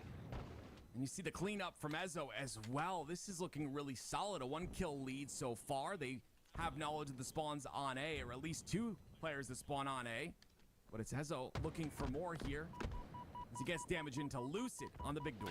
Oh, let's go. We finally got the prediction series playing. Love that, bro. Lucid trying to finish that kill. Collect will be able to do so. And so far, this tight game continues to be the back and forth. But key parts of the equation will come into play in these next few seconds. Camouflage will be up for grabs in 10. I think whoever is able to grab this one can find themselves at a big advantage as Triggers down is able to find the 3 dead. Collect able to pressure as well with his QT, and he'll move forward, but you see 2 members of SSG already prepared for this camo. QT still into effect for Collect here. Lethal's gonna end up going down. I believe maybe it was Triggers down that get away with the camo. It is. It's Collect with that camo. That pressure, the QT, the confidence you have when you can get out of dodge allows him to get camo and stay alive as well. I remember it was a 1-kill lead for Space Station when we were about 15 seconds away from camouflage popping. Not only do they get away with camouflage and still have some of it to use, but they've also built themselves a 5-kill lead. Triggers down can now has a big opportunity to try to put this game out of reach, but execution is going to be the main story here. And so far, Collect unfortunately cannot land those shots, and it's a 3-kill swing for Space Station despite having no camouflage, despite having no sniper. He sits back, being waits. Snakepipe peeks his head. The double team comes out, and Snakepipe will get the kill. I believe it was Triggers down that throw that sniper off the map, so I don't believe that'll be a factor any longer. And it is Space Station that take the lead once again, 23-21 now, as 2 players isolated on the A side. Looks like Space Station looking to act on it. They will. What you should judge teams by is not how they play when things are going right, but rather how they play in the absence of advantage. When they don't have the camouflage, when they don't have the sniper rifle, when they're fighting an uphill fight. Down 5 kills with no advantage on the map, Space Station Gaming not only take down the camouflage and the sniper rifle, they retake a 5-kill deficit to regain a lead. And that's what makes this team so tough to play against in the HCS, right? Anytime you think you have the advantage, that the game is starting to go the other direction, they bring it right back, and this is gonna be a dogfight for Triggers down to try to finish. Lethal on the top of sandbags trying to play off of Ezo, who was on that cut side, and unfortunately it turns into Ezo falling as well as Lethal falling. So the lead goes to 2 now for SSG, and they continue to pressure these isolated players on the B side. Collect finds a way to get out. Descendant, though, capitalizes on his damage, and Lucid gets a double kill in the feed. So once again, the isolated players are killed, and SSG continue to aggress. Space Station is doing a great job of pushing players in to finish kills, right? They're not leaving the 1-shots behind and letting them generate those shields once again.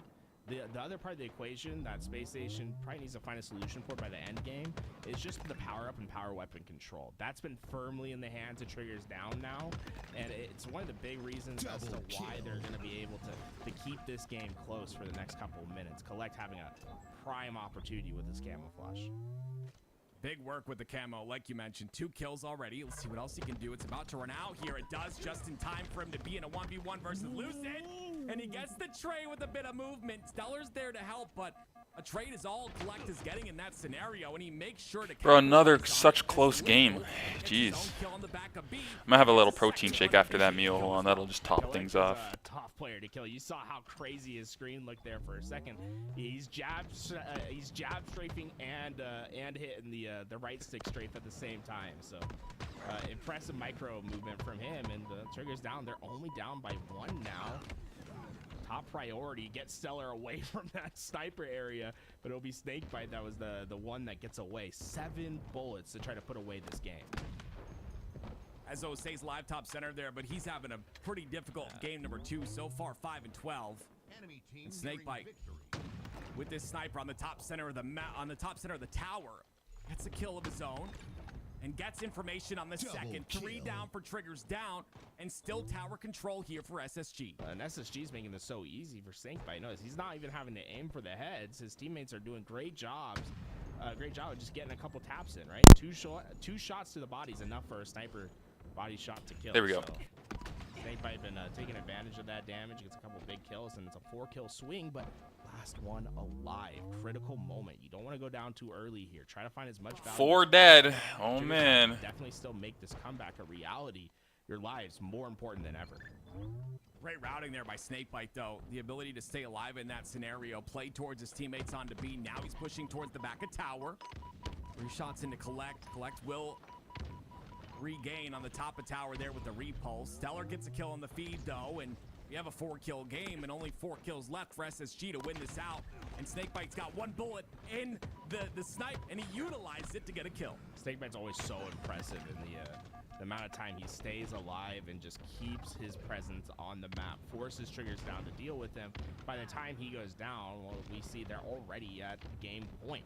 Just 1 kill to go, and with Camouflage should make this just as easy as a back smack. Well, it should have been easy. almost nerve-wracking there for a second. Regardless of that, though, SSG close it out, and that last kill with Camo will solidify things with a 2-0 lead now for SSG. And, you know, if you're just joining us, we are going into game number 3. You can see how close of a game both of these games have been. Now we go into Fortress Assault, which is you know, one of the new map game type combinations. What do you think of this map game type combination so far, Tools? You know, so far I thought that the reaction from the public has been pretty mixed about it. I think a lot of negative feelings, but the more I see it in pro gameplay, the more I'm enjoying it from the spectator's point of view. I mean, we've seen multiple matches now. We saw this in the formal stream before. It feels as if it's playing just fine. For the most part, it's obviously there's gonna be a lot of slay dependency on getting these detonations. There's a lot of work that needs to go into getting these detonations, but it's not impossible, which I think a lot of players thought was going to be the case in this pro level play. It was that when you have 2 evenly matched teams, that you're just not going to see bomb plants. So far, I think we haven't seen that, and I'm pretty happy with what we've seen this first day. Yeah, the pace of play has definitely made this an interesting game type and map with these top teams playing on it. What if you very different? What if you only spawned 1 grenade on Fortress? You know, that's the one thing I think that's my one hot tip for someone. I think grenades might be a good nerf for this. Well, a couple of changes could they make things different, but like we saw in the Tashi interview yesterday, they will take some time before they make those changes. Let it cook for just a bit. Let it simmer. Let's simmer into game 3. It's SSG. Triggers down. SSG up by 2. And I'll be back with that in just a moment as we go to a reset. Let's go. I'm excited for this Fortress Assault game type as well. Like you had said, mixed feelings in the community. Personally, I was mixed. I really didn't enjoy playing it too much. That could be because I'm bad, but at the same time, I really enjoy watching it. I'm having a great time watching these top teams play on it. I feel like it's going to develop over time, and excited to see if, you know, as we kind of tweak the settings and tweak the sandbox as well, excited to see where it goes. Yeah, I think there's a lot of potential. And while we wait for this match to start, chat, I wanted to do a fun little mini game with you guys, just for a second. Tim, you brought up the interview I did with the commissioner. What's his name again? His name is Tashi. Okay, chat, where do you think Tim is from? Where does Tim live? Wait, what? The first time you said his name, your accent came through so heavy. I was wondering if anyone caught it. Wait, really? Does it? You're Was it heavy? Tashi. I was like, what? Tashi? Yeah, How did I say? Now I gotta go see how I said it. I'm not, did I bring the Rhode Island accent out? The Rhode Island accent was crazy there. I thought I was watching Family Guy for a second. Every time Tools asks me where I'm from, he says Quahog, by the way, ladies and gentlemen. He thinks I'm from Quahog, Rhode Island, which is not a place, by the way. Nah, he lives in the place where the mayor was just a mobster for like 20 years. Okay, Crime Town, USA, bro. Providence, shout out. Oh, man. We finally have gotten this series underway. And again, another close game here from Triggers Down. And you constantly talk about what this team and how solid they are. Is this a factor of them just being a well-rounded roster, or SSG needing a bit more work like Snakebite had said? I think it's just time in, right? As they get more comfortable with each other, they will get better. The one thing to note, right, is Lucid is a player that teamed with Trippy for, man, we're talking 5-6 years without, playing without him. Snakebite, it was even a longer situation with Royal 2. We're talking about a decade of not having playing with the same teammate. I think it takes time to adjust to not having those sort of safety valves of understanding, like, there is true chemistry that's built when you play with a teammate for longer than a couple years, right? There's going to be an adjustment period to getting yourself situated. Yeah, I personally think by LAN, we will see a very different SSG. The work ethic on this roster and every member of this roster is way up there with the rest of them. So excited to see how this road goes on and how these opens pan out and the improvements of all of these rosters that are competing here. We're finally ready to get into game, ladies and gentlemen. Neutral bomb on Fortress. And my goodness gracious, this could be a very quick game type, or it could last a bit and have, that stale type gameplay if both teams slay out and they're not able to really get control. You have to slay out multiple times in order to get that bomb planted. Yeah, it's there's so many schools of thought about how this gameplay should work, right? And the fun thing about neutral bombs on Fortress is that we just don't have a lot of experience or repetitions on it, so there's still a lot that we don't know and a meta that could develop. But right now there's been two main schools of thoughts, right? You try to spawn them towards this area that Collect is at and try to bomb the bomb from there, or you try to spawn them under the base. Those are the two main options that I think we're going to see today. Well, Lutz is trying to spawn all of them again as he hits that beautiful headshot. Almost hits the second one as well. But he's got the tower, he's got the snipe as well, and he's going towards this ring side, right? The wing, such an important spot to be. Looking for those overextended players, and no one really making a move just yet, but they do now have the information of Lucid. He's looking to get a pick, but somehow Triggers Down, make it through and take him out. So far, there has been no effort on either side to even get close to this bomb. And try to move it. Instead, it's a little bit of an advanced game of Slayer on the perimeters, but here we go. First touch and dual sniper for Collect. He's got plenty of ammo. Love to see that repulse action. That's one thing that you will see a lot in professional play, is using that repulse to advance the bomb, since it's so heavy and hard to juggle.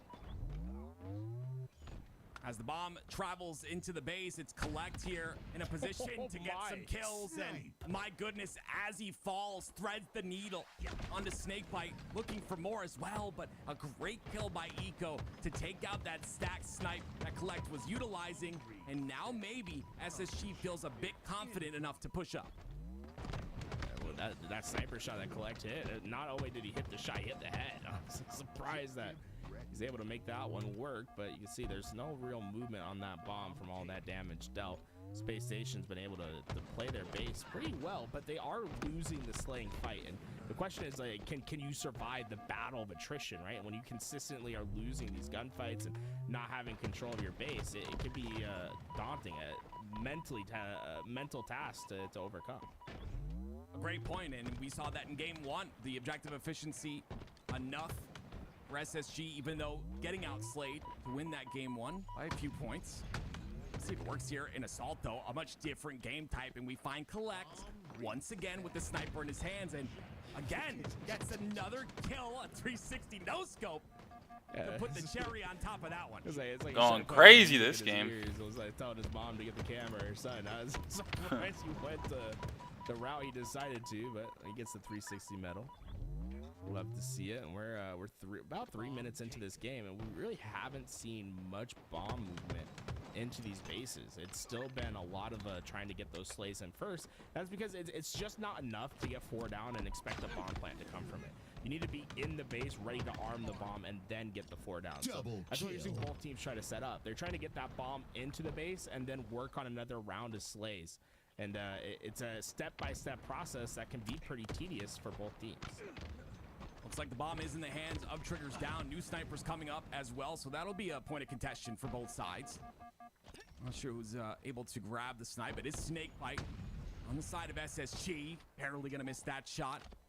That's interesting, Tim, is they moved that bomb over to the elbow to potentially play the bomb, and then they didn't play it right away though. They kept it there and waited to see if they'd get the slays, and once they did, they started to move it up. He's moved up into the base of SSG. Descending, gonna hit a nice shot, make that 2. Double as he takes out Eco. Still controlling the tower side of the map, but can't find any more victims. Finally, he finds Lucid. But you see, he kills Lucid, and both players that he killed previous spawn already. He's got to slay him again. They're all overextended. Look, every player from SSG is getting forward on that map. They want to control the half line. Remember, it's a lot easier to shoot back into your base than it is to have to fight from your base. Space Station doing a great job keeping that presence in mind. And looks like they will decide to touch that bomb. I was surprised. I was thinking maybe they would just let it time out by itself, but they want to get on the move, and they've already got that bomb into a decent position. Ezzo deep behind enemy lines. He's being a nuisance right now, a thorn on the side, and he's going to go top tower and continue to dish out damage. It's stalling this bomb movement that you just talked about, and they're not really able to go anywhere with it, but they wait patiently, and they take out 2. It's 2 players down now for Triggers Down. An opportunity for SSG to take space on the map. You see Bomb already in the base. Lethal able to work into a double kill, but Stellar easy cleanups for him. Lucid's already positioned close enough to the base that they can find this early pick. They'll have a chance at a detonation. You saw the angle there trying to throw that nade at the bomb, and he gets caught out because of it. Lucid will get taken out, and that'll be 2 down for SSG. Bomb still ends up in base, but no real opportunity. Descendant goes directly to take space on the tower side. You see multiple players from the side of Triggers Down still not activating on the map, not pushing up as fast as Descendant did, and he goes picking them apart one by one. This could be another kill, and it is. 2 down for Triggers Down. Ego treating that corner like his own personal home, knew exactly how to move and close that space down, got his maximum value, but still haven't seen this bomb truly have a good opportunity to a detonation. We've seen multiple times where Space Station's been able to get into the base and have a chance if they get that next round of slays. But remember, we're talking about professional play. These teams can absolutely get a 4 down. Chaining 2 4 downs back to back is a much tougher task. Yeah, you lose so many numbers and so many resources on that first 4 down. Got to get those clean kills. See 3 down right now. Space Station have all of their resources. They understand where the spawns are. They are on the armory side. You can see that. He goes waiting for it. No one really peeking their head though. And I believe he gets 2 body shots right there. I'm not sure. At the same time. I was like, whoa. Oh, this is good. Is that enough damage? They activate. Look at all of the players from Triggers Down. They're all down low when they die. So the top side is controlled. Space Station will get onto that bomb just about halfway. Sniper trained. Jiggling around. There it is. It took just a bit of time, but Space Station has armed a bomb, and they lead the game 1-0 now. And the series 2-0 as well. So Triggers Down need to do something. There's 5 minutes and 26 seconds left, Tools. A lot of time to work with, and Collect has the snipe. Remember, it took 6 minutes and 30 seconds for that first bomb arm. There's only 5 minutes and 15 left in this game. So definitely a tall task ahead of Triggers Down with how we've seen this pace of play work out. Killing It's going to be up to Collect here to get more of these kills. He's already gotten 2. Where of the player on the top of tower? Does he know he dropped, though? I don't think he had the timing to see that. Eco makes it through towards the ring side, and Collect's attention is drawn to that. But it's 2 down for SSG. An opportunity for Collect to push forward. Takes out Stellar. Lucid off a spawn. Takes him out quickly.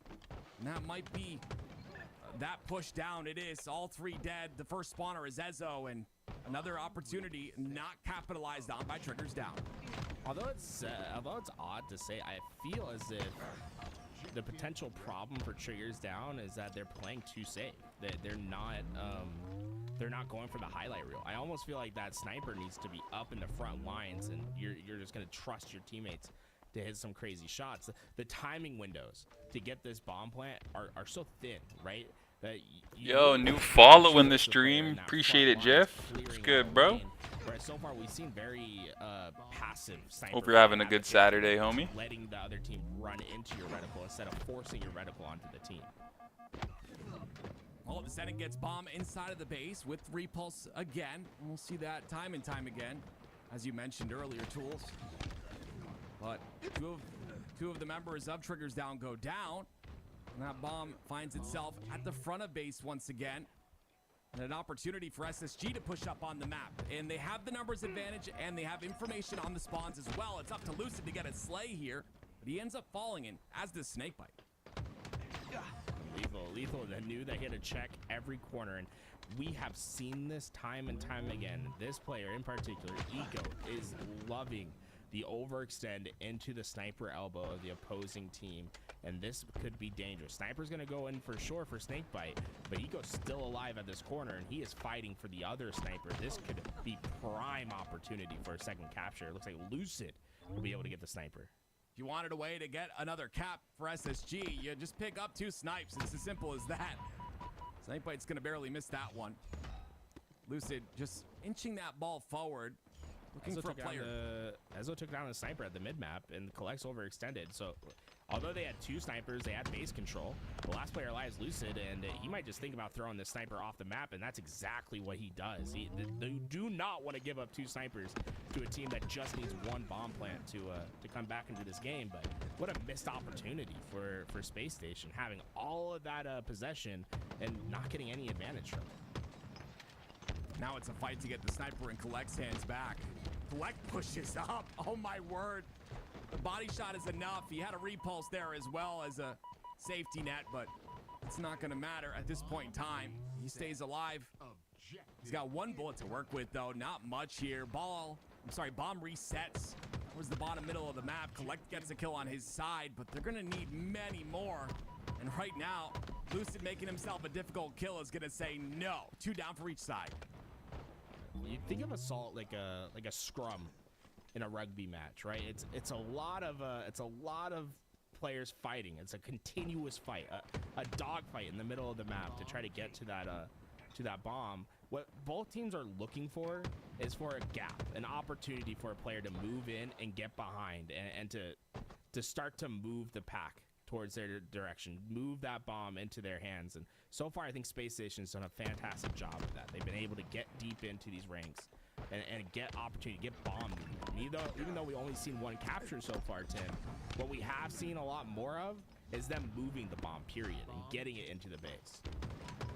Well, finally, Collect finds some movement on the bomb. He gets taken out, though. It's 3 down for each side. A 1v1 Eco versus Descendant. You know Descendant's not going to back down from that one. He even gets a shot on a Lucid, but a minute left as we cross that minute mark. Or Triggers Down to tie this up and get a bomb planted in. It's going to be a very tough task.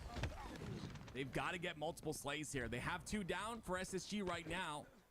But Lucid staying alive and Stellar getting a trade in the feed, it's just going to be tougher and tougher as this timer goes down. Descendant's the most important player right now. He's the only one that's primed to potentially get that point. With him going down, now Lucid can start working back up the map and start to pick apart the leftovers from Triggers Down. 23 seconds is just not enough time. This one's essentially over, and well, so far, I think we saw what I think many people expected to see from Bomb.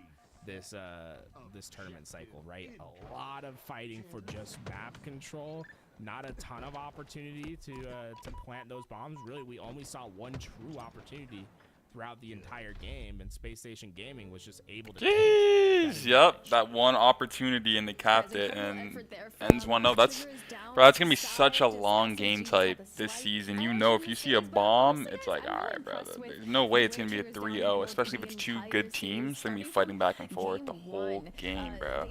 A strong start. Space Station Gaming had a really strong start, but that 140-point lead got quickly dissipated by Triggers Down, and it was a super close fight at the very, very end, guys. Yeah, honestly, like I said, I truly think if Triggers Down were to win that series and there was no reset, it could be a very different series, maybe. Space Station, though, once again come through with that structured gameplay. And even though slays were pretty even across the board, if you do them, I'm not doing the math, but if I was to do the math, they look pretty even.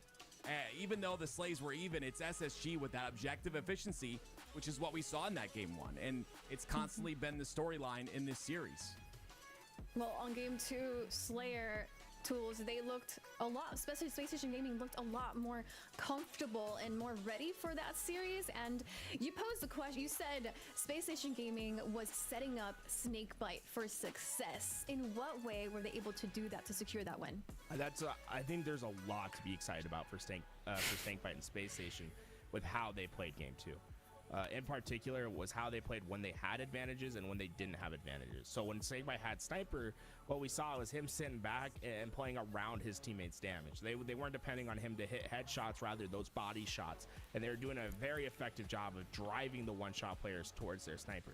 The other part of the equation that made Space Station so dangerous was how they played with the lack of advantage. Remember, we saw in that game Triggers Down have Sniper and Camouflage and a 5-kill lead. By the end of that Sniper rotation, we see a 1-kill lead for Space Station, no more Sniper on the map, and no Camouflage advantage. That's what was really, really impressive, and something I think all Space Station Gaming fans should be really excited about with this roster. I agree. I think there's a lot here for this, a lot of space for Triggers Down to grow as they play together. Same thing on Space Station Gaming side. A lot of exciting moments to be had here today. That was our winners quarterfinals, but I see a lot of people asking in the chat, is this the last game? No, this is not the last series of the day. We are following the teams into the lower bracket. This is where we are sitting currently in the winners side. So tomorrow, Space Station Gaming will go up against Shopify Rebellion, a super exciting match because we've been talking about the performance between Space Station Gaming and how incredible Shopify Rebellion are looking. So this is a really important match for us to see where this could lead in the following year. And then we have Optic Gaming versus, was it Better? Versus Better. This is just better than you, huh? Better. Maybe they're just better than all of us. If you guys don't know who this is, well, the Who was messing that up last week? But they were calling it like Badur and shit. I was like, bro, how is it so hard to just say better? Come on, guys. And then Alec comes in and saves the day, bro. Thank God, bro. Through the lower Better. bracket side. I want to know. All last week they're saying Badur, and I was like, how dog, you guys what are feeling you guys about saying? Today's series, we've seen a little bit of, we saw a little bit of Optic. Shout thanks out to Elliot, the bro. Observer view. We also saw Space Station Gaming Triggers Down. How's the year starting? I mean, I'm really excited for Optic in particular. We got to do a listen like you had mentioned, and honestly, to be on that roster, you have to be a court stenographer to understand what's going on. Like, I don't know how you intake all of that information. Yo, that's so funny. Talk so fast, and you know, you got to be able to intake all that information and then prioritize it. But they look really good, and I'm excited to see what they do as they put that time in, as they put the scrims in as well. If they're only going to get better, I'm impressed, and I'm excited to see what they do at the first event on LAN. And we saw what I think a lot of people expected with the top 4, right? Getting their 3-0s, getting through those games. I don't think it was necessarily as easy as a lot of those 3-0s necessarily indicate. Tomorrow is going to be very exciting, and this lower bracket today, because that's where we're going to see the top 6, the top 12 teams fight it out and see where these like power rankings really are this next season. Yeah, guys, this is the very first day of year number 4 of the Halo Infinite competitive play. The HCS Open has started things off pretty nicely, I'll say. I want to quickly shout out everybody who has picked up some of the LVT shirts to help us get to the majors so we can bring you guys the best coverage. What's the number right now? I think we were at 140. We're trying to get to 150. Our goal is 150 shirts this weekend, and I think we can do it, right, guys? I think we can do it. Oh yeah. Did you get one, Octave? I have to buy one for tools. I owe him some money, so I gotta buy one for tools. Yeah. So in chat, if you want a free shirt, paid by me through Tim. Oh. We'll do some competition tomorrow. We'll figure. Do that 1v1. Are you guys? When is that? He doesn't want the smoke. What I've been begging for the 1v1. He always he says he's got his kids are having problems. I gotta put my kids to bed. No one wants to watch our 1v1. I gotta make dinner. Yeah, I think I agree with you. I don't think anyone wants to watch it because they just know what would happen, right? They just know what would happen. Yeah, I remember Tools asking you last time, Active, and you said no. Yeah, I'm busy. Okay, so what do you have money again? I don't remember. It was something. He bought me lunch at the at an event, so I don't know. I'm a man that doesn't forget when people buy me things and people I owe money to. So I owe him some money. So I'm gonna get him a shirt. All right. Okay. We did have a bet on something. What did we bet on, Tim? I don't remember. I just know I owe you money. I don't lose my bets. Was it bet? Was it money? Was I definitely bought him dinner, and then we did bet on something. I'm just trying to remember what we bet on. We'll figure it out. Everyone in the chat's gonna say you owe me money now. No, that's not how it works, guys. That's not how it works. I think there's only one way to settle this. Maybe if you guys 1v1, you don't have to pay him the money you owe him, and then. Yeah, but that'd be like stealing candy from a baby. I don't want to do that. Oh, okay. Love you, Walsh. What does chat think? Should we do this 1v1? And how should we do it? How should we do it? So, 1v1? Can we talk about? No. What's up? Oh, I was just gonna ask him if he's changing his gamer tag. Oh, dude, can we 1v1 for green for pink slips, dude? I would love to change your gamer tag. I'd love to change yours, man. This is how we do it. The 1v1 to change gamer tags? Oh my god. Yo, this is the wave. Yeah, but could you imagine just racing for pink slips? Oh my god. What are you gonna change your name to though? What would you change? I'm changing your name, dude. What are you talking about? No, it's the other way. If I win, I change your name. All right, but if I win, you change your name, right? So what would you change your name to? No, you change my name. You change. Dude, I get to change it? How does he not get this? Yes. Okay, I get it now. Okay, I get it now, guys. My bad. This is crazy. Relax. I get it now. I understand. I don't know what to change your name to. No, this is fine because we can just keep doing the 1v1 because Tim will eventually want to he'll be double or nothing. I'm just gonna add another E each time I win. So eventually he'll have 16 E's at the end of his name. That's funny. I like that was good. Yeah, that'd be funny. That'd be hilarious. I don't know. Is Tool available? Tool? Just get rid of make it cleaner. Get rid of the easy. Tool. Yeah. I feel like we should have different categories though. Like we should do, a Halo 1v1. Maybe just beat him, then help him out. 1v1. I heard Active likes to rap too, and then maybe a third category, maybe some help chat. We can do geography. Nope, we're not doing that one. No, that's unfair. That's unfair. We're not doing that. My history teacher sounded like Bob Ross, and I fell asleep every class. Nope, we're not doing that one. So. Can we GeoGuessr. Can we have all the casters take the ACT and see where we all rank? You trying to embarrass me? No, I just think it would be really funny. I'm a caster for a reason, brother. See where we are. I don't think I would do well on the ACT. I don't remember anything from school. A dance battle is being suggested. Oh, I don't know. We're both white. Dance? This is I can't dance. We are Caucasian folks. Chill with that. Yeah, I can't dance. Sorry. I can play basketball though. Tony always says he's better at basketball. So Tim's good at rapping. Both of them at the same time. Yeah. Tools and Tony at the same time. I think none of us made a shot for 5 minutes there, Tim. Can we not talk about it? I was a little rusty, man. It's all good. Yeah, someone said I'll I'm teach you low to some onyx high salsa. diamond. That might be the most offensive thing I've seen all Hold day. up, listen. What if, since you're both evened out on skill, dance-wise, I'll teach you guys some salsa, and the one that does it better, well, you know, 1v1s, you know, and then, because you're both starting at the baseline, you both got to learn, and then yeah. Oh yeah, I It's tried to okay. do my standing desk for one series, and my legs were shaking standing up that long. So I don't know if I can do the salsa. I'm a little weak. Yeah, we at can do the moment. 40-yard leg dash, day? right, Tim? I mean, that'd be really funny from a spectator's point of view. It would be terrible. Two I'd probably faint. barreling men coming down the freeway at 2 miles an hour. Yeah, I'm definitely not. We in might shape both here. blow out a knee doing the 40-yard dash. Chat's I saying think- DDR. DDR. Yeah. Ooh, I like that The idea. game's hard, man. The game's hard. Listen, each major you guys do a 1v1, and at the end of the year, it's gonna be what, 5 events? At the end of the year, we'll have a winner. Yeah. but, Okay. but it's a decisive 5-0 winner. It's not very entertaining. You know? You sound this is a the thing. little bit pessimistic Yeah. about this, Active. I He's- thought can't you were believe he's winning. pessimistic. You were winning. He's going to get destroyed, and I don't want that to happen. I like him, you know, and to destroy him and embarrass him in front of everybody would just be wrong. Yeah, I mean, You know what I mean? it would be a shame to go live in front of 2,000 people in a 65,000 person stadium and shame one person on broadcast. That would be, you know what? I get it now, Tim. I understand why you wouldn't want to go live in front of thousands of people and beat someone senselessly in a 1v1. That makes sense, actually. That's fine. I understand. Now, Alec, we don't have to do the 1v1. It's okay.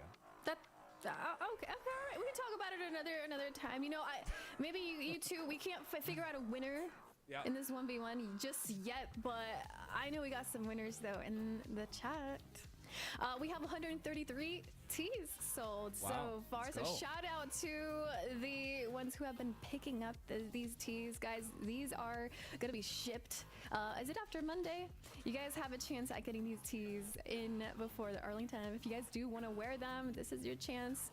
Exclamation mark merch in the chat. So shout out to everybody supporting us through this endeavor.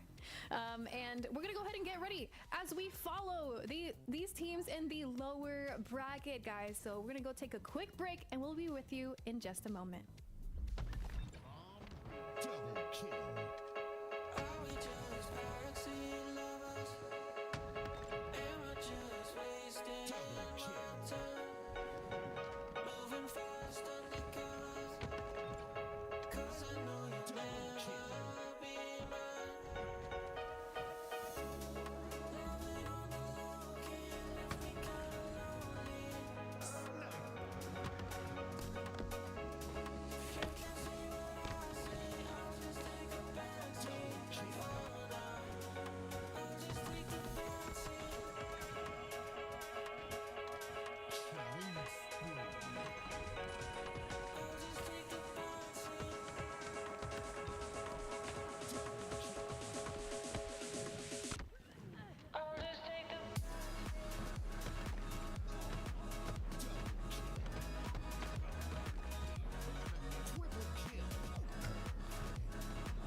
Put on the Halo chat so this one doesn't like lag or something, bro. I hate when that happens.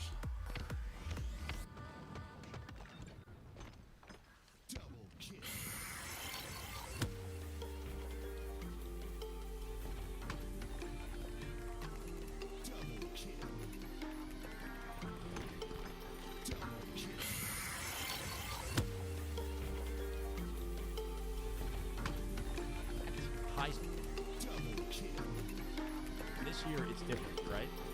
And the version of Halo that I'm confident keeping.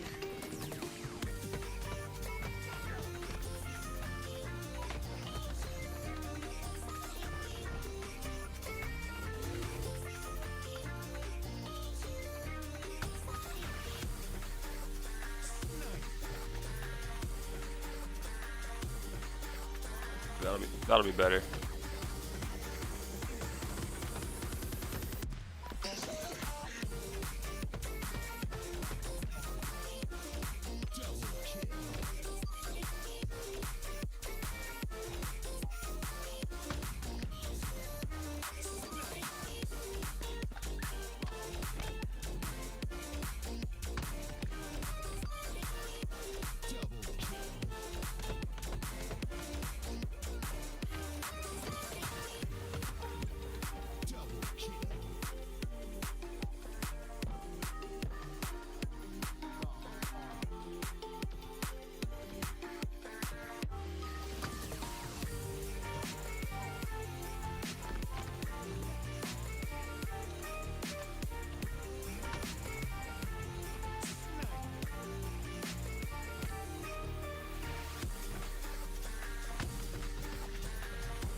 I don't have a kit per se. I don't. You never even thought about No. it? What would you think would be good things to be in it? Oh boy.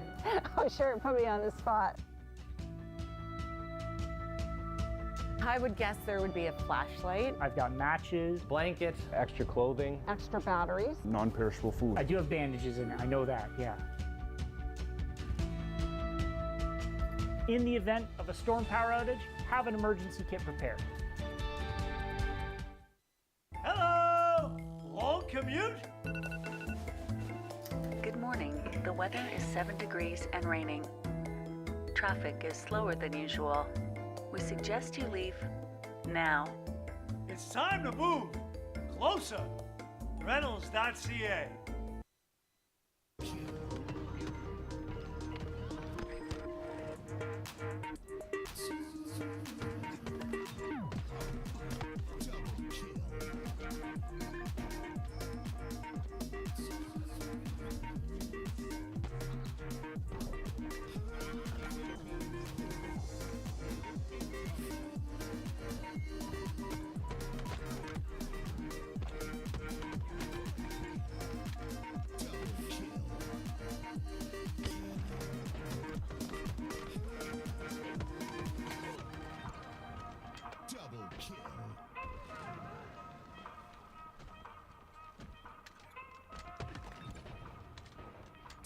kill.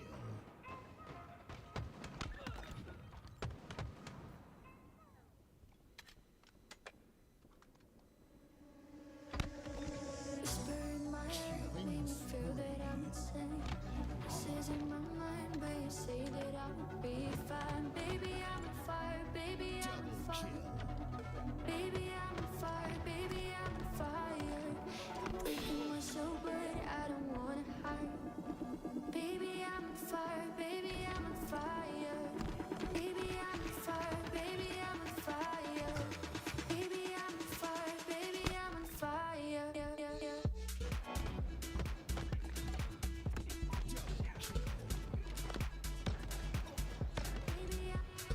Double kill. Versal.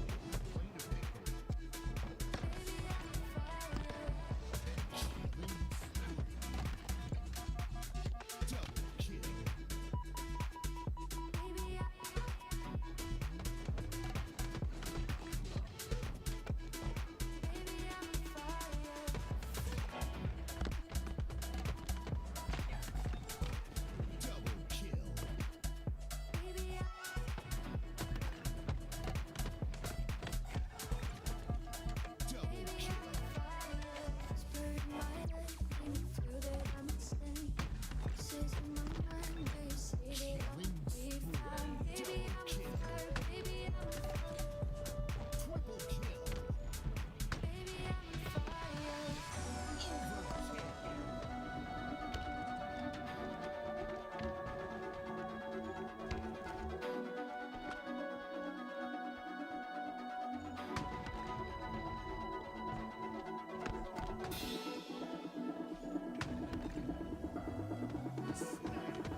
Lost in you.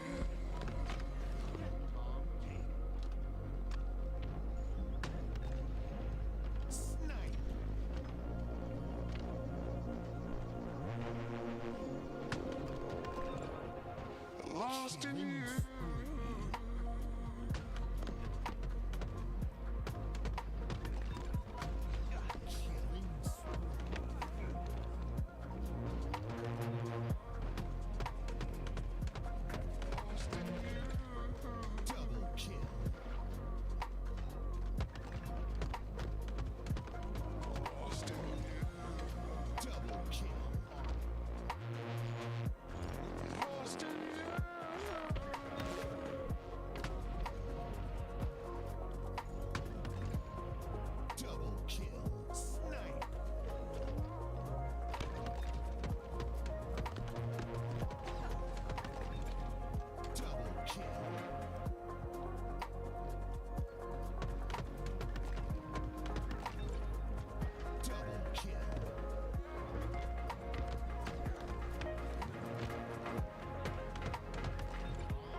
Lost in you.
I wish we stayed the same.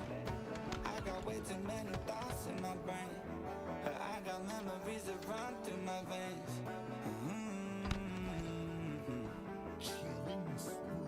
I'm not one to blame, but I could point out every way that you change. Some things stay up while others go right down the drain. And lately we've been going down in flames. But if I'm honest, I get in my feels when I want you. Say you feel it too, I'll haunt you. Hold on till I'm lost in the fire. But if I'm honest, I get in my feels when I want you. Say you feel it too, I'll haunt you. Hold on till I'm lost in the fire. But if I'm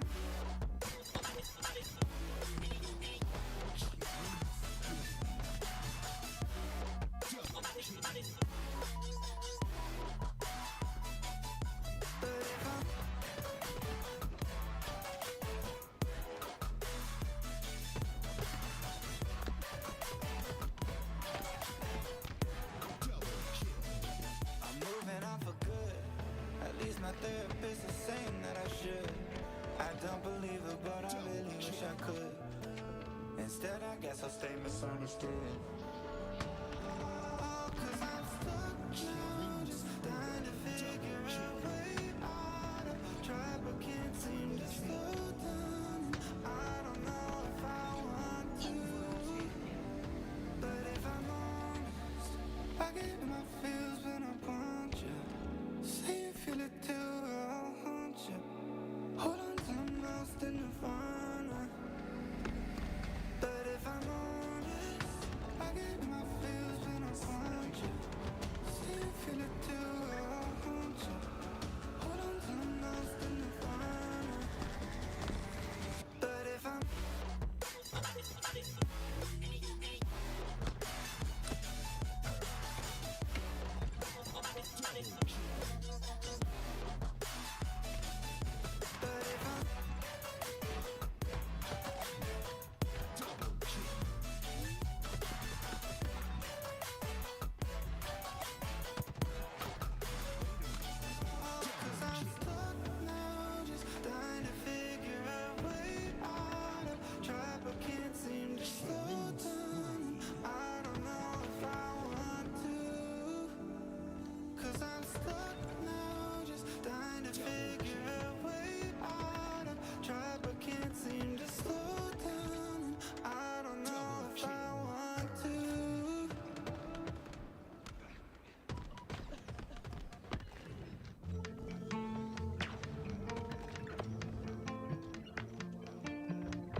took a little longer this time to finally open the blind. Every time I look at the sky, reminds me it's 2,000 miles. Double kill. Between us and this eyes, the distances are worse than I thought. Is this what I want?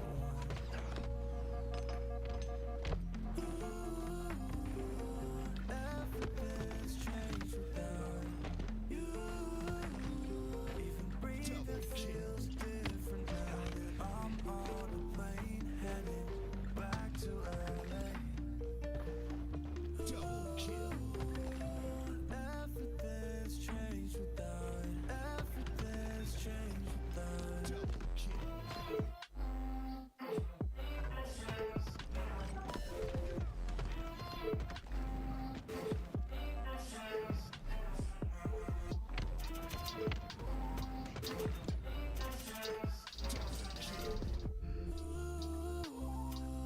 Everything's changed without. Everything's changed without you. Thought that when I left I'd be fine, but damn, it really has to say goodbye. Cause growing up is getting tough. My vision is blurry. I'm sick of these 2,000 miles between us and this eyes. The distances are worse than I thought. Is this what I want?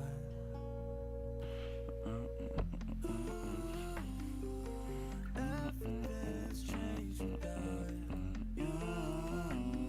Even breathing feels different now that I'm on a plane heading back to LA.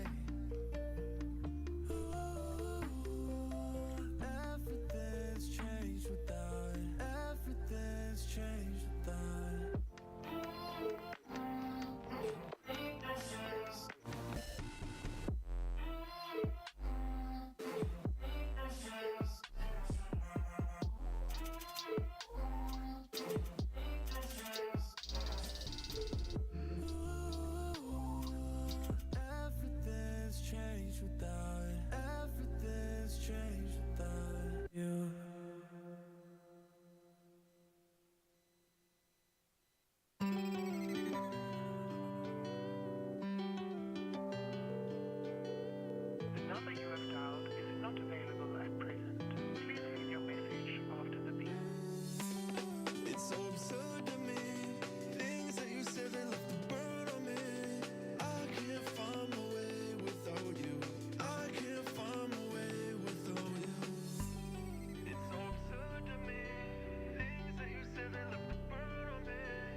It's so absurd to me. Things that you said that left a burn on me. I can't find my way without you. I can't find my way without you. It's so absurd to me. Things that you said that left a burn on me. I can't find my way without you. I can't find my way without you.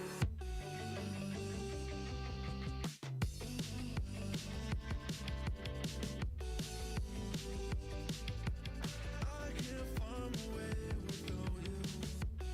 It's so absurd to me. Things that you said that left a burn on me.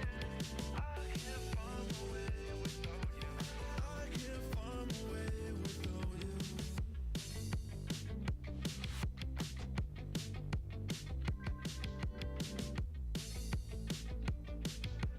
I can't find my way without you.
in the HCS Open Series, day number 1. And joining me today as we get ready for our lowers round 5 is Why Not Be Reckless. And Active is here again, I guess. But that's okay, because we're going to have a wonderful day. Our first series is Kraken Seas GG versus Tenrai. And I'm a little bit biased because I found out that Ice Kid, one of the players in Kraken, is Puerto Rican. So let's go! Anyway, take it away, guys.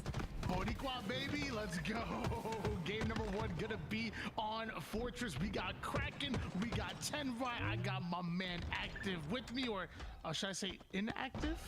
Wait, what? No, not inactive. Happy birthday, by the way, Tony. I heard that your birthday's today and you came to pass during that. So I just want to, give you respect for that. Very awesome and kind of you.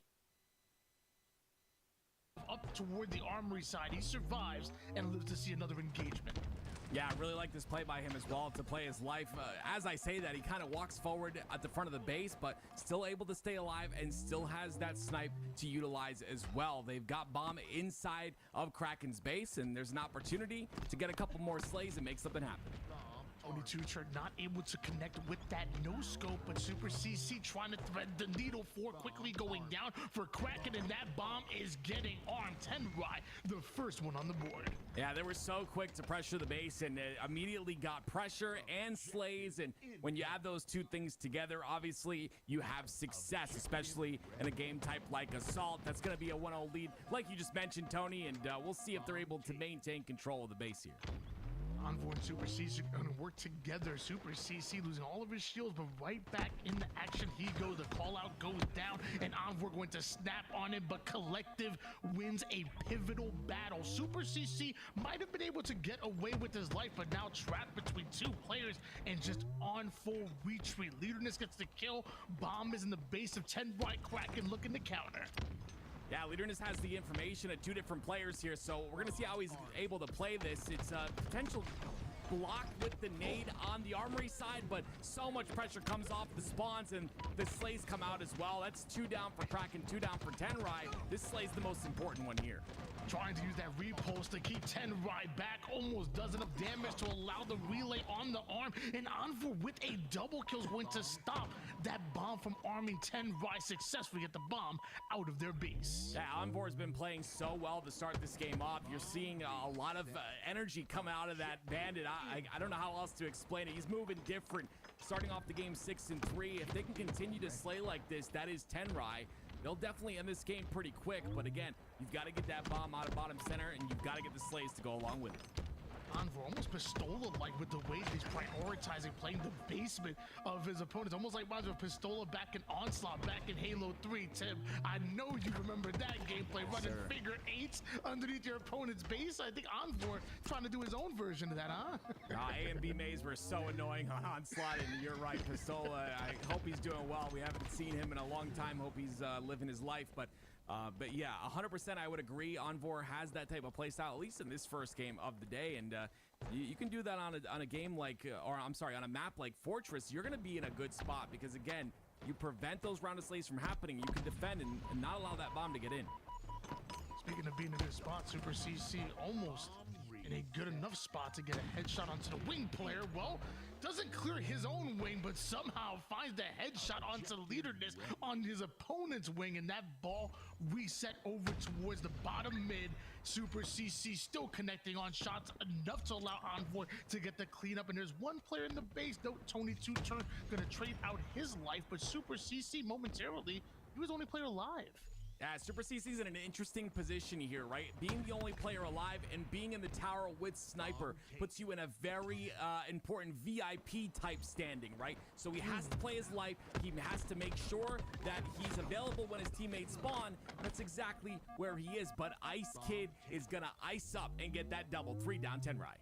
With Tenrai going 3 down, it looks like Ice Kid wants to get that ball and get over towards the base of Tenrai. Here it is, a killing spree out of him, but right as he plays the elbow side, Tony Two-Turn finds the weakened player, gets back his tower side control. Looks like Tenrai want to play through that tower.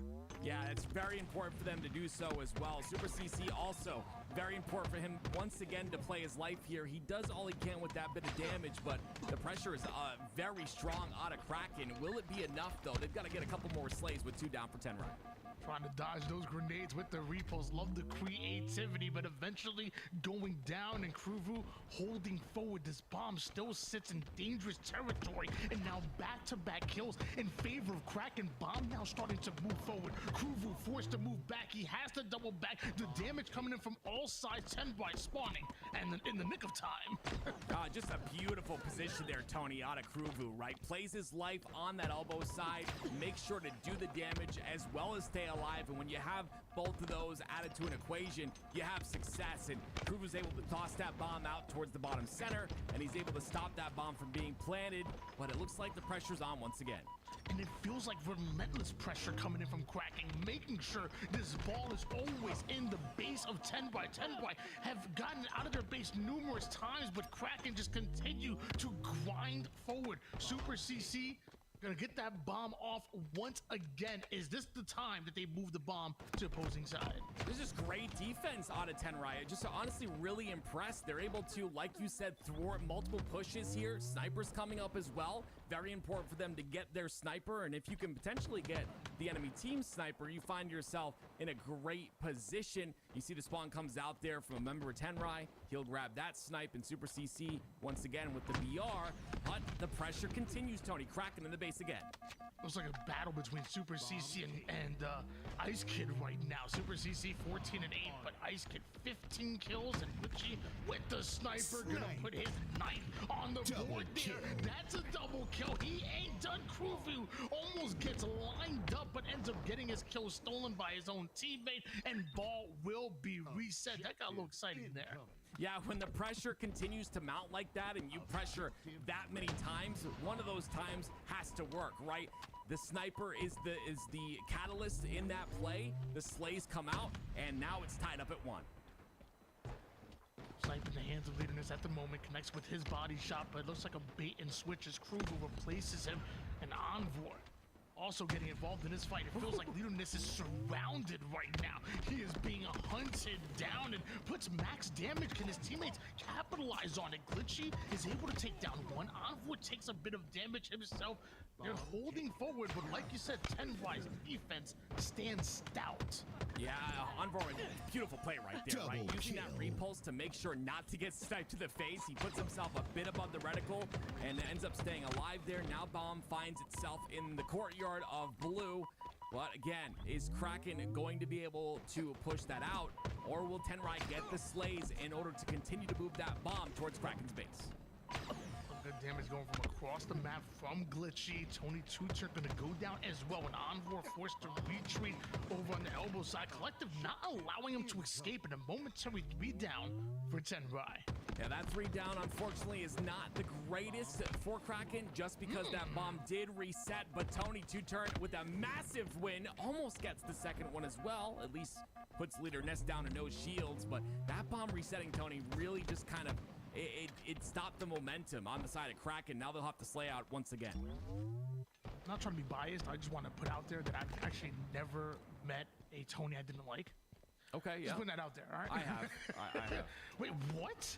Yeah, he's... This advance to the bomb forward.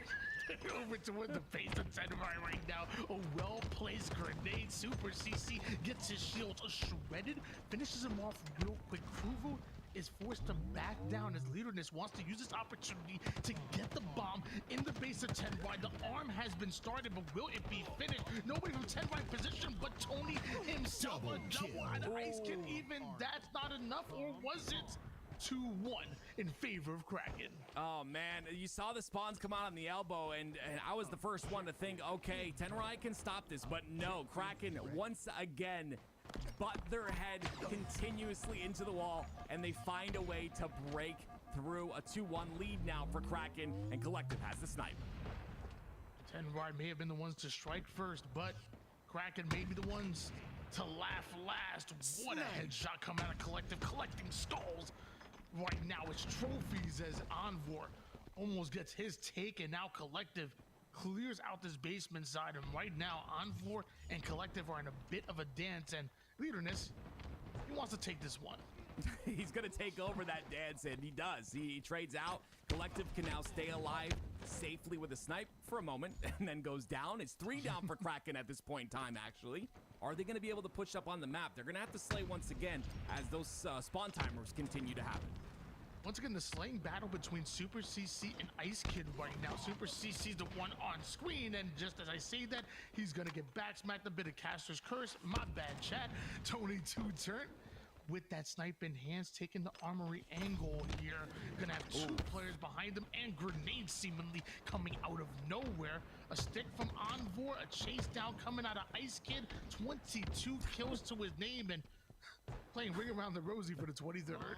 Envor's playing annoying, and that's how you have to be, especially in a game like this. You saw how important it is to get those slays, and once you force those spawns on the elbow or on the armory side, it just comes down to planting that bomb pretty easily. So it's up to Tenrai to play like Envor's playing, make sure to minimize the deaths. That way they get a little more comfortable on the map and they can take that space, but Kraken just keeps pushing forward, Tony, over and over and over again. You see them pushing. Ice Kid is going to be the one to shut down Envor. Another 3 down, go 10 by Kraken, up 2-1 at the moment, and bought himself a lot of space playing forward. Yeah, Glitchy on the top of tower once again. This is, you know, something we're going to see time and time again on this map and game type combination, and it's really up to him to hit the shots now. He's 20-20 in the game, not having a bad game whatsoever, but can he get these first couple of picks that allow Kraken to enter the base of Tenrai?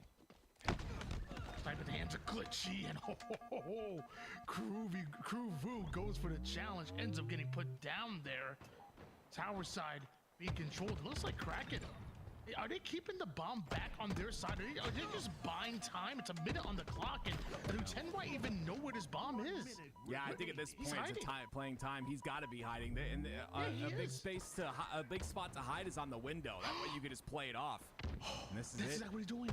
That's exactly what he's doing. That's the coveted window, the very annoying window. Leader Nest hiding that bomb, playing that time. 40 seconds left for Tenrai to get a bomb plant. Dude, I just noticed that right now, but he might have been there for a good, what, 40 seconds? He was legitimately hiding with that ball, and eventually they get that bomb off the map and reset, but that's not good enough. Bombs over toward the mid-map. Tenrai still have to fry. They still have to slay, and there's only 23 seconds, Tim. And they're blocking the angles from Envor as well. He's really not able to find a snipe up until now. That first snipe is big, but can he get more is the question. Has to play aggressively here, Tony. This is a very important set of slays for Envor and squad. 10 seconds on the clock right now. Kraken end up going 2 down, make it 3 down. That means Tenrai are arming the bomb, and right with 6 seconds of neutral time on the clock, Tenrai will cap the second bomb. Envor is going to drop a freaking overkill. I'm gonna lose my mind right now. Tenrai just got the craziest clutch. They're gonna relay this bomb. They're still slaying. They're still flying. Envor is doing freaking Envor things. I did not expect Tenrai to tie this up, but it's been the man on your screen this entire time with the overkill, then another kill, then a double kill. Finally, it's 4 down. They're going to be able to put this bomb in, Tony. This is insane. Tenrai taking game number 1. That had to be one of the most, the most exciting finish to a neutral bomb that we have seen on Fortress ever. I mean, that like for a game type that normally breeds like slow and sometimes it's super methodical, but sometimes boring gameplay, that was not it. That was what that is what bomb can be. And oh my gosh, as the players get more comfortable on it, as the meta gets more defined, we might see more of that. That gets my gears going, brother. Yeah, super impressed by Envor, and it started off at the very beginning of the game, right? He was 6-3. It's not crazy stats, but you could just see the way he was moving that something was going to be different, and to come up clutch at the very end there, we're talking about 6 seconds left on the clock. They had to plant that bomb, and you see that 6 seconds? It does, the timer does stop. That's a killing frenzy, by the way. That's an overkill on the leader Ness's head, and he doesn't stop there. It continues on. It's already 3 down for Kraken. He says he's not done, and he continues to slay them off a spawn. And mind you, before all of this happens, let's not forget, Kraken were literally just sitting in their base with the bomb and buying so much time. By the time I had even realized it was happening, it was 1 minute and 10 seconds only on the clock. By the time they got the bomb off the map, there was only, what, 25 seconds worth of time, Yeah. Tim, if you remember? Like, to be able to see that and then to go in, immediately get the play ball, immediately push that bomb over towards your opponent's base to absolutely fry with an overkill, and not only turn one plant, but back-to-back plants. You were staring down the barrel of defeat what felt like 30 seconds ago, and you just I'm sorry, my mind is still blown. My fault. Am I glazing, as the kids would say? I guess I'm glazing right now. I don't know. I don't think so whatsoever. That's just a phenomenal play out of Onboard. That's the sign of a player taking over the game, and we don't generally see that too much. I would say we do see it in Halo Infinite, but it doesn't happen as much as it used to happen in Halo 5, Tony. And I think you'd agree with that, right? But you know, when you've got Sniper and you know where the spawns are happening, and you're staying alive on elbow the entire time, you don't miss a shot. You put yourself in a position like Onboard. Look, he had the bandit out right there, by the way. Pulls his bandit out once again, gets the double kill. I mean, a killing frenzy. The guy he didn't stop here, and it was 6 seconds left. That was it, and they would have lost. I mean, it's absolutely insane what he pulled off at the end of that game. Just beautifully done. Envor of Tenrai putting on an absolute show, and on behalf of myself, Tim, and the entire chat, Envor, we thank you. Yes. That was incredible, brother. And mind you, ladies and gentlemen, that was only game number 1 of this best of 5 series. We still have a minimum of 2 games, and if that game was as indicative of what the rest of the series is going to look like, we might just be going to a game 5, because it was literally neck and neck. Slayer Aquarius is where we have to see a bounce back. Otherwise, Tenrai could just run away with it. I'm really curious how this is going to affect Kraken mentally, right? How is this going to will this get in their heads whatsoever, or will they be able to just push it aside? And you see this a lot with the AM teams. You see sometimes they are affected by these things, but sometimes you have players who are not. The one thing I'm kind of looking at is Onvor. We've seen him at events, Tony. The guy has incredible energy to him, and if he's popping off like that, what do you think the comms sound like right now in that Discord? These guys have to be feeling good, feeling confident for this game too. They just assume that they're using Discord. We're trying to say undisclosed voice channel. Okay, yes, sure. Unless they're trying to offer a little bit of, I'm saying, I'm saying, brother. No, but seriously, I mean, I'm right there with that. I think what you're trying to allude to is Envor is a player that is going to feed off of that energy, and not only both in himself, but players that are on his team, they feed off of that as well. Super CC can get hype. It don't happen often, but I'm saying when it happens, it's gonna be a little crazy. Tony 2 turn as well. Come on now, like these two together, like. Yeah. Not only is he going to feed off of that, I think his team is going to feed off of that. So I think it's a great point. The energy in the comms must be absolutely amazing. And I will say, if I'm Kraken, maybe I don't want to start the game off right away. Maybe you want to ice them out a little bit. Like I'm a real believer in momentum, and when you have a momentum-driven team like Tenrai who are energetic like that, shoot, I'm using an extra long bathroom break. I ain't starting that game off right away. I'm gonna put them on ice.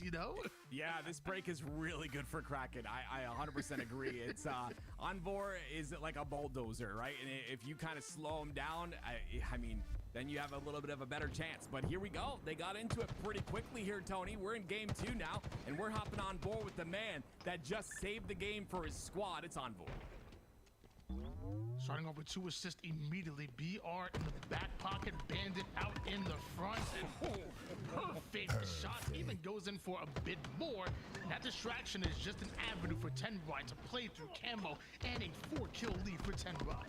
The camo and the 4-kill lead, both those added together, Tony, like you mentioned, is just devastating for the start here for Kraken. Now it's a 9-2, and you don't want to start a game off like this when that last game 1 happened. So you got to kind of turn things around here. I think that Tenrai so far taking over this series. Salties really go from bad to worse there, like from one spawn to another. They're just cycling right now. Finally, Kraken do end up spawning up and taking some space on the map, but that space is just, I guess, a tombstone for you because Tenrai continue to put you in the grave. Yeah, I really like this Tenrai roster. Kruv is another player who I think is just, you know, really solid mechanically, has a lot of talent in his thumbs. I think he's just a really good player, and maybe this is the opportunity that he needed in order to kind of break through. I think this is a roster that could really make that happen. On the other end of things, we talk about Ice Kid, one of the youngest players, was 17 years old. I think that would make him the youngest player in the HCS at this point in time, and he's starting to pop off, and we've seen what he's capable of. So does he have enough in the tank, though, to bring this back? It's a 10-kill lead for Tenrai. Tenrai they're chastising, they're harassing them right now. Like what we are seeing is just a very uncomfortable Kraken roster right now. Tenrai and this crazy pressure really just putting them on a cycle. I mean, Envoy just jumped off the top rope like a freaking WWE superstar. Finally, though, Collective and Glitchy back-to-back kills, and as I say that, Super CC gets a double kill and kind of levels the playing field a bit. Yeah, that double kill is going to be good, though, because it allows them to potentially get camo. I think it was just burned by Leader Ness. No, they're pinging it, so it is still top center. And Envor, with him pressuring on the util side, it might allow a player from Tenrai to grab that camo. But this lead of 7 is still, you know, being maintained here, and it continues to grow as well. As of right now, Envor and Tenrai looking like Aaron the Plumber, and he's ready to get active at any point in time. But like at any point in time, they're ready to pop off. It's crazy, but slowly but surely, we are seeing Kraken turn 1 kills to 2, 2 to 3, and just claw their way back into it. Now, what looked devastating for them looks much more doable. 6 kills isn't that bad, especially when you compare it to how it started, right, Tim? Yeah, it's an extreme swing for the side of Kraken, and it gives you a little bit of belief in your game and in the series, I think, when you are able to do something like this. But they've got to keep the momentum up, and you've got, again, a Tony 2-turn and an Envor who are just holding forward confidently, a Kruvu that's 9-5. It's going to be tough. It's still a 5-kill lead, but Kraken definitely have a chance here. Switch gears over to what Collective car side control really belongs to them, but realizing that Envor and Tony 2-turn are in the utility side, what do? Double push, clear it out, back within 4 kills. Tenrai's lead is starting to slip. It's slipping fast. Honestly, Tenrai have to slow down the pace of the game right now. You see, there's a lot of aggression in the very start of the game. I think at this point, once you've let it get this close, slow down the pace of the game, get them 3 or 4 dead, and then you can start that aggression once again. But right now, Kraken have their number for a moment. Let's see if they can capitalize on it. 30-25 lead in favor of Tenrai, and the BR is out. Good enough for a trade and a double out of Super CC. Active camouflage being fought for. Looks like Tenrai might win it over. Yeah, trades are good for the side of Tenrai. I think that they can definitely go for those a bit more. That camo, not sure if it's going to play a factor. I'm not exactly sure where it is, but camo is another big point. They need to make sure to keep control of these, and you see it. It's on the floor right there towards the P1 side of the map. It's going to be Ice Kid that picks it up. This could change things, Tony. All the players that you see on this Kraken roster, I think a lot of people maybe not familiar with Ice Kid, young man from Puerto Rico, and nasty. Honestly, young. I mean, he might be maybe 17, 18 years old. He has always been good. Even back in Halo 5, when we were first starting to watch him alongside Simply Fear Me and the boys, he's always been an incredible talent, and he was hot in that game number 1, and that gave him kind of a crazy start. Now they've been able to slow him down, but he's starting to heat up once again, down by 4. If Ice Kid can turn things around with just 1 or 2 more pips, we could see something crazy happen. But where did his melee go? Swing and a miss, Tony. Unfortunate for him. And yeah, he was -3 or 4 for a little while towards the start of this game, so he's definitely picked things up, but you're getting towards the end of the racetrack here. You gotta really pick things up. If you're Kraken, they only need 8 more kills, and trades are not gonna work out in your favor. 44 kills, it might just be too little too late. Every time Kraken clawed their way back into it, Tenrai found a way to widen the distance, and at this point, the collapse is coming in, and Envor and Tenrai seem ready for it. Bait and switch, and although you're ready, Everybody has a plan to get punched in the mouth. Kraken winning that engagement. Can they parlay that into more? Yeah, Leader Ness right there, I would have loved if he was able to stay alive. Unfortunately, he pulls a lot of teammates towards him as well to try and save him. And now Glitchy's down to no shields, and they kill Collective as well. So only 4 more kills on top of the fact that they just got camo. So things are not looking so good for Kraken here. Leader Ness with a double. Every single time, I think Kraken are getting right back into it. I look at the scoreboard and 10 Ride do something. Just 1 or 2 kills end up going their way. And now 2 more kills is what's needed. Kraken, though, they're going to try to claw their way back into it. They're going to try to fight this out. Kruvu and 10 Ride are going to have to be the ones to make the play here. And it may not just happen because the first one goes down, and that's actually going to be Tony Two-Turn from 10 Ryan. Now 7 kills is all what separates them. Ice Kid getting a bit froggy, almost leaps into danger. Yeah, like you said, Tony, Collective was the first one to die there, and I'm sorry, get the kill there, and no trade happens either. So they were starting to catch up. It's still 44-49. They still have a chance here, but it's going to be tough. Glitchy down to no shields, gets his shields back. Can they make this happen? 1 more is all that's needed. Who's it gonna be to get it? Can Kraken do the impossible? I mean, 6 straight kills without dying would be crazy. But I mean, that game 1 was pretty darn crazy. I can't take anything off the table here. Considering how much I eat, you know, not many things being taken off the table, let's be honest. 1 kill is tough. They'd have to get a squad wipe and then get 2 more clean kills just to tie it. That's just so tough to do, especially on Aquarius. It's a very difficult task. Camo is coming up. I wouldn't expect anyone to go for this on the side of Kraken, and things slow down a lot. It's a push happens right now. This is it right now. Leader Nets gets caught out, and he gets taken out as well. Great push right there by 10 Rye. I really like that. Nice and clean. Set up a scenario, call a play, make the play happen.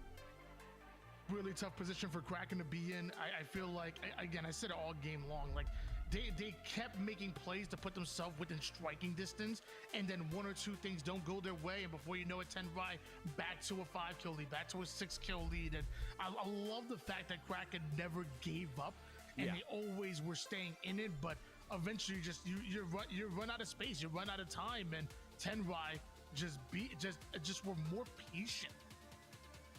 And Tony, like on board, we saw him in game 1, right? In game 2, he had 14 assists, and he went positive as well. So still being a part of those engagements, doesn't have a snipe to be able to headshot everybody, but still that's 24 engagements that he was a part of. And I just think that's so impressive. Obviously, the 4K damage as well. Collective with 4,400 on the other side. Unfortunately, not going to be enough. And yeah, I think Ice Kid, you mentioned it, Tony. He was a bit iced in that game too. I think they found a way to shut him down, and I think that affected things a lot. Yeah, it feels like in the beginning of that game number 1, it was like the battle between Super CC and Ice Kid when it came to the Slays department.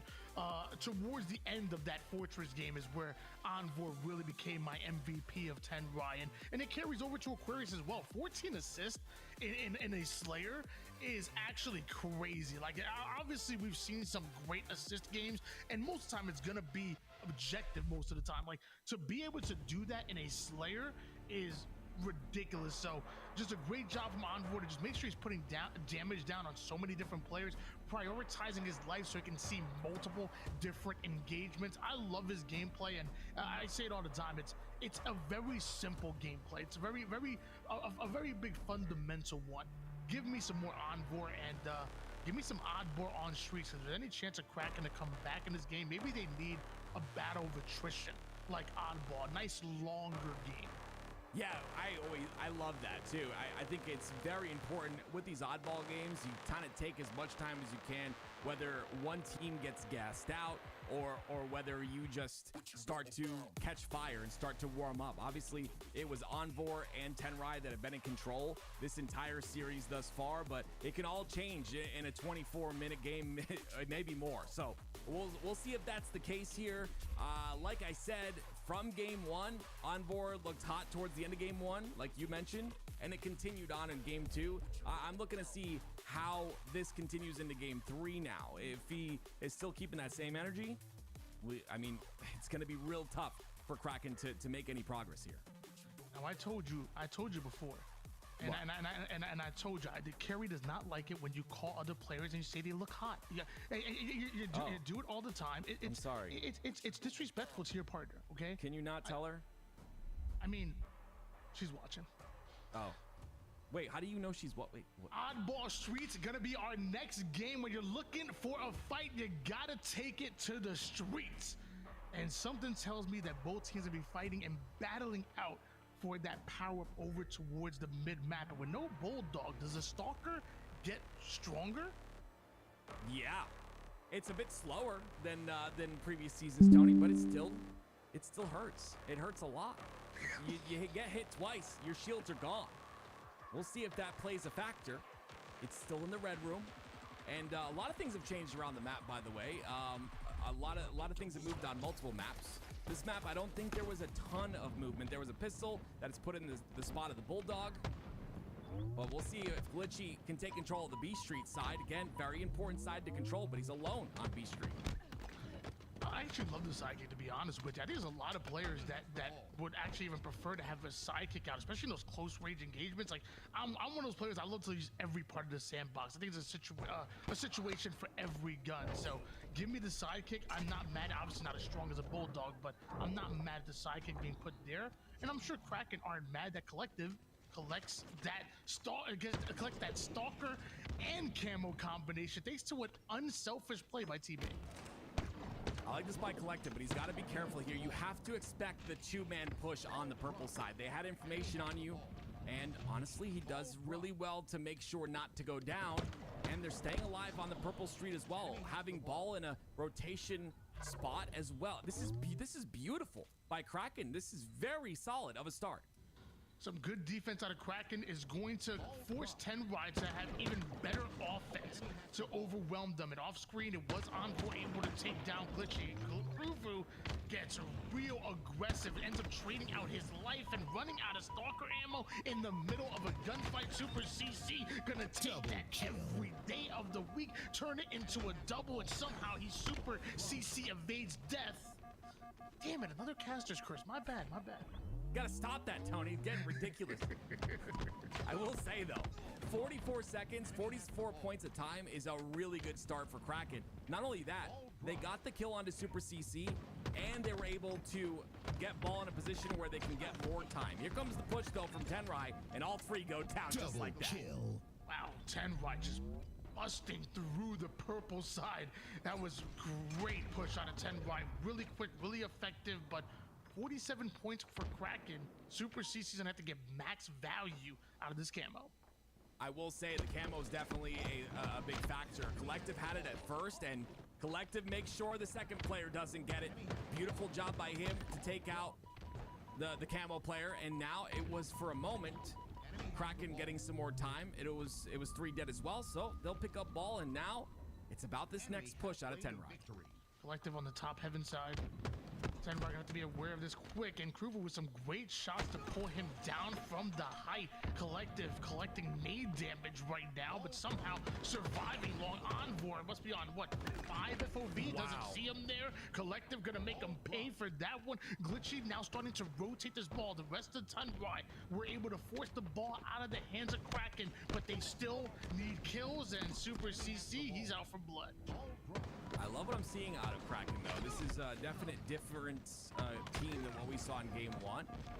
It's gonna, I don't know, looking at the game from a top-down point of view, I truly don't think this is anywhere near over yet, just because Tenrai has done a really good job of keeping up with the slays. They're down a couple of slays, but this is really solid out of Kraken to just milk as much time as possible, but they're not really going for ball time unless they have 3 dead or 4 dead, and I think the scrappy time is going to be very important here for them.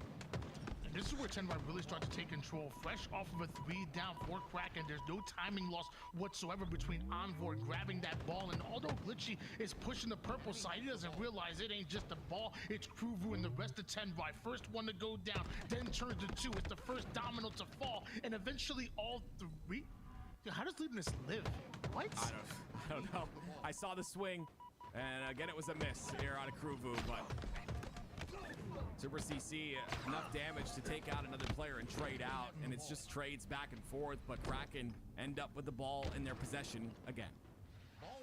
Another camouflage gets grabbed, and Kruvu wants to get value out of it, runs into a well-timed, I guess it depends how you're looking at it, maybe a terribly timed grenade if you're on the side of Kruvu, and Tenrai, that camo could have been exactly what Tenrai needed in order to catch up with the score, down 37 to 82 on the boys in blue.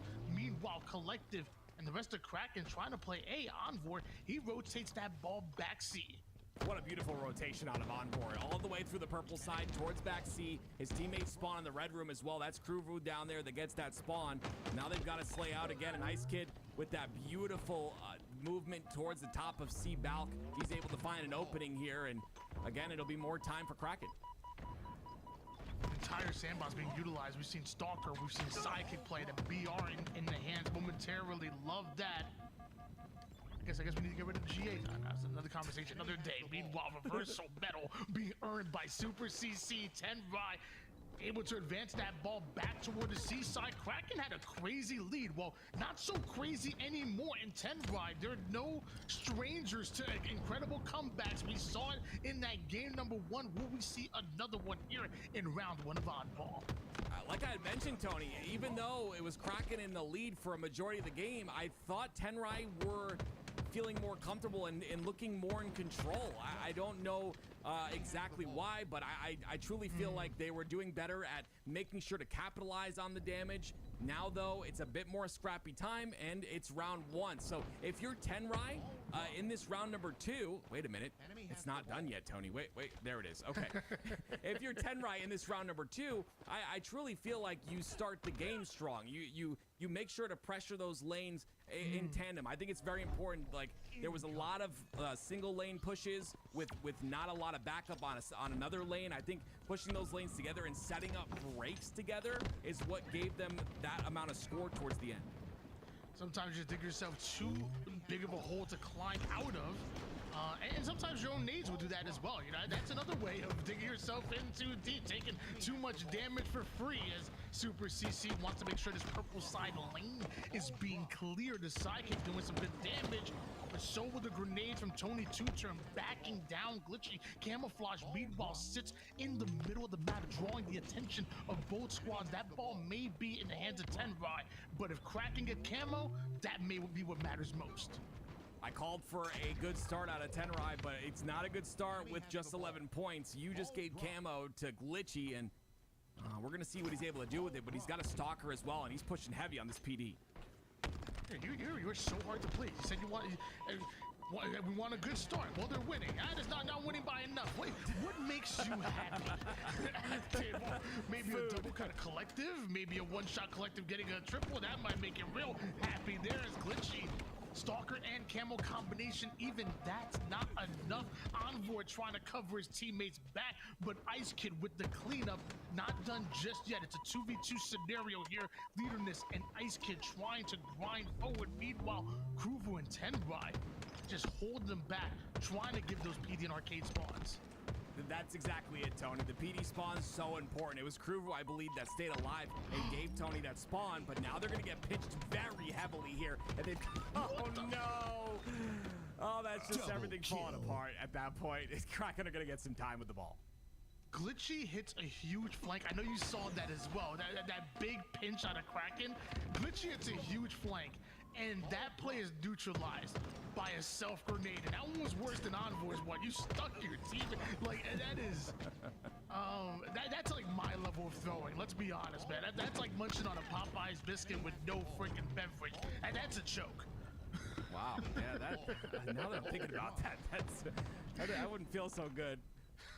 But it's more time for Tenrai as they get ball towards the back of Tram. Again, it's a very weak, I feel like just a weak setup here. Look at the entrance into B. No one really able to watch this lane. Immediately someone's taken out, and now it's more push from the side of Kraken, but this is the problem. You're way too aggressive here, and Super CC is able to stop this push on his own for just a moment. Ball in the hands of Ice Kid. Once again, having a standout one, 15 and 10, 23 seconds of ball time. Ice Kid really has been great for this Kraken roster, and large reason why Tenrai being forced out of the seaside at the moment is because of the slaying coming out of nowhere, but a bit of bait and switch will give them the advantage they're looking for, but somehow Leaderness ends up threading the needle, covering his teammates back and waiting for the rest of Tenrai to move into position. The flank into the back smack won't connect. Super CC and Tony Two Turn now have a lane to play through. Can they infiltrate C? Defense tough for Kraken. It's really tough for Tenrai as well because they're getting outslayed.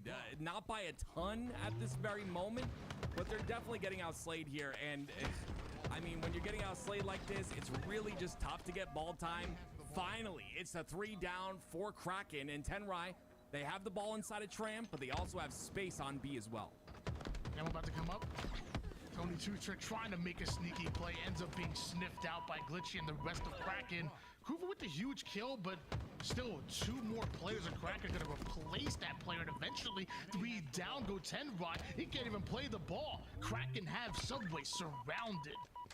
Yeah, Envor was up there. He was attempting to maybe, I don't know, hide for a moment and try to get an assassination or something. But because of that, like you said, no play ball happens. And that's really unfortunate. They're not capitalizing on the time just yet. Collective has to hit these shots. No! That is bad. I mean, very bad. But it is good for Tenrai, right? They can get that ball time potentially. Super CC, we'll see what he can do with Camo. And you gotta think, maybe some of the youth and inexperience showing from Kraken Esports, you know? I mean, I think of the stick of your teammate after the glitchy flank, you know? That play, not securing the kill on a camouflage player like Super CC was gonna make you pay for that every single time. The reason why Tenrai are about to take the lead right now is not because Kraken are playing bad, Tim. It's just mistakes. They're starting to pile up, right? The mistakes are 100% piling up. It's the mistakes. It's the taking of space here from Super CC. Oh, beautiful. Once again, beautiful clean kill. And the rotations too. Look at how they rotate away from PD. They do leave Tony there by himself, but they got an open rotation towards purple. No one in any line of sight whatsoever, and they can just get free ball time. 73-54 lead here for Tenrai. Ball on the move, but as of right now, it's time to slay. Ice Kid gets that ball. Amazon Prime to him. Meanwhile, Kruver and Tony Two-Turn spawning in a non-advantageous position. Glitchy going to slow the game down. Wait for anybody to push the purple stairs. Notice that most of Tenrai are pushing the strong side. That's the B side of the map. Super CC takes down one. Glitchy finds the angle all the way back from purple stairs. Some excellent damage. Finds the exit route. Means more ball time. All a distraction for Kraken to score. Great scoring, great, positioning with the ball, and Glitchy, look at how he's playing this too. Gets 2 in that situation, 3 down for Tenrai now, and only 10 points, and they will take this game. Camouflage in the hands of Leaderness, and nobody in position to get that ball out of their hands. The final seconds wind down, and although some what could have been costly mistakes kind of plaguing them in that round, they hold on. And you got to think, if they're able to clean it up just a little bit, dude, we go into Origin Flag, and Kraken definitely 100% have momentum on their side. That could have been an even more dominant round number 2 that we saw. It's so interesting too, because it just felt like Kraken, even though they won that game and they were able to outslay, they didn't, like you said, it wasn't the cleanest we've ever seen. And yes, if they do clean it up, Origin could be much different, and we could be going to that game 5. You cursed it at the beginning, Tony. You said we were going to go to a game 5. I think at this point you've cursed so many things that I believe it as well. Hold on. I feel like with beauty's in the eye of the beholder. Okay, true. That's a blessing. One man's trash, another man's treasure. True, you see it as a curse, but I in chat might see it as a blessing because we love us some competitive Halo, and that stick was crazy. It was. Like, yo, bro, like legitimately, I don't even know what made you think to even throw that. That is my type of play where I'm just like, I'm backing down, and I don't even care what's in front of me. I'm throwing a nade because I need to get some extra damage, okay? I to be honest, Tony, I'm kind of happy that this wasn't a 3-0. Tenrai's not happy, though. It's a curse for them. You better believe it. They're not happy right now that they have to play another game. But I am, because we could go to the game 5, and we get to watch Origin, which I would say is one of the best Halo Infinite maps. I know it was a Halo 5 map, I get it, but one of the best maps of the game right now, in my opinion. So really excited to watch this and see it play out. My problem with Origin, it's the rockets on this map, and everywhere you go around the map, I feel like I have to go upward. Like, I feel like no matter where I have to, like, you grab the rockets, and you're not gonna sit top rockets. You have to, like, usually go down the trenches to stay alive.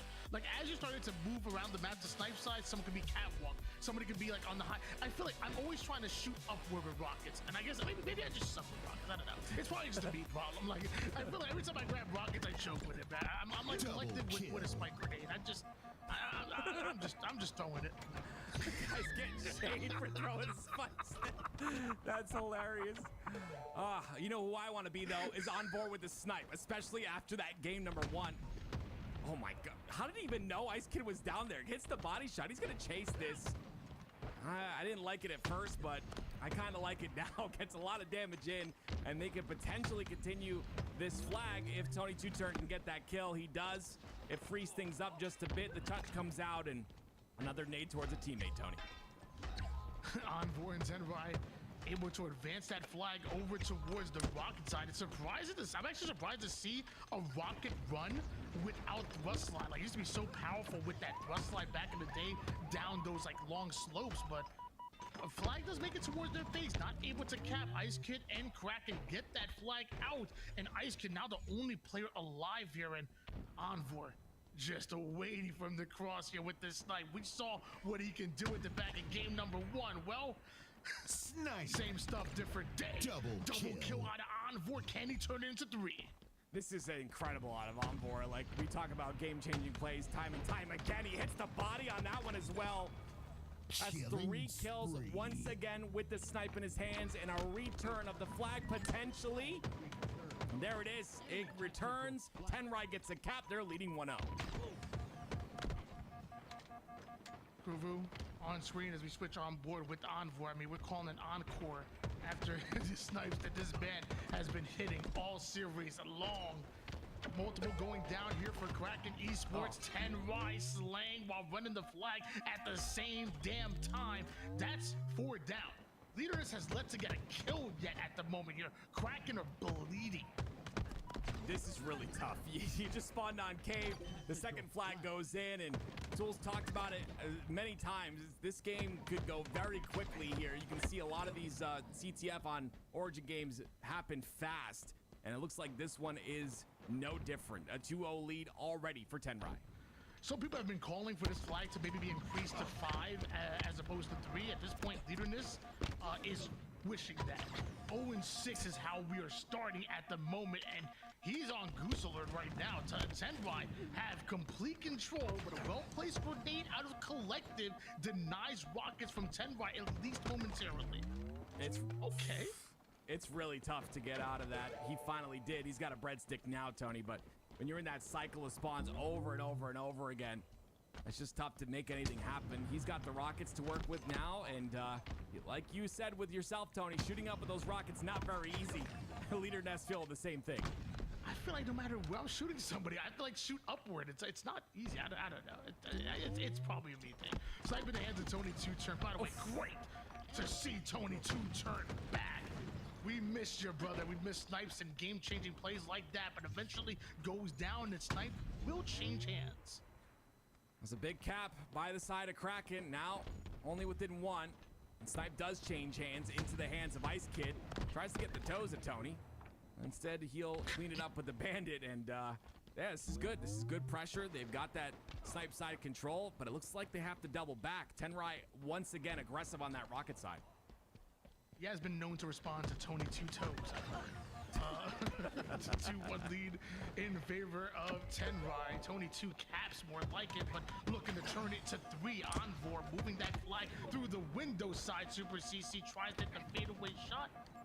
Not able to win that gunfight. Buys Kraken a lot of time to come off a spawn. They're getting a little antsy-pantsy here, Tony. Tenrai needs to slow down. They're trying to go for these crazy flag caps, and at this point, you're going to make too many mistakes, and you're going to allow for counter caps to happen, glitchy in position to try and get that counter cap done. Wow, what a flank by Collective. Almost turns it into 2 until Kruvu gets involved. 4 down for Kraken Esports. This is really good for the side of Tenrai, and we'll see how the push kind of unfolds, but they've got that snipe side. They've got pressure as well on the players inside the cave. Now they just got to get the slays. I love to use the word pressure because that's what I'm seeing right now. It is constant pressure being put down here by Tenrai. And Leaderness thought he was surviving over toward the cave side. He was gonna try to make a sneaky play, but they didn't run a snipe. Tenrai once again running it rocket side. Kraken Esports spawning on the wrong side of the map. Don't have the timing to push it up. Super CC, I don't know what that juggle was. Like, it ends up messing up twice with that toss. Like, but it doesn't matter. He caps the flag, he puts it in. He had enough time to maybe take a coffee break and still cap it. And Tenrai end up taking the series.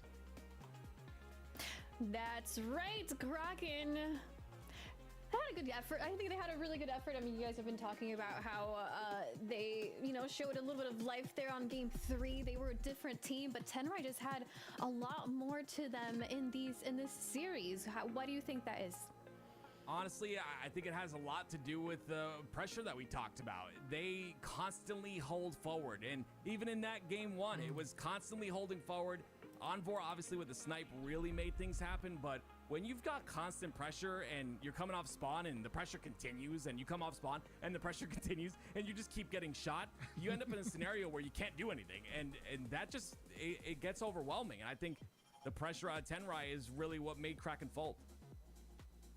Yeah, Tony, any thoughts on the last series we just watched? I mean, Kraken looked great, but Tenrai was looking great. We did see Kraken change it up a little bit after that game 2 Slayer, and looks like Oddball was their game type, but this game 4 CTF Origin, Tenrai looked comfortable. I mean, they really did it. And I think what comes with Tenrai comes experience, leadership. I've been there, done that, and I look to a player like Envor, who's very vocal, a true shot caller, play caller. And whenever you see a team like his, I think Tim kind of alluded to it, like you see the pressure, but it's also like to me it never looks like dumb fast play. Like it's like it's almost like a chess player, like he just understanding how to attack your quarter of the map, turn that into the halfway portion of control, turn that into your opponent's control, and almost kind of like what Sentinels were like early on in like year 3, where they just slowly they slowly keep pressuring, holding forward, but making as little mistakes as possible while doing it. It's to me, it's great fundamental Halo, and I feel like I have to really give Envor a lot of credit because of the player that he is, the mind that he is, and the voice that he has within the comms. I mean, we absolutely got to see Envor's insane skill in that first game 1. I wish I could replay it in my brain, but I can't. That insane overkill. I'm sure a lot of you guys will take a look at that later. But what is ahead? Tenrai moves on ahead in the lower bracket. Now we get to look forward, and our next series will be Ascending Baseline versus the result of either Lies and Eclipse, who are currently in a game right now.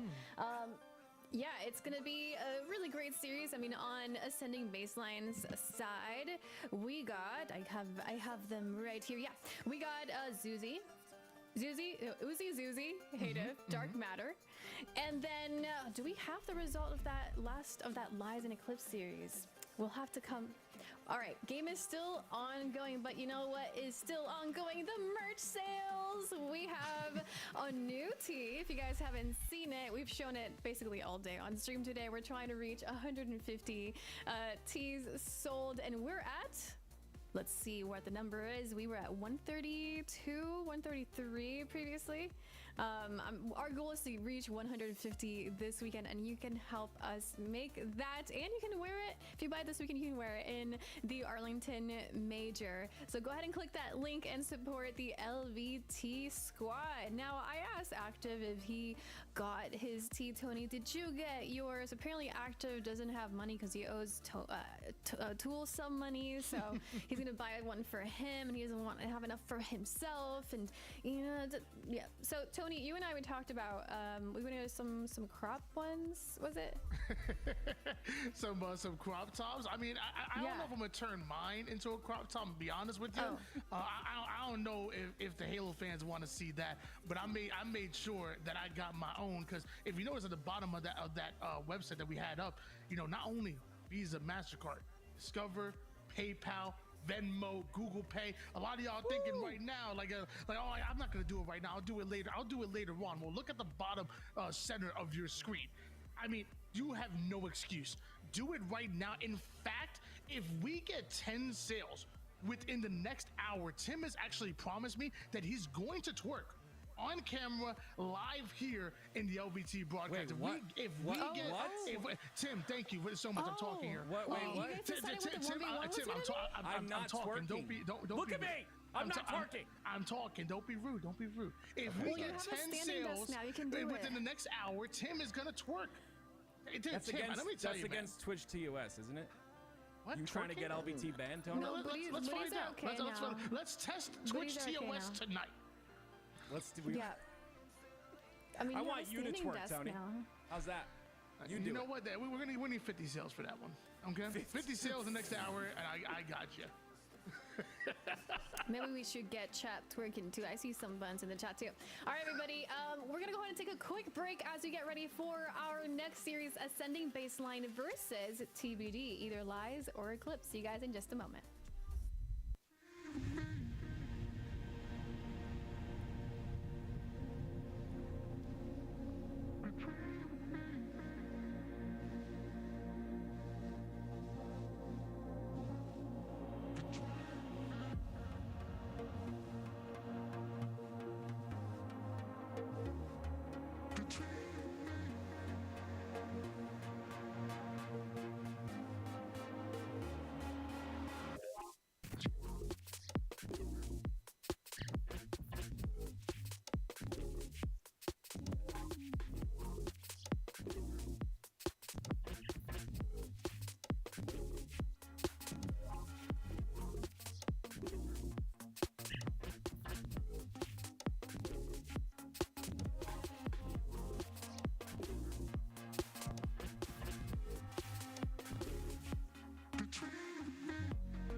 rush.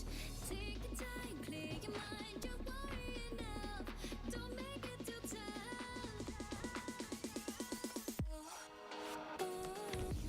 Made it. Made it. Yeah. Pretty much. Yeah, there you go. That's how we fucking do it. Let's use that shit. Let that shit fucking. Double kill.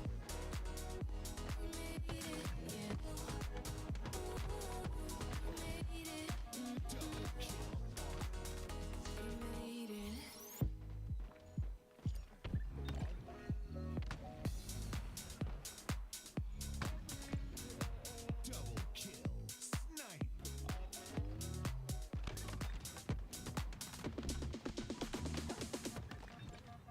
Double kill.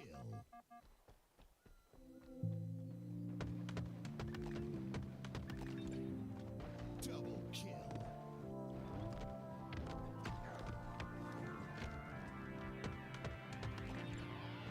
Double kill. The way that you make me feel like I've never been felt before. Look in your eyes, I found the one I've been waiting for. I'm feeling electric. All of it's electric. The way that you make me feel like I've never been felt before. I'm feeling electric. Look in your eyes, I found the one I've been waiting for. I'm feeling electric.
tucked in my bed, and you're the only one who keeps me moving on.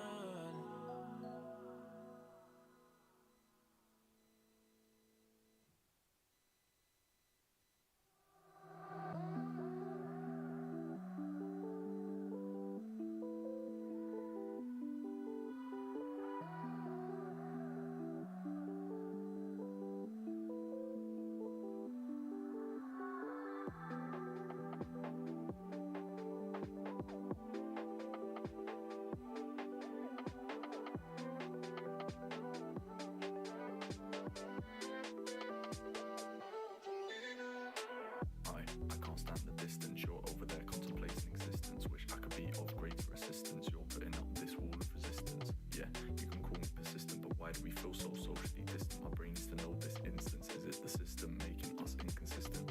It's easy to blame the external. Is our love temporary? Is it eternal? I'm always looking internal, tossing and turning at night. I'm nocturnal. I need to know, can we win this war, or will we be soldiers left on the floor? I'm not sure. Feel like I'm winning, but I haven't kept score, and I just need to know what I'm fighting for.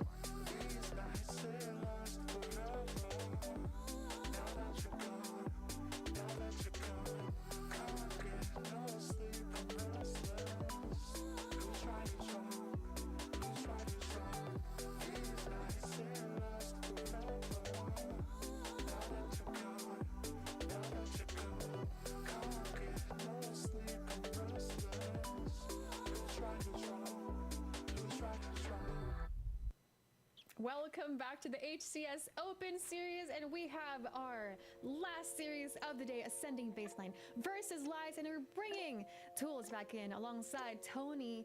Well, Tony didn't twerk, so we fired him, but that's okay. We brought somebody that can dance here. Why do you two look shocked? You're a part of this conversation. You said Tony, so I'm here. Active. Oh, yeah, that was. I'm an active. A lot. But promises are promises, and we don't go back on those. Yes, I definitely promised for him. Yeah, we'll get you guys a clip of that, and we recorded it. Don't worry. Lies. We got Gun Collection, Parabola, Persecute, Zeode, and Ascending Baseline with Uzi, Zuzi, Hative, and Dark Matter. The game is underway. Take it away, guys. All right, ladies and gentlemen, Ascending Baseline, Lies, Infantry, and a Camouflage in the hands of Dark Matter. Big kills go their way. Ascending Baseline sent to spawn, and looks like Lies are the first one scoring. Super CC probably wants to do a little bit more with that camouflage and just stand at the bottom of the hill, but if no one comes and contests, they'll certainly take all of that time. And so far, lots of damage going down. I don't know why I said Super CC. You know what? It's all good. Well, who is this? This is Dark Matter? Dark Matter, baby.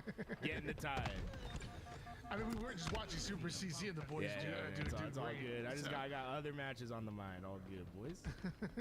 Almost done with taking this first hill right now is Lies Infantry. I knew they were going to come out hot, but I mean, this is pretty decisive right now. This middle hill, it's usually pretty hard to grab, right, Gary?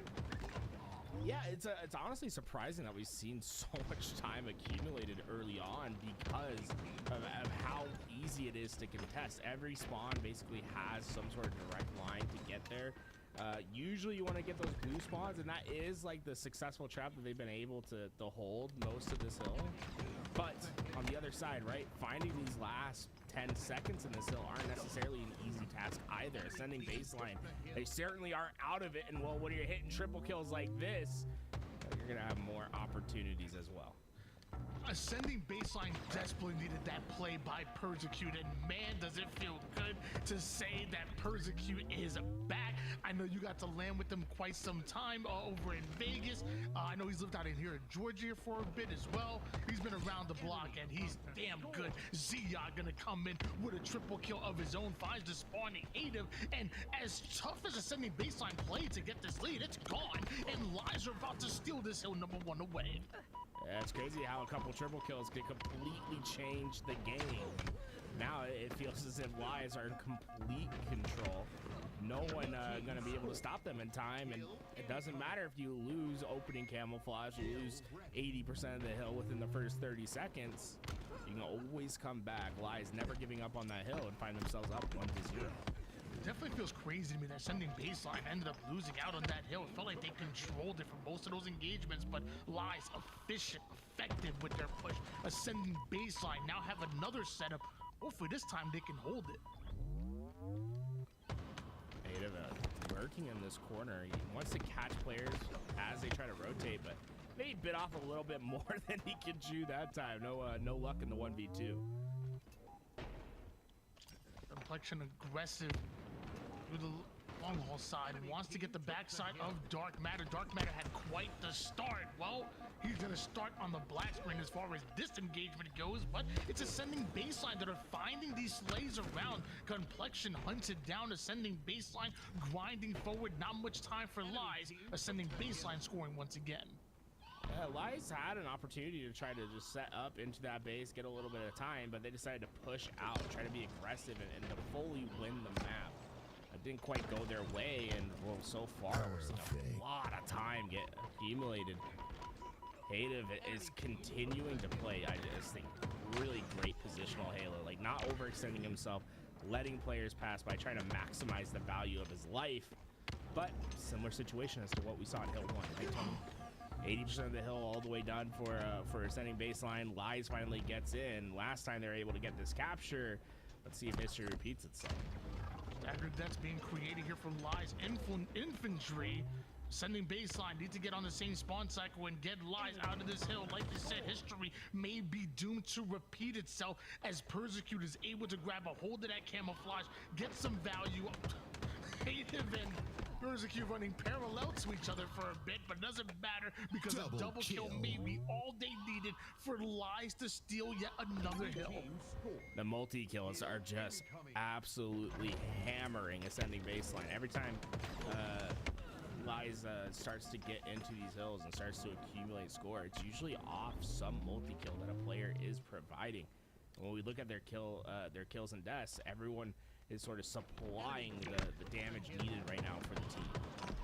A sneaky play from Ziad, hiding in the hotel until just the right time, luring Ascending Baseline into a false sense of security. Backsmack turns to a double kill, and like you said, it's the multi-kills that have been plaguing Ascending Baseline. Ziad wants more, sends Zuzi back, but looks like his brother is there.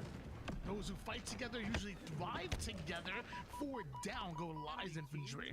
It's important for them to get as much value as they can off this 4 down. It's pretty ideal for them.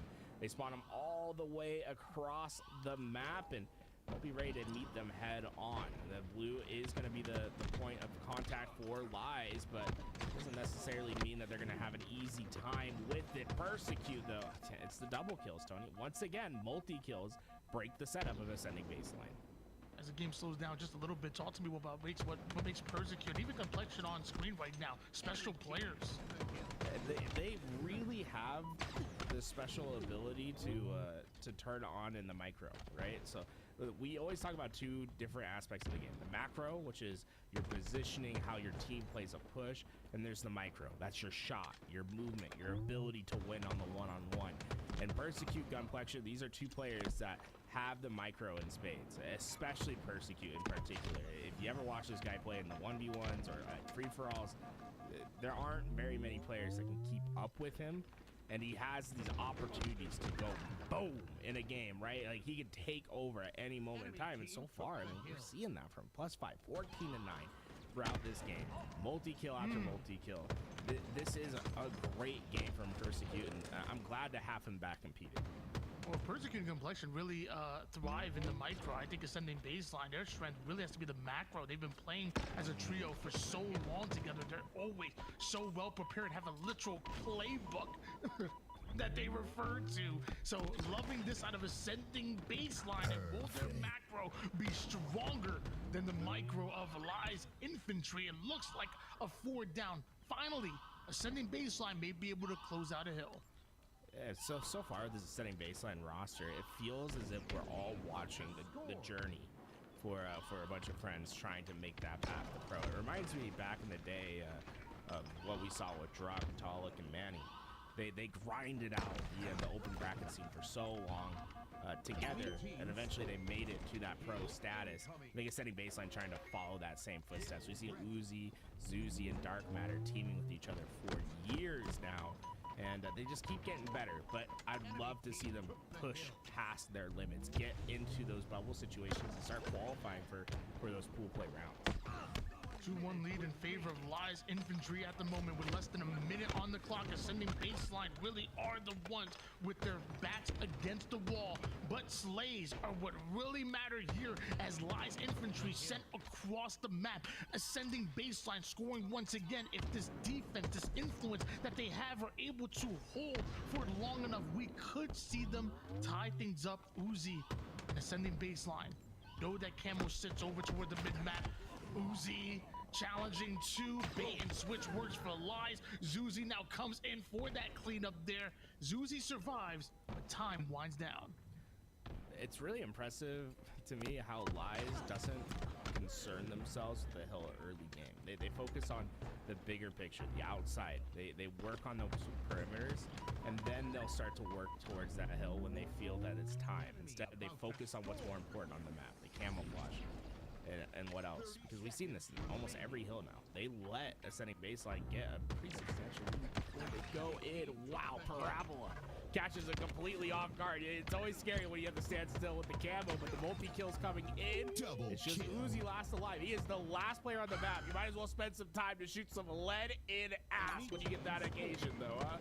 I mean, when you win a 1v1 like that to tie up the game and save the game, well, you gotta let your opponent know about it. Trying to get into the head of Lies Infantry is Uzi of Ascending Baseline. You gotta pump these bodies full as we just constantly are seeing this back and forth battle. But these last few hills, Ascending Baseline has taken a big swing in this momentum. The Lies win on this rotation. I love where Ascending Baseline is thinking about pushing, right? Get a couple players present over at the LR, then make your push happen. Ziad finds himself in between two members of Ascending Baseline. The pinch happens, and Ziad's still able to trade out his life with one of the twins there, so not bad of a life out of him, but trade's really not what they're looking for, especially as Uzi continues to score. Persecute wants to make his way towards Snipe side. Here's the lift goes off, immediately changes direction, takes a back line, and now it's Zuzi getting pumped full of lead in the backhand side. Ziad dropping down to make sure that kill gets cleaned up. Persecute with a great reposition. Gunny getting camouflage. This looks like Lies' game to lose. Next point will win, and look at the route that Ascending Baseline is going to have to take. They're routing all the way to LR. But the big problem is Gunplexion saw all that rotation. They are going to be ready for this fight. Knowledge seemingly power here for Gunplexion here. It's just gathering the intel, feeding it to his team, and now it's how do you play around it? Well, you strong side, you survive, you hold on to that hill. 3-2 for Lies. And that was going to be a close hill to capture. If they did not get it at that exact moment, I think there's a true chance that Ascending Baseline comes in and gets the that hill capture. A critical moment, but Gunplexion recognized it, put his head down, and maximized his livability inside the hill. Eventually gets the capture, and with that, game number 1 in their possession. But a lot of back and forth in that game, and a lot of big boom or bust of moments for both teams as well. The multi-kills from both sides that seem to really dictate the game.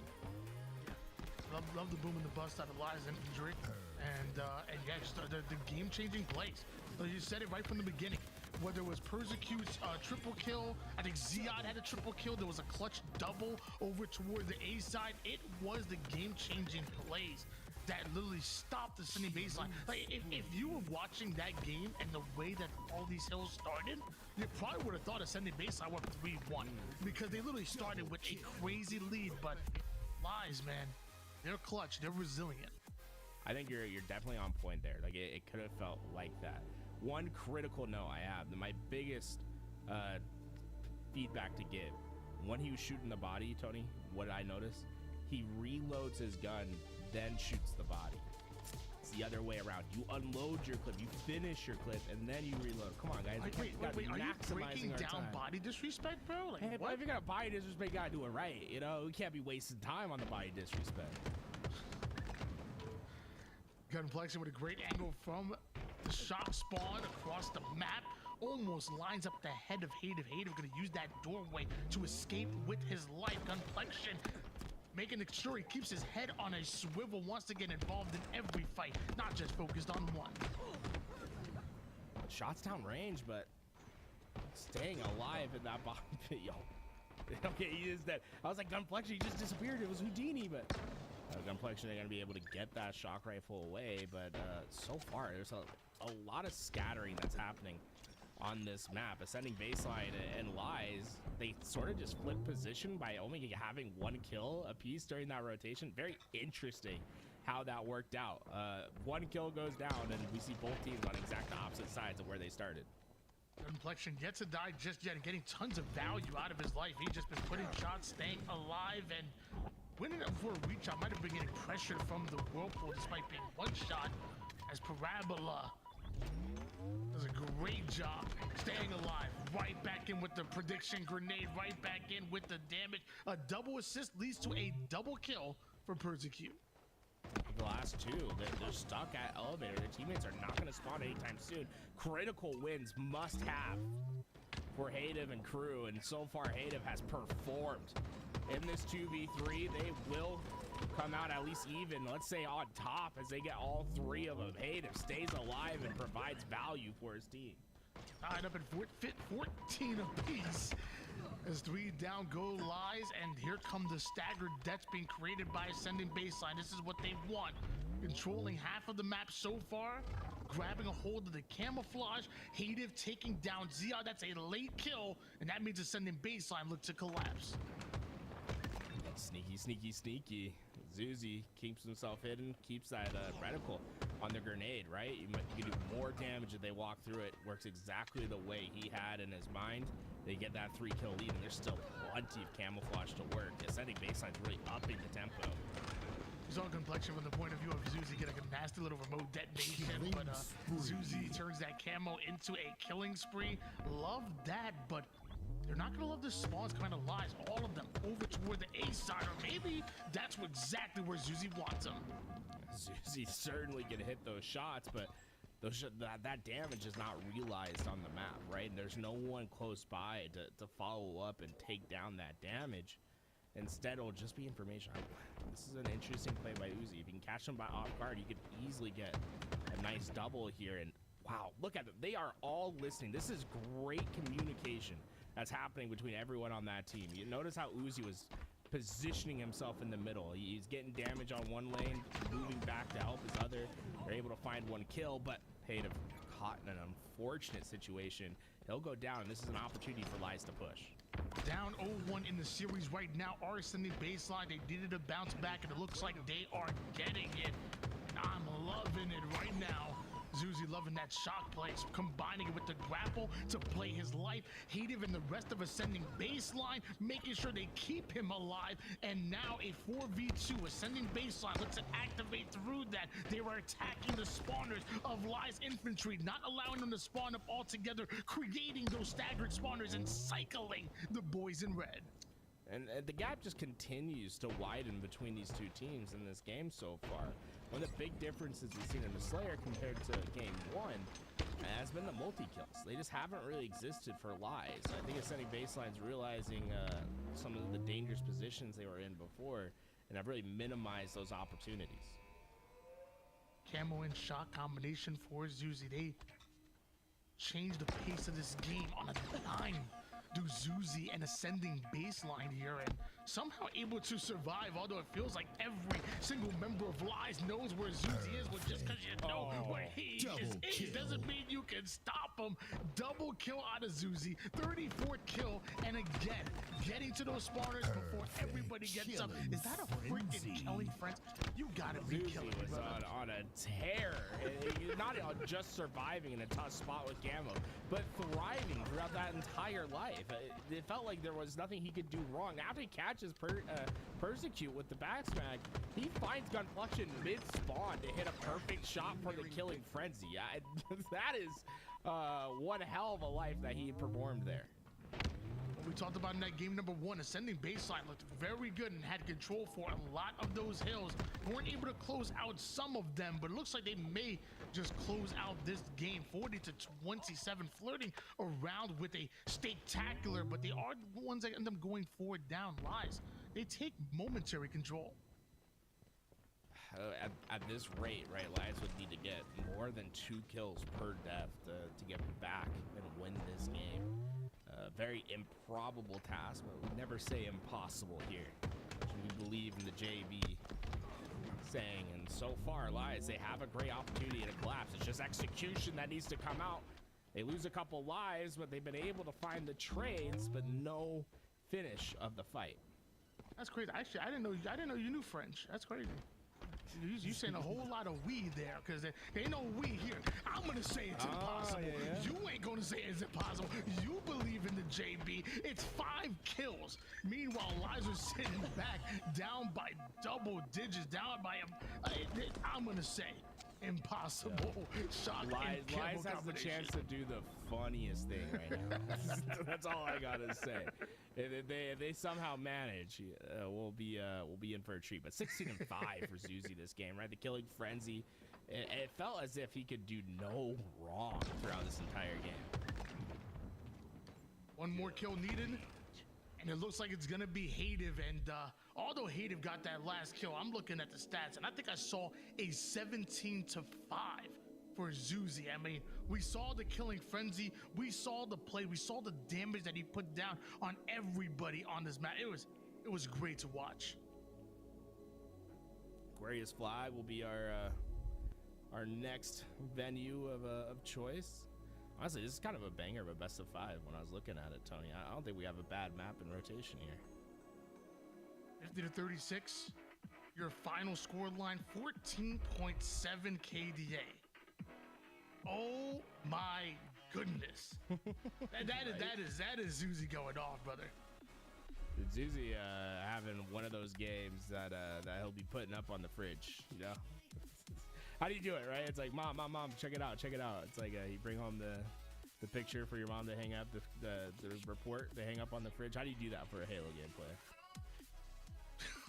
What? What, you never did that as a kid? So you got a good report, you got a good score on your test, you like bring it back home, your mom puts it on. So in your head, what are they like screenshotting this? Like, that's what I'm asking. Like, I guess the version of that would be them tweeting it, I guess. No, Tony, I got it. They have these new fridges that have screens on them. Bro, you play it on loop. You play your clip of hitting it in the frenzy on loop on the fridge. Yeah, you just gotta have one of those new school fridges. Oh my God, across the map, Uzi. Battle rifle, that's the power of it. It has basically unlimited range. Absolutely tears him apart base to base. Camouflage in the hands of Gunplexion. Although loses his shields, he doesn't lose his life.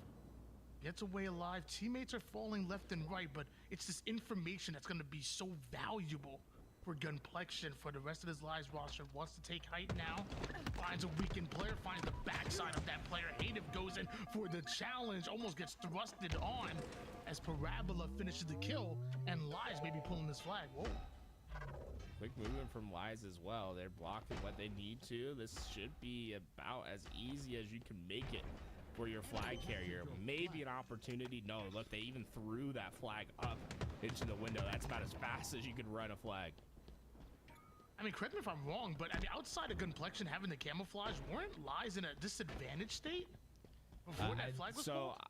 I think they did a great job of playing forward and getting past the point in which the other team should have allowed them to get, right? So when you get to that back rank without the opponents knowing, you have this ability to increase your timing, to have a wider window to pull flags and to be more effective. And I think they've been doing that to a T. Ascending baseline, unfortunately, are just giving up a little bit too much space to this team. Zuzi with a huge kill onto Persecute. Wants to keep this flag alive right now. Easier said than done.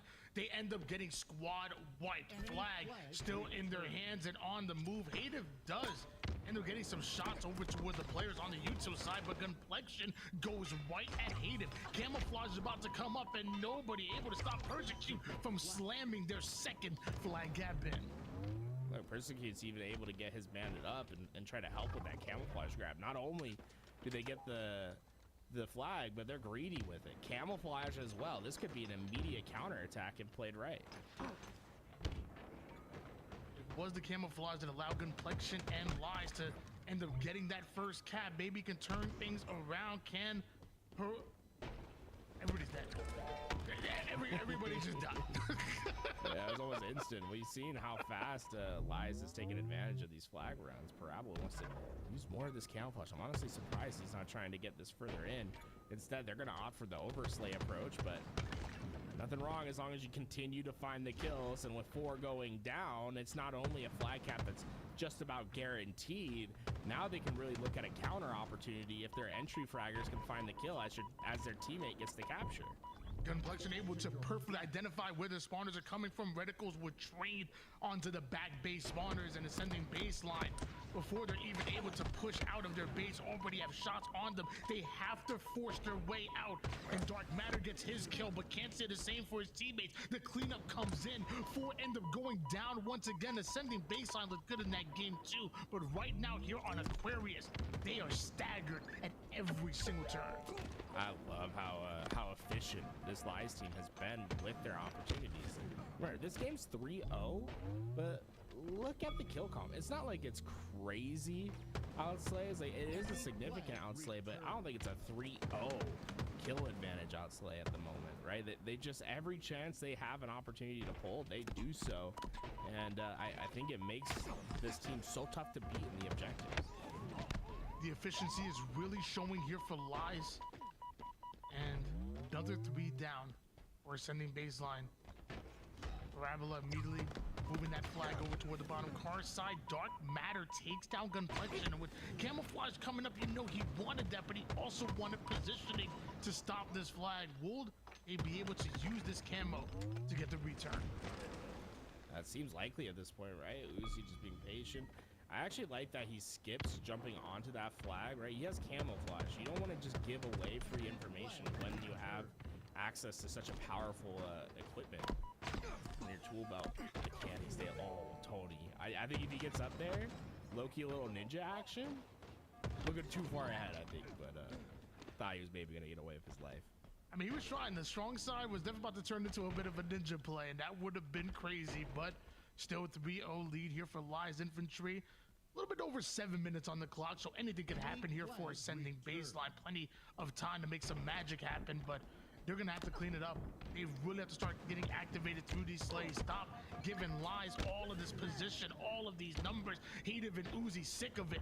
They're taking things and matters into their own hands. Multiple go down and right through the mid. AB go. Oh, we saw 3 flag captures for Lies within 4 minutes of gameplay. It's more than possible for ascending baseline to start on their own journey to tie this game up. The biggest part of that equation, though, has to be the slays. And so far, we've seen consistently that Lies have been winning on that front. If they can start finding the first down, that first pick, and running with that momentum, I think ascending baseline has a window to get back into this game. But that could quickly shut on them if they just aren't able to finish these fights. Triple kill. Dark Matter with a huge triple. It looks like Uzi and Hater were able to work onto another one. The spawning players are a bit uncomfortable here for Lies Infantry. Ascending baseline have always been a fantastic Slayer team. They love them some oddball as well. Right now, not loving CTF. Weren't a big fan of King of the Hill as far as the objective. And Lies Infantry continue to hold on to a 3-0 lead. And with slays like this, it could turn to more, but great backspack by Zuzi. Hey, you know, I'll call that a ninja, Zuzi. I feel like you purposely played it that way. That's a very interesting backspack. I think right now, ascending baseline struggles with the multi-kills, right? We saw Dark Matter get that triple. That's the first one that we've really seen from them. let Gunplexion cook real fast. We'll talk about it in a second. Oh my, this might be dangerous. Almost at the 5-shot too. May not been able to finish that flag, but he did start to get it towards the mid-map, and right now that flag being fought over. Lies trying to keep it alive, ascending baseline. Need to reset here. Parabola just waiting for the right time to strike, takes height first, needs this kill, able to get a reversal, keeps the flag alive, and quite the life coming out of Parabola, but there's still 3 down. Oh, persecuting them both here. Try to keep that flag up. He will. My God, last player on the map is able to get the double, and he has an opportunity, not to stop this flag, but potentially keep the momentum rolling for his team. That's 3 in a row. The teammates will deal with the final. Oh, he's almost gonna have to do it himself. I like the play from Persecute. He's getting ahead of what would be the ideal play for an individual, right? You want to go and find more kills. That's him having a lot of trust in his teammates, winning those gunfights at utility. It didn't quite work out, but I love seeing that trust that's being developed between a relatively new roster. That's Persecute trusting his teammates to make the follow-up play a reality. Persecute, do me a favor. Callus, jump on Persecute when you get the chance, please. Do me a favor, Chris. Don't leave us again. Okay? Halo misses you, all right? We miss the streams. We miss the competition. We miss watching some Persecute gameplay. Because I promise you, no matter who he's going up against, pros, top amateurs, LAN, online, it don't matter. You're going to see some exciting plays. Camouflage in the hands of Chris. Eventually turns into 1 kill and to some more, but 19 and 13 right now. He is extremely exciting to watch. Something about the Halo models just don't let you get backsmacks easily. It's like you'd be staring at a guy's back and it'll say, nah, that's the side. We don't reward that here. And unfortunately, Persecute finds himself on the bitter side of that exchange. You ain't got the right skins on. You gotta get the right weapon model. Yeah, it's actually like if you buy the $20 weapon models, it's like that's the difference, man. You start getting. If you rock an HCS skin, oh man, extra 10% accuracy right away. You see this on the Zuzi, brother? Yeah, that's the G2 skin right there. There's a reason for that. Any of the HCS skins, automatic extra 10%. You see this man flying right now. You think he's doing that with a basic weapon skin? You're out of your mind. Little known fact, we sent him an LVT shirt early. He's probably just wearing it. Jeez! Some insane games right here, ladies and gentlemen. Here we go, Lies. They had a comfortable 3-0 lead, but as we approach the end game, it's less than 2:30 left. That lead is just 1 now, and their base is under attack. Parabola is last alive, and he's having to do so much by himself, but he is getting max damage downrange, basically responsible for 2 kills. And that will stop the flag. Wow, talk about value being last player alive. And once again, it's the objective that Plague ascending baseline. Another capture, whether it's hill or flag that should have been rightfully theirs, stolen from them. Down by less than 2 minutes on the clock. Ascending baseline still have to make something happen. Ziad recognizes that. Oh, and Zuzi and Uzi working together. Camouflage in. And extending the play for his team. I think they might have just done it. 3 apiece. 3 unanswered flags in a row for ascending baseline. And now the game potentially could swing all the way in their direction as they are pressuring the base of Lies. Persecute. Great shots. It's a 1, but it's a 1v2. He's able to stay alive, does some great damage, but can he get 1? Hative goes down. Dark Matter hasn't turned the corner just yet. Ends up getting around their Gunplexion now. The final line of defense. A perfectly placed grenade. A huge double kill. Going in for the return and killing at the same time. Can they get it? 53 seconds. 3 down or ascending baseline. Hative has to make a play. Turns it into a double. Keeps it alive. What is this game, Tools? A frame left. Gunplexion knew he needed to head back to get the return, but could not get there in time. Instead, Hatem, with a millisecond to spare, steps in, grabs flag, and potentially just won this game. 25 seconds. Lies must find their answer. 4-3 lead here. Persecute already having positioning in the base of ascending baseline right now, but he needs his teammates with him, and ascending baseline are playing as patient as possible. Ascending baseline will look to defend this flag for dear life, cornering the base, taking a play out of the optic book, but a thrust, a Xeon, a lies in a dream. They had it. He spent too long. Oh, we can go back. I mean, it's just the smallest of inefficiency with movement cost him. I feel as if you should probably always just try to get the curb slide off there. It might have given him enough time, but that is such a tough pill to swallow. They had everyone dead. That almost looked guaranteed. Instead, now down 2-1 in a series, and ascending baseline, they have to be riding so high. They're up to 2-1. Sorry, this is great from Persecute. He comes in, he gets his damage. Honestly, great damage to turn to the right. This makes it easy for the next player to come in. And Ziad, right, thrust, no more thrust left after. His teammate gets the kill. He tries to jump, but misses. Oh. Man, there's just not much he could do. Like, he had to get this kill before he could really go for the flag. I guess. Oh yeah, if he made it on top of that little ledge. Oh yeah, maybe. It's the wrong play. He just doesn't have enough time. If his horizontal was 0.5 faster, or even that acceleration just 1 higher, he gets that ball. Like, eventually, it did take him a little bit long. He played on my sensitivity right now. It took him a little long. By the time he turned around, game was over.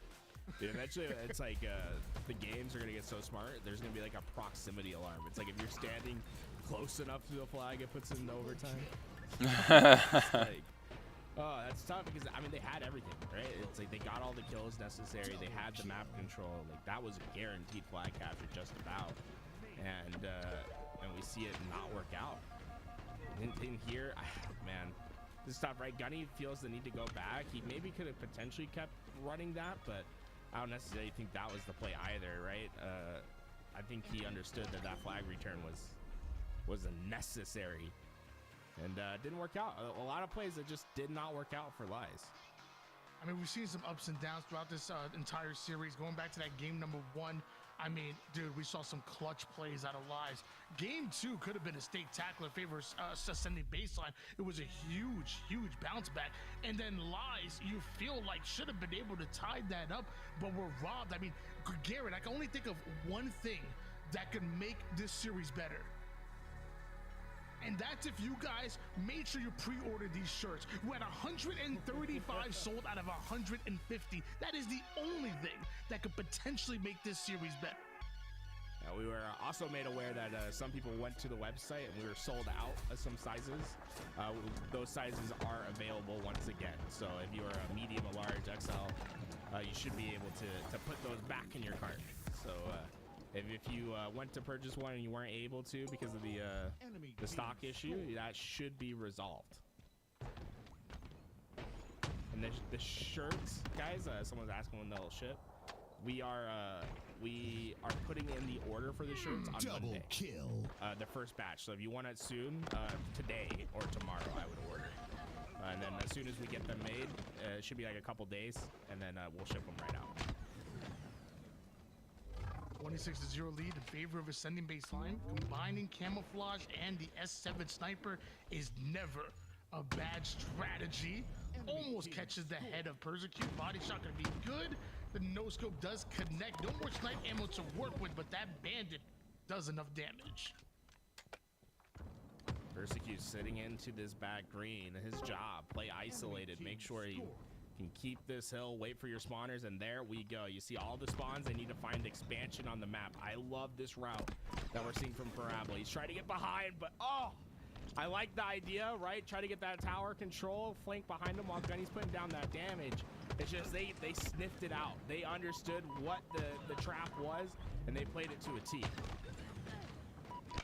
Able to take down the one-shot trades out his life. Ascending baseline. Be too many trades there. Eventually 3 down. Parabola and Lies infantry already have Bravo, turning that into Alpha and Bravo, and Gunflexion is working on Charlie as well. Man, this has been a such a hot start for ascending baseline. Lies, it feels as if they are really taking that last loss to heart. It just feels like a little bit less energy than what we've seen in these games before. And ascending baseline, they're almost playing with like a completely renewed confidence. Yeah, and with the objective, I feel like this is their speed. They love oddball. They love strongholds. King of the Hill, not really a favorite game type for ascending baseline, and we saw that. But we're also seeing Lies with the double cap scoring once again. Alpha is being attacked, but Persecute with another double. Gunplexion ends up getting caught out. Momentary 3 down. Ascending baseline have control. Ooh, nice play by Uzi. Oh, he spotted the camo. Camo's dead as well. He said, no, no, no. Looking at that wall, getting the shields back. Talk about impact. 99 to 11 lead here. Ascending baseline having complete control. And this is looking like a reinvigorated AB squad that we're seeing right now. They have a little pep in their step. They have a little bounce right now as Uzi ends up pushing the A side spawners immediately. The moment he had that help, he was on the attack. Uzi doing his best to do that damage. The trip cap is still in. Remember, folks, 2 points per second when you're in this total control pressure. This is brutal moments for Elias, and even after they capture that hill, right, they're still scoring. Zuzi, he could get him on the spawn. 3, 2, 1. Oh, that brute spawn, it was wide open. Instead, they'll get the back tower. It's brutal when you have that sniper set up there ready for those spawners. 164 to 11 lead. Ascending baseline, trading out that Charlie for Alpha, but holding on to what's most important. Bravo defense looking tough. Uzi not allowing Persecute to get away with his life, and Parabola ends up over towards top tower. Well, you had top tower. Trip cap being pushed upon. Lies infantry being sent back to spawn. Ascending baseline are in the freaking driver's seat. That's 5 in a row now for Zuzi. This is unbelievable. The change in how this ascending baseline team has played from game 1 to here now. The momentum that they've gained, the confidence that they're playing with, it's all culminated into this game. And right now, they are blowing Lies out the water. When we talk about putting on a clinic in a map and game mode combination, this is what we talk about. The decision making from ascending baseline has been on point. The plays are being made. The teamwork is absolutely incredible. Loving what we're seeing so far. Almost over a 200-point lead. Finally, Lies infantry start to score, but they didn't. I'm sorry, they got a double cap. They never scored. Ascending baseline were able to get the kills, able to get the capture before a point goes on the board for Lies infantry. This has been the problem, right? When Lies, even when they do recover, because of the trip tab, they still haven't been able just to stop the steady pace of points. And we're looking at a sub 6-minute game for ascending baseline right now, unless Persecute can make a play happen. Camo in hand, but too many to deal with. Hayden lays down some extra bullets on his way out. Both of them going down for both of the squads. A momentary 2v2 feels like this next slay is going to be so important. Finally, Lies are scoring with Charlie and Bravo in their hands. Now we get to see what ascending baseline's offense can do. More and more. This ascending baseline roster builds their confidence. Lies have finally been able to stem the bleed, at least for now. Double kill. Talking about such a tough task. It's 200 points to be exact that they need to overcome at this moment. That seems like it could almost be too much to overcome. We've seen large swings in strongholds before. We've seen large swings in this very series. And what did you say JB said once? Go ahead, tell me. Triple kill. I can't, Tony. Oh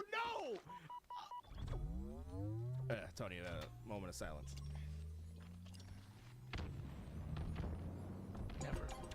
236 to 57 lead in favor of ascending baseline. Snipe in the hands of Hative. Off screen, although Persecute's able to take down Uzi. It's trades, not what they're looking for right now. Live infantry need clean kills. And with Hative with the sniper, that's gonna be tough. But AB do end up going 3 down. And Bravo's not enough. It takes 2 to tango.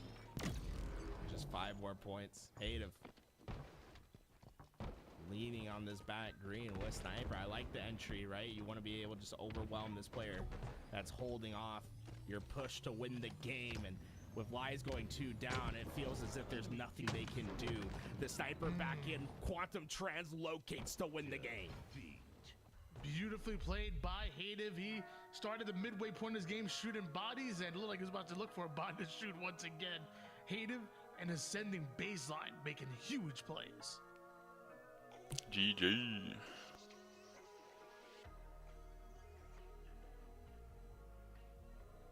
Yeah, that's right. Tony said it. Ascending baseline moves on ahead, staying alive in the lower bracket, guys. Game-changing plays here for Ascending baseline. It almost felt like they were a completely different team by that last series. It's crazy how fast a team's momentum can change by just winning a close game, winning a game that they're not supposed to win, right? I felt like that was the big difference, was getting those 4 unanswered flags, coming back down 3-0, and winning that game just put so much wind in their sails that there was nothing Lies could do in this game to remotely come close.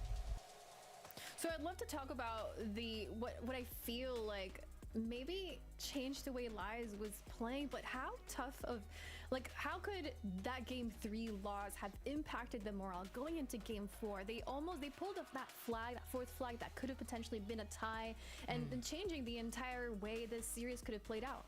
That's a great question, honestly, Ali, and I feel like it matters. Like I've been talking about how momentum is real, and if you mentally get drained or wiped after a tough loss, and then going into a map and game mode combination like a Strongholds on live fire, you can't come out the gates looking lethargic, because those slays turns into a trip cap.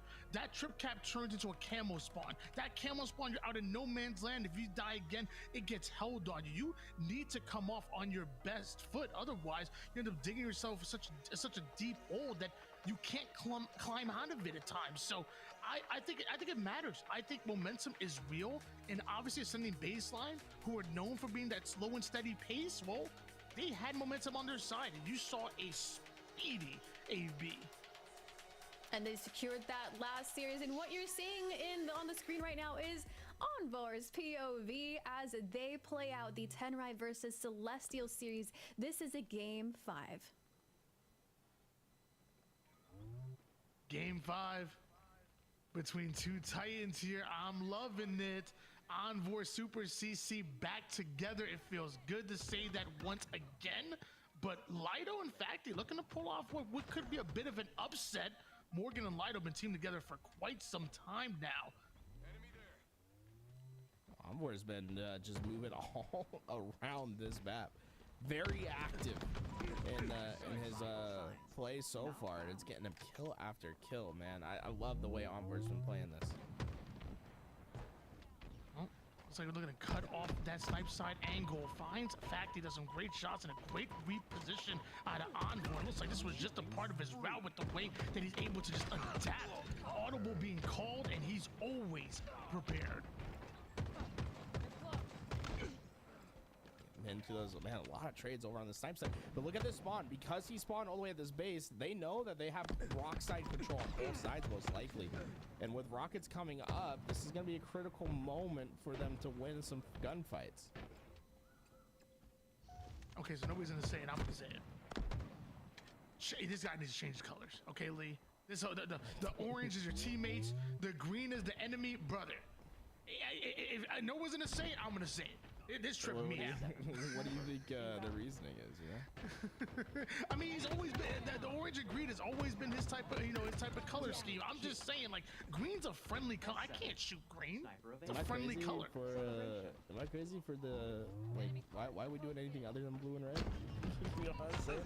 Oh, I keep my Don't bring Blue that like up. my I'm trying to red. get Chad Wild, bro. I'm trying to get Chad wild, bro. No, actually, the most chaotic thing you can do is blue and red, but you flip it. Teammates are red, enemies are blue. That's psychopath behavior, brother. That's a bannable offense. 19 to 21 deficit out of 10 right at the moment. Back to back kills out of Lido, Savonic, and the crew. Loving that engagement. I'm sure Envoy's not. Lurking back towards this cave. So far, oh no, devastation. That nade makes it 1, and that means they have no help on this cave side until he gets those shields back. You can see the pressure that's starting to mount. There's nothing Envor can do, and his teammates are just trying to find an outlet, somewhere to go for safety, but it's everyone just split and into the wind. There's just nothing to keep them alive there. 26 to 22 lead in favor of Celestial at the moment here, and Envor prioritizing the strong side, the snipe side of the map. This is what they want. Target spotted. Oh, that nade comes through, gives the info, but not in time. Facty wins the fight, and they have just not been able to secure this snipe side control all game. And we've seen a ton of 2-2 splits on the other side. Envor's team been struggling to deal with it. Tenrai will have to figure some solution. I'd like to see them completely overwhelm one of those lanes. We've seen these strong 2-2 splits.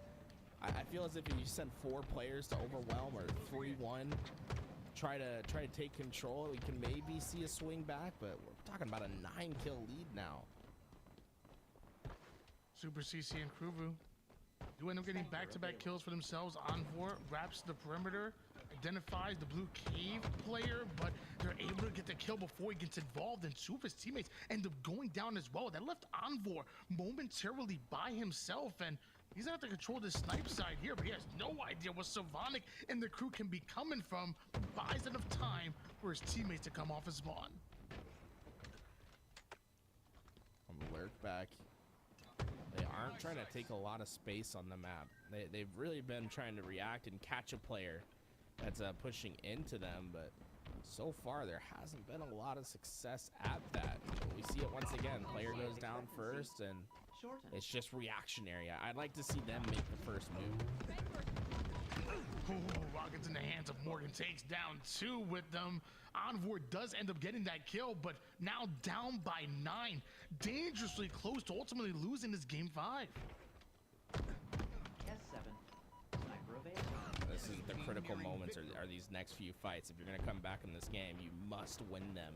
And not a great start as we start to see the kill feed light up in green. They didn't get 1, Tony, and oh no, this is when you know it's bad, is when you start to head back. So the play for Envor here is he's hoping just to catch a player, run by, and not check this corner. It works out. It works out. That's 2 kill swing, but there's still plenty more to overcome. Yeah, I mean, working out is, I don't know. I mean, again, great kill. Still down by double digits right now. Meanwhile, the opposition needs just 6 kills in order to shut this down and pull off the upset here. Envor, Tony, 2-turn, and the crew, they have rocket side presence, but too much damage being taken. Somehow Envor turns that around, and even the snipe side player Super CC can't finish his kill. Right now, everything is going the way of Celestial, and just 2 more kills away from taking game 5. Yeah, everything that could go wrong is just about gone wrong this game. I feel like Facty is having a game of his life. Every time I see him in the kill feed, he's getting multiples. There's the first.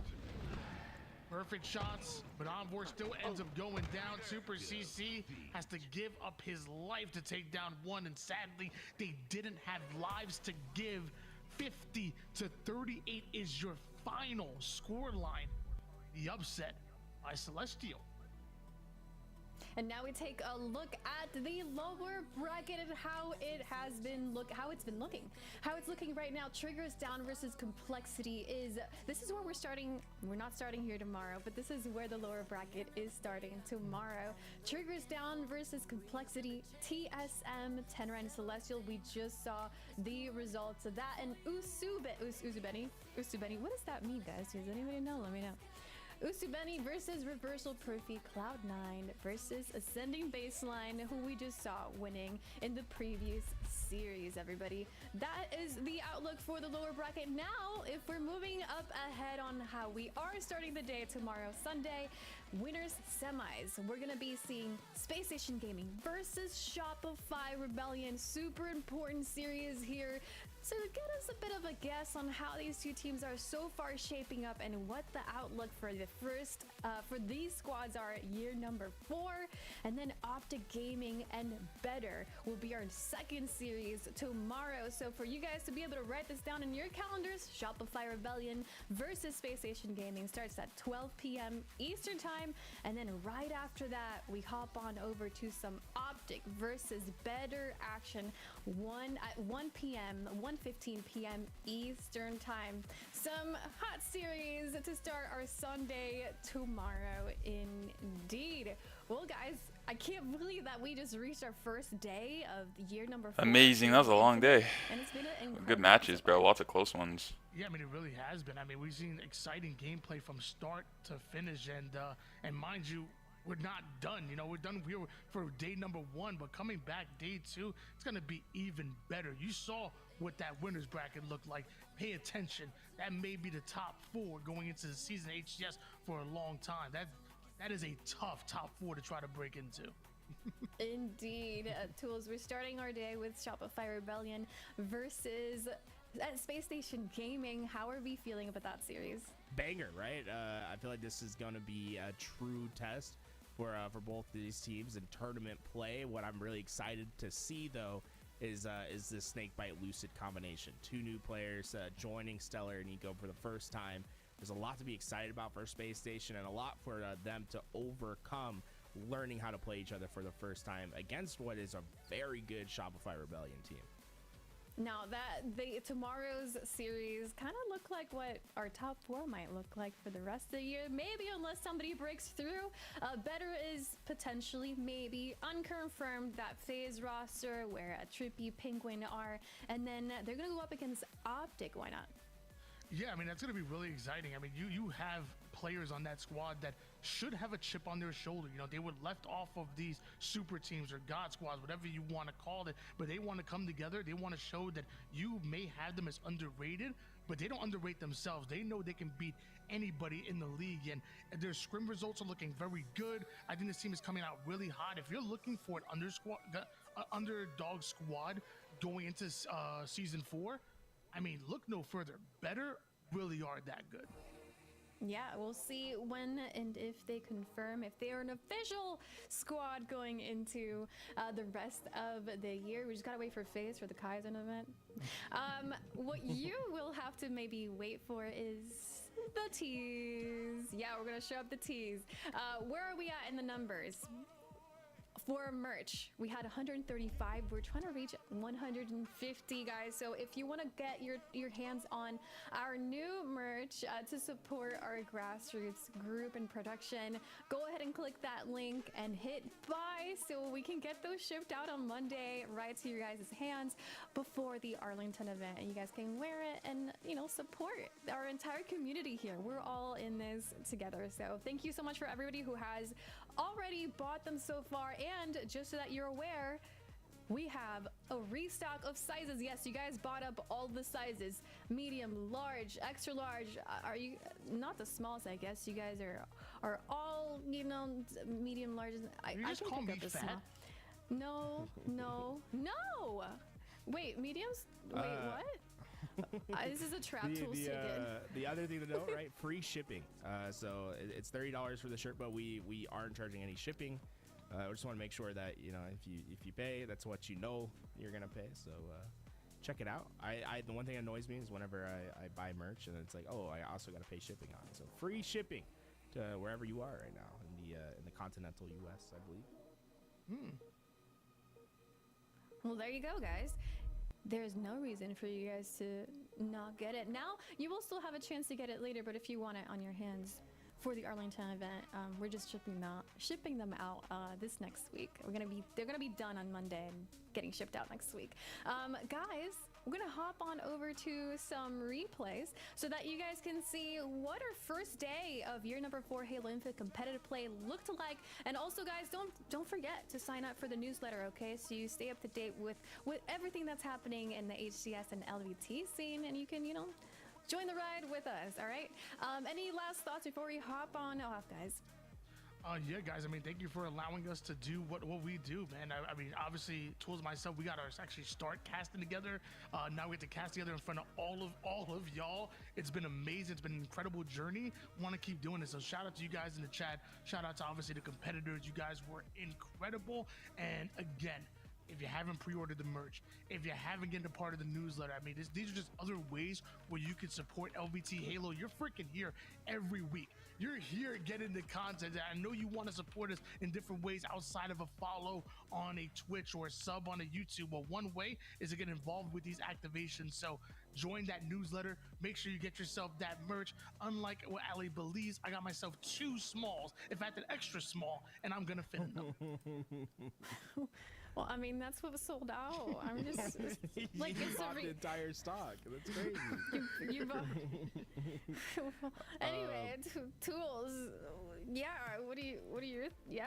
This is just the first day of competition, right? And it's going to be a long season, but I think it's a really promising first day of competition. We saw, I think, teams come out with their best foot forward, and we saw some teams maybe overperform what we thought, aka triggers down. So I'm really excited about tomorrow because this is where we get the true first idea of where tomorrow's the sweaty teams, boys. This first year of the HCS, and gonna be really cool to watch. And honestly, this is gonna be some of the best Halo that we'll see all year. I think it's gonna be the most competitive that we'll see all year. Yeah, man. The place to watch it, as always. LVT, you know, You baby. know, whether it's on the Twitch, the YouTube. We appreciate everyone that comes in week out, and this is going to be a really special year of Halo. Please continue to come and watch some competitive Halo. I agree. Some people are calling it a new era of Halo. At least those roster changes does make it feel like that. All right, ready? We're going to get ready for, I don't know, resting. Go watch those highlights so you can stay up to date with what happened earlier during the day, and we'll see you guys tomorrow for the Space Station game versus Shopify Rebellion game. Hell yeah. Starting at 12 p.m. Eastern Time. Hell see you guys yeah. tomorrow. Double kill. Keep running through the break of day.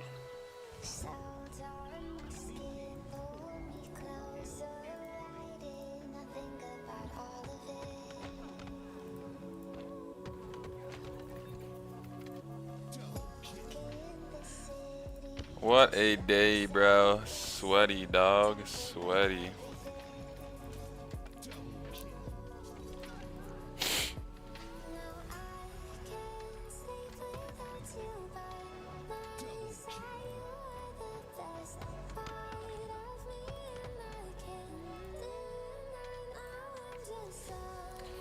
Alright. Gonna end the YouTube and Kick for now. I'll just keep streaming on Twitch. You guys can tune in over here.